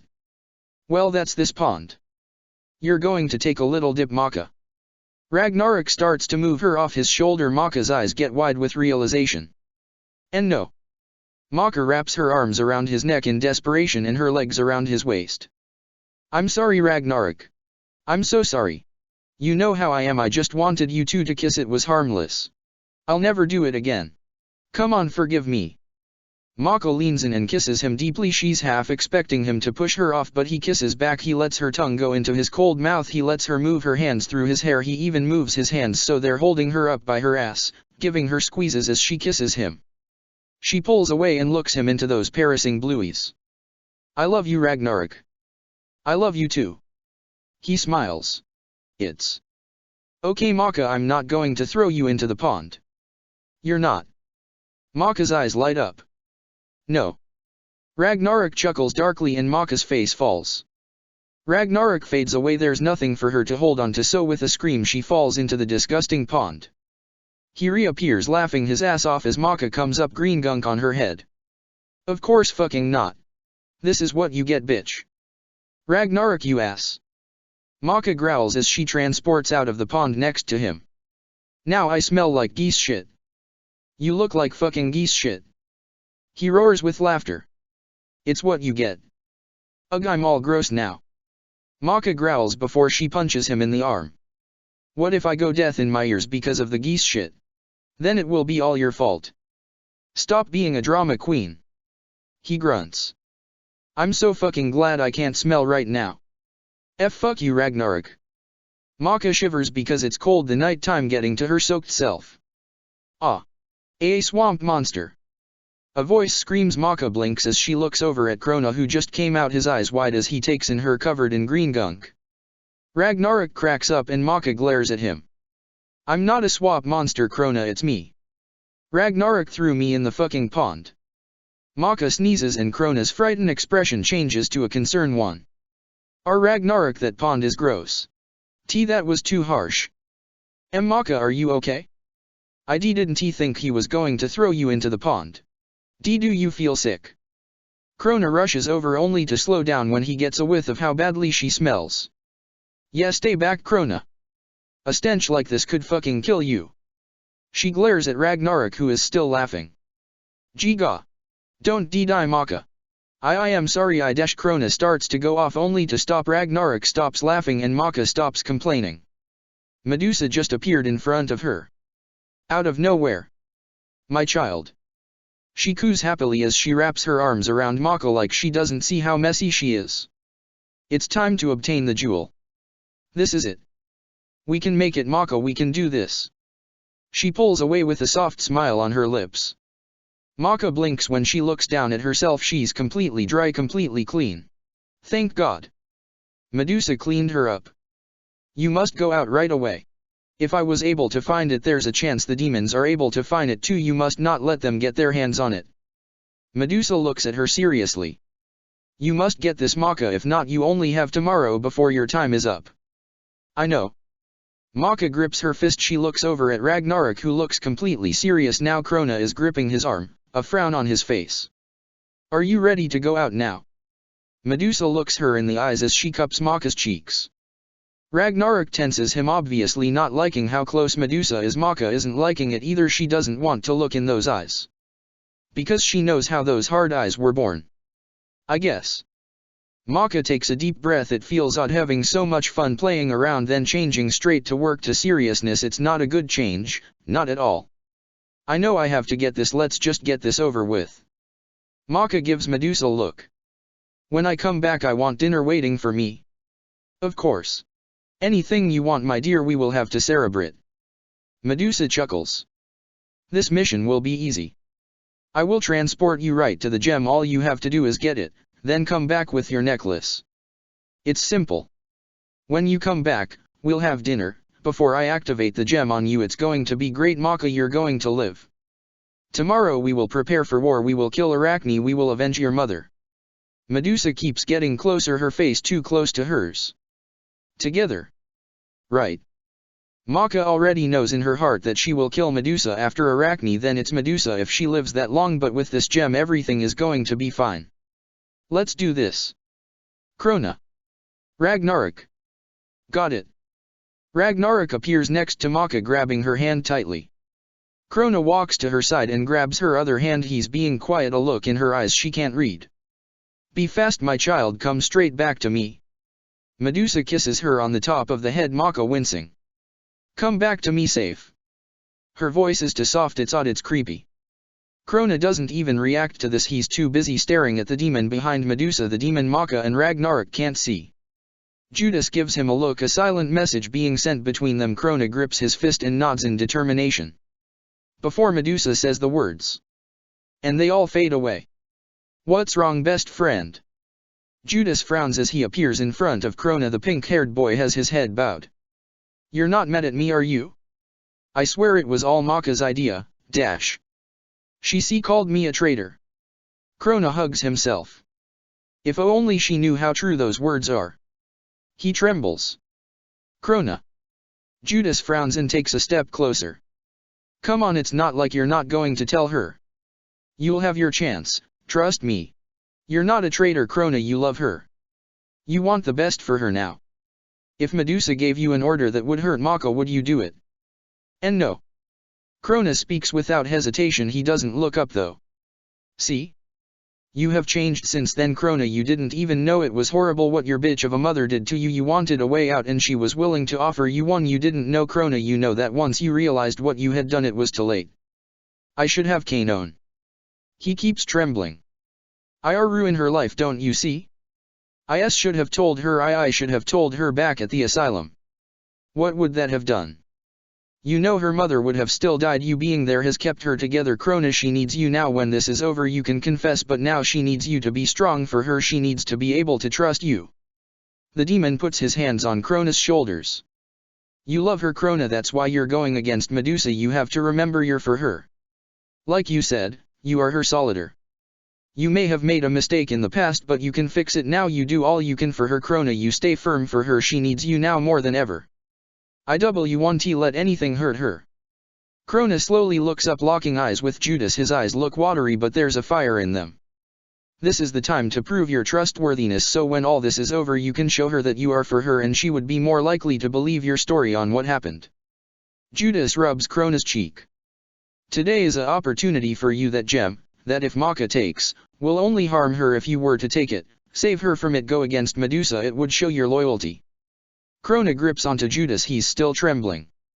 Why, you're right, B, but how is this going to work? Why, you don't want me to tell Ragnarok and Maka about it? Just make sure you're the one to grab the gem, you put it in your pocket and I'll do the rest. I'm not going to let Medusa tear your family apart. I'm not letting Maka die because of her. I'm not letting her take your love, the only thing you have. Judas' words are so firm. Krona stares at him a moment before he smiles slightly. Thanks, you helped me out. I almost had a mental breakdown. It's getting harder and harder not to just tell her. The guilt is killing me. You won't have to wait much longer, trust me. Judas gives him an odd smile at that before he gives him a peck on the cheek. Better hurry. Ragnarok's punishing Maka without you. Oh yeah. Krona frowns and immediately takes off running. He feels the connection and follows it. Remember what I said, Krona. The outcome of this mission could change everything. Judas waves. He knows Krona heard him, but the boy is running, too concerned about the girl, even though preciously he said he wanted to get payback. The boy is too soft. I'm the only true traitor, Krona. Judas grins madly as he takes steps back into the darkness. He came from darkness, he fades in darkness. This place. Maka's green eyes take in this place. Medusa transported all of them on a cliff.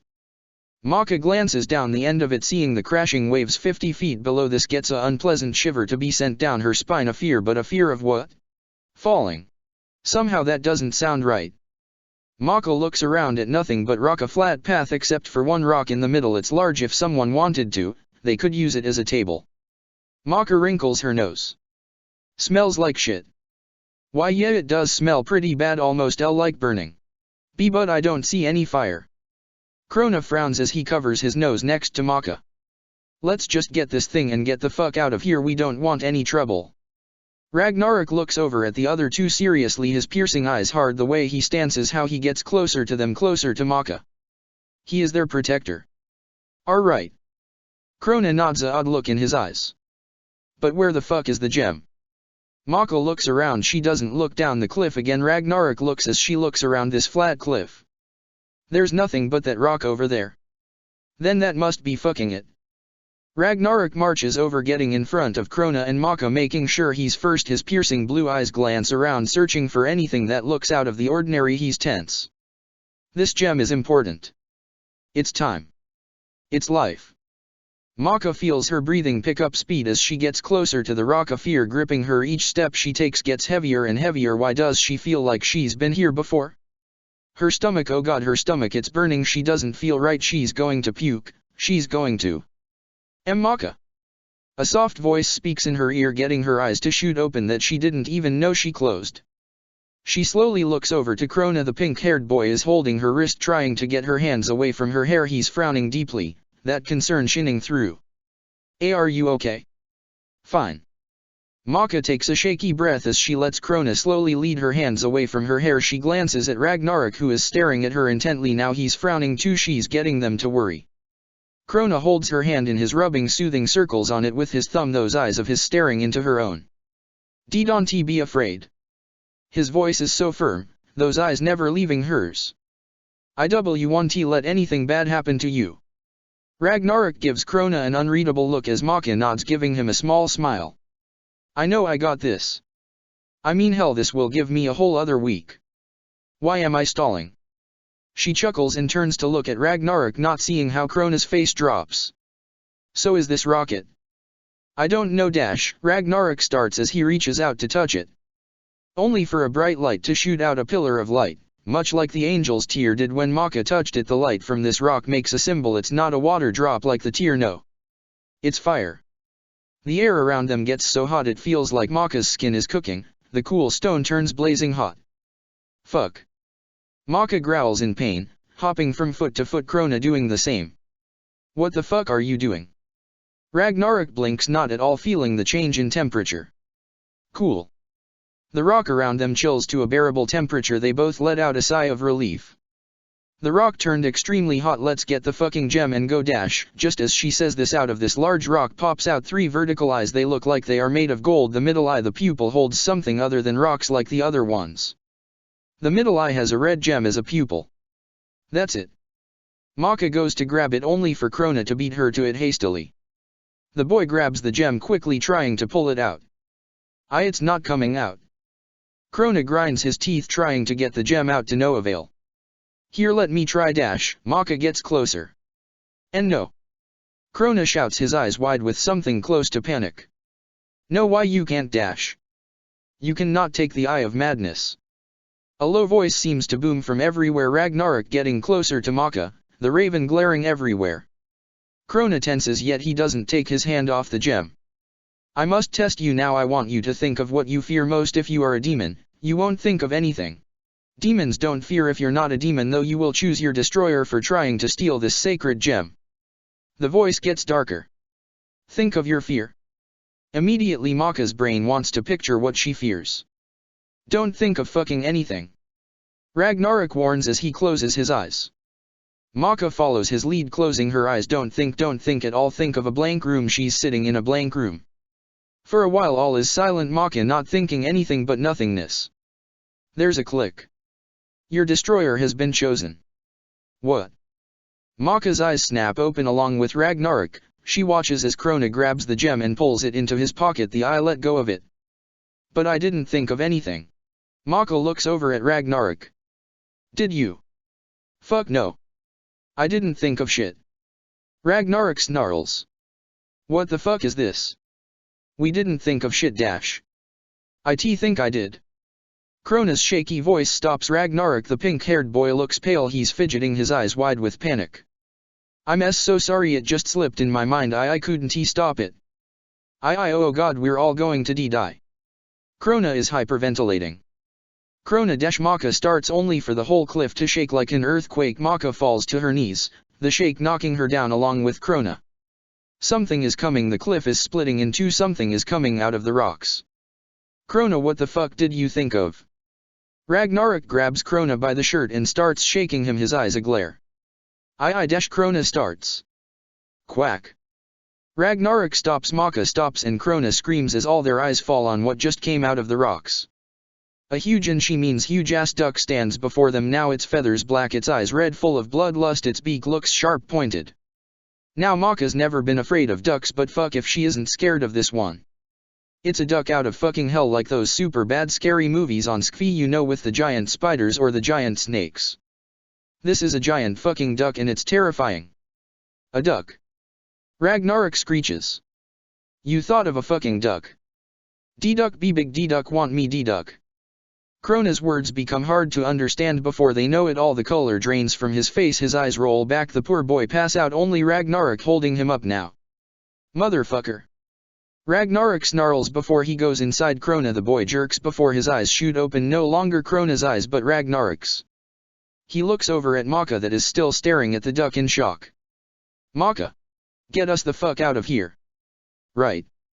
Maka snaps out of her state, reaching for her necklace to grab it. She grabs Krona. Only for her hand to touch the skin of her chest, nothing else. What the fuck are you waiting for? Ragnarok screeches at her as the large duck takes a step forward. The necklace. Maka swallows hard as she looks at him in panic. It's gone. I don't have it. What the fuck you mean you don't have it? Ragnarok looks at her bare chest. Fuck. Can't you transport us out by yourself? Yeah, I just need dash. Maka starts. Look out. Ragnarok tackles her right before that duck stomps down with its large webbed foot. The stone cracks around it, leaving a footprint. It's like fucking Jurassic Park with ducks. Maka falls on her back with Ragnarok on top of her. Hurry. Up and get us the fuck out of here. Ragnarok growls as he eyes the duck cautiously. It's turning its large body towards them. God damn it, Krona, a duck? A duck fucking really? I'm trying. I need concentration. Maka closes her eyes, trying to think of the mansion, trying to channel her power. Got to fucking move. Ragnarok grabs a hold of her again and jumps with her away from the duck's killer foot one again. Fuck. You're going to have to think of a distraction, hey. Maka's eyes get wide with realization. Maybe you could possess that duck, Ragnarok. I fucking doubt it, but I can create a fucking distraction. Ragnarok gives her a look before he comes out of Krona's body, Maka catching the limp boy as the raven turns around. Hey. Hey. You want some of this, motherfucker? The ghost picks up some broken up rocks from the duck, breaking it up before he chucks it, hitting the demon duck in the eye, getting it to roar out a painful quake. Oh yeah. Fucking asshole. Ragnarok runs towards it, continuing to chunk rocks at it. Maka takes a deep breath as she lays Krona down, taking a couple of steps in front of him. She closes her eyes, thinking of the mansion, thinking of home, thinking of getting out of here with the gem, with getting more time. Maka, move. A voice speaks in her head. The duck isn't interested in the ghost. You have to take the gem now, Maka, before it's too late. Maka's stunned by the voice, intruded her thoughts, more so stunned that it's death, and she sounds frantic. Her eyes shoot up just to look at the inside of the duck's foot. Maka, I said fucking more. Ragnarok screams in desperation. He's running towards her. Thorn. Maka stomps on the ground and a rock thorn comes out of it. Maka jumps, but when the duck stomps down, the spike goes all the way through its foot. It leaks black blood as it screeches in pain. It flaps its large wings in distress. The wind it picks up sends Maka flying back. She skids to a stop right at edge of the cliff, using her powers. That was fucking close. Maka glances down out of bad habit. only for her heart to skip a beat. The water has turned to fire, it's lava, the heat radiating off of it is intense. How did? Fuck. Krona. She hears Ragnarok roar. The wind. Maka whips around only to see the unconscious boy roll to the edge of the cliff. And fall. Maka wasn't quick enough. Krona. Maka doesn't think. She jumps after him. Using the weight of her body she moves quicker than the unconscious boy falling, not aware of his pending death. Maka doesn't think. She grabs a hold of him, holding his limp body against hers, both of them falling head first. Maka dashed. She hears Ragnarok yelling he might have jumped after them, but there's nothing he can do. It's up to her to save them. All she has to do is think of the cliff, transport herself back up there with Krona. But when her eyes fall on the flames, nothing can come out of her throat, a fear paralyzing her, turning her body to stone, and like stone, she falls like one. Fast. Maka, for fuck's sake. Do something. Ragnarok is desperate. But Maka can't. She can't take her eyes off the flames or the person she sees burning in them. Where are my prayers, Maka? Spirit looks up at her, a twisted grin on his face. His neck is on his body, yet it looks twisted as if not put on correctly. He's burning, just flesh melting. No matter. He holds out his arms, those eyes locking onto hers. Come to Papa. Maka grips onto Krona tighter. She wants to scream, wants to save herself, wants to save Krona. Yet she can't. She's going to die here with Krona. She's going to drag him down with her. At that moment something flashes in her peripheral vision. Something just fell past them. Pink hair. It couldn't have been Krona. She's holding him. Who? Long arms wrap around her and Krona, his chest pressed against her back. Maka turns her head to see those hunted eyes staring into her own. You're not going to hell today. He whispers in her ear before she feels something wrap around her. She's in darkness now. The falling stops. She's only aware that she is still holding Krona. Darkness garbs her, holds her, carries her. No more fire, no more. Take her home.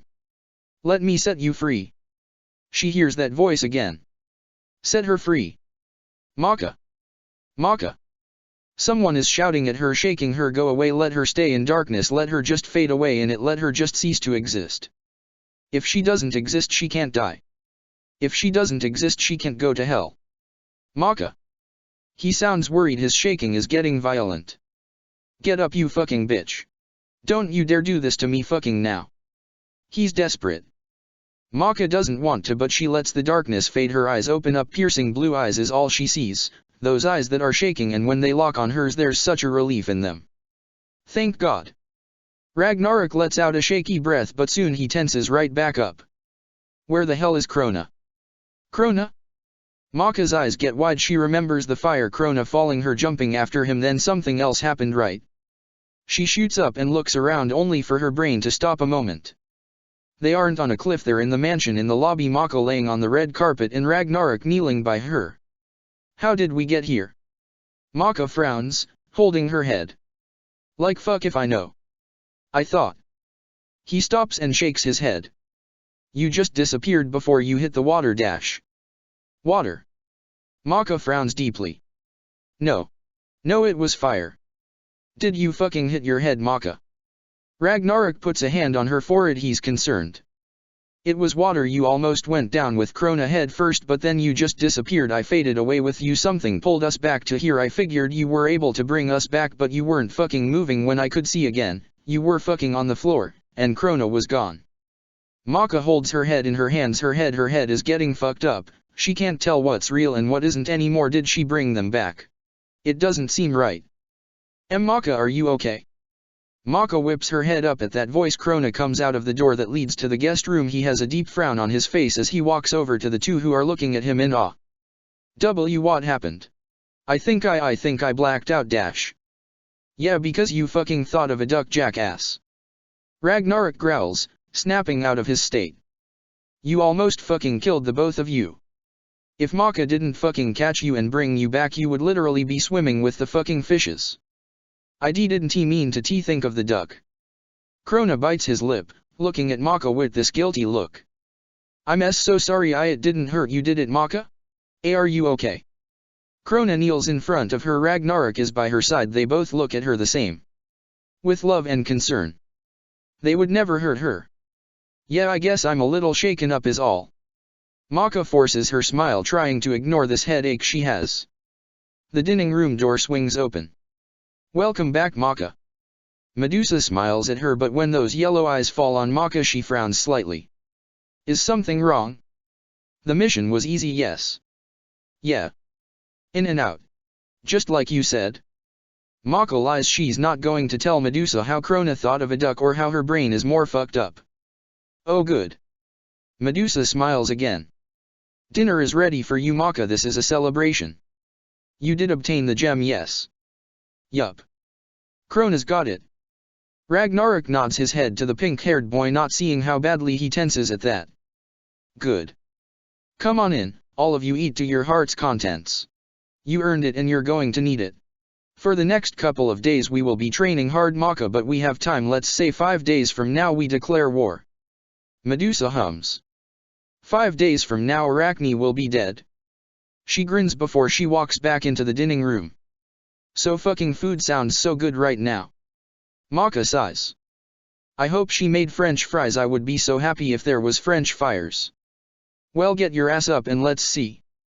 Ragnarok grunts as he holds out his hand for her. Standing up, there's a relief in his eyes and she understands.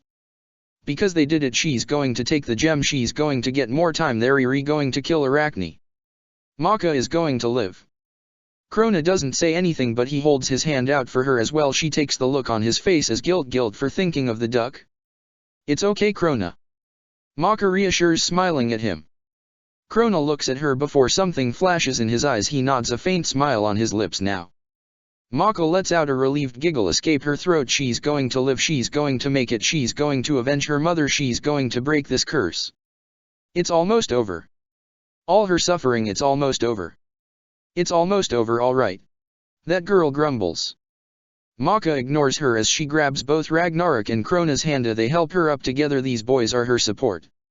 What would she do without them? Come on. She smiles as she grips their hands tighter before she starts running towards the dining room. I'm fucking starving. She can't help to giggle. It's almost over. You're always fucking hungry. Ragnarok grunts, but by his voice she can tell he's smiling. It's almost over. Krona takes a deep breath as if bracing himself. It's almost over. As soon as Maka passed the 2 doors, all she smells is warmth and food. The aroma is overwhelming, and with her headache it's like a fucking cure. Her mouth instantly waters. Lady Maka. Erica smiles as she places a plate of bread down on the full table. Medusa had me make all your favorites, please eat your fill. Take your time and don't worry, we took care of Free so he wouldn't be a fat ass and eat it all. Erica nods her head to the left. Maka follows her gaze. Ragnarok and Maka crack up as they take in the large man in a cage. He's crouching down, looking pitiful. I just want you to know this is totally fucked up. Free growls, causing more laughter from the 3 teens. Holy shit. Roast beef. Meatballs. Turkey. Chicken. Pie. Pudding. Corn pudding. Pizza. Bread. Chips. Dip. Maka is defiantly drooling. This feast would put Thanksgiving to shame. This is Thanksgiving for fucking giants. Enjoy, my dear. Medusa smiles at her from her seat. Fuck yeah, I'm going to enjoy. Maka yells, all that fear. Her cramped mind stops. She forgets it. It's almost over. Maka hops up and down as she uses her power to pick up 5 plates. She's quick, picking up one of everything and cramming it on these 5 plates. She's licking her lips. She has never been so excited. Damn. There's no fucking way you're going to be able to eat all of that. Ragnarok looks at her in disbelief when she sits down with her 5 plates. Try me. She grins before she shoves a whole loaf of beard into her mouth, her cheeks being puffed up, her lips parted where you can see some of the beard. Wago Watts to Hash J dash, she's taking some pieces of crumbles coming out of her mouth. What the fuck? Don't talk with your mouth open. Ragnarok glares as she swallows and laughs at him. Krona silently takes his seat next to her. Maka too caught up in her food to notice he hasn't gotten anything. I said. Who wants to have a food eating contest? Whoever can finish all their food first wins. Maka cheers. I can't even fucking eat. Krona. Maka whips around and smiles at him. The boy squeaks in response at her request. His face gets pale at how much food she has. There's no way I can eat all that. Giga, if I eat fast I could die. Krona tugs at his hair. Ah. Maka frowns. I dash. Hey bitch. Maka blinks and looks over at Free, who's grinning at her. Let me out of here and I'll take you up on the challenge. I must warn you though. His eyes narrow. I'm serious when it comes to food. Oh? Maka's eyes narrow with him. Well, so am I. Free and Maka have a stare off. Medusa and Erika don't seem to be paying attention, they're talking about something. Ragnarok looks between them with a raised eyebrow. Krona is twitching up a storm. Are you two going to fucking do it or just stare at each other? Ragnarok snaps finally. Oh, we're going to do it. Maka snaps her fingers and the cage disappears. And I'm going to win. Free grins as he runs over to the table and takes his seat. 5 plates full over food lay in front of him. Maka already made them up. Krona, do the count off. Maka smirks as she hovers over her food, already thinking about a tactic. Oh, okay, on the count of T3. Krona looks between them nervously. Oh, 1. Free chuckles when he looks over at Maka, patting his stomach and giving her a thumbs down. Maka growls and gives him her middle finger. T2. Free yawns. Maka grips her fist. There. At 3, both Maka and Free dig in. The large man doesn't use his hands, he just bites into everything, bits of food flying everywhere. Maka is just as messy, but she uses her power to put food after food into her mouth. Her teeth are moving a mile a minute. Free throws his fist plate, it's clean and it shatters against the wall.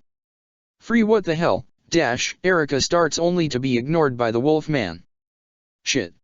Maka growls as she finishes her first plate and throws it, almost hitting Krona, who falls out of his chair to dodge it. Medusa raises her eyebrow as she watches Maka eat more than her own body weight and then some, yet she seems amused. She's in a good mood, it seems everyone is. Except for one person. Maka growls when she sees Free finish his second plate, throwing it and shattering it. Maka picks up her pace only for her to feel sick when she shoves the corn pudding in her mouth. Fuck, she hates corn pudding. Maka swallows it, but she has to take time to get a drink. She drowns in her coke, and all the while Free is eating and eating. Huh. You lose, Maka. Free grins, pointing and laughing at her with a chicken leg in his mouth. He's almost done with his last plate. Maka is still working on her second. You dash. He starts only for him to lean back too far. The chicken bone goes down his throat. The man grabs at it, his face getting red as he coughs. Yes. He's choking. Maka roars as she throws her second plate. She gets to work on her last one. Free punches his chest hard and the bone come flying out of his throat, only to hit Erika in the forehead. She falls out of her seat with a shriek of disgust. Fuck no. Free growls as he goes to finish his last item, clam chowder. Maka is on her last item too, a salad. They eat so fast yet. Maka finishes first. Noo. Free roars in distraught when he sees her finish. Fuck yeah. Maka screams as she gets up and breaks the plate over Free's head. Take that, motherfucker. Krona and Ragnarok are staring at her with wide eyes, their mouths open. Erika is looking the same, while Medusa doesn't really seem to be affected by this at all. I lost. Free's expression turns pained as he hits his head on the table. I can't believe it. I won. Maka cheers and jumps up and down. And I gotta puke. She cheers yet again, Ragnarok flinching away from her as she covers a hand over her mouth, about to run to the bathroom. Ha. If you puke you lose. Free jumps up, his eyes lighting back up. You know the rules. She does know the rules. Either Maka can puke and lose, or she can swallow it and win this. She swallows it. Ugh, fucking hell. Ragnarok wrinkles his nose. Aw man. Free slumps his shoulders. Well. He sighs before he gives her a grin. You can eat, bitch, now that's what I call a real woman. He grins at Ragnarok, who glares darkly at him and gets in front of Maka. Now that all the games are out of the way and you have eaten. Medusa smiles, her voice getting everyone to look at her. Now it's time to start the reason for our celebrating this gem. This gem is our savior. It will give us all the time we need, so for that. Medusa holds up a wine glass. Maka and Ragnarok sit down. Her noticing there's a wine glasses in front of everyone now. Maka picks it up and hold hers up along with Erika and Free. She figures Ragnarok and Krona are too. A toast to Gemma Damnatram. Maka smiles, a relief coming over her as she takes a slip of the wine to the toast. It's almost over. Now Krona. Medusa smiles at her son. Give me the gem. And no. Everything stops. Free spits out the wine he was just drinking. Erika gasps. Maka and Ragnarok whip their heads to look at Krona, the boy that just said no to his mother, the boy that just turned this lively atmosphere to one full of tension. The air that was so warm a second ago is now freezing. Excuse me, Krona. Medusa's voice is blank, her eyes hard though as they pierce into her son. Krona tenses, his gaze shifting. I don't have it. Krona's voice is a bit shaky, he doesn't look at anyone, he's trembling. What the fuck do you mean you don't have it? Ragnarok snaps, there's a panic in his voice, possibly because Krona doesn't have the gem. Possibly because he just told the cold-blooded Medusa no to her face. Krona. Maka frowns as she puts a hand on his trembling shoulder. He tenses, he looks over at her, such a look in his eyes that she doesn't understand. He seems too fragile, yet he seems the toughest as well. It's weird, she can't explain it. What do you mean? She speaks softer than Ragnarok, looking into those pale blue eyes. I don't have it. Krona wheezes out, he's not looking so confident anymore. If you don't have it, Krona. Medusa's hard voice gets everyone to tense, the look in her eyes is dangerous. Then who does? Krona trembles, his gaze shifts, his lip quirking, everyone is looking at him. Maka holds her breath, knowing whatever he says could change everything, could change this friendly dinner to something from hell.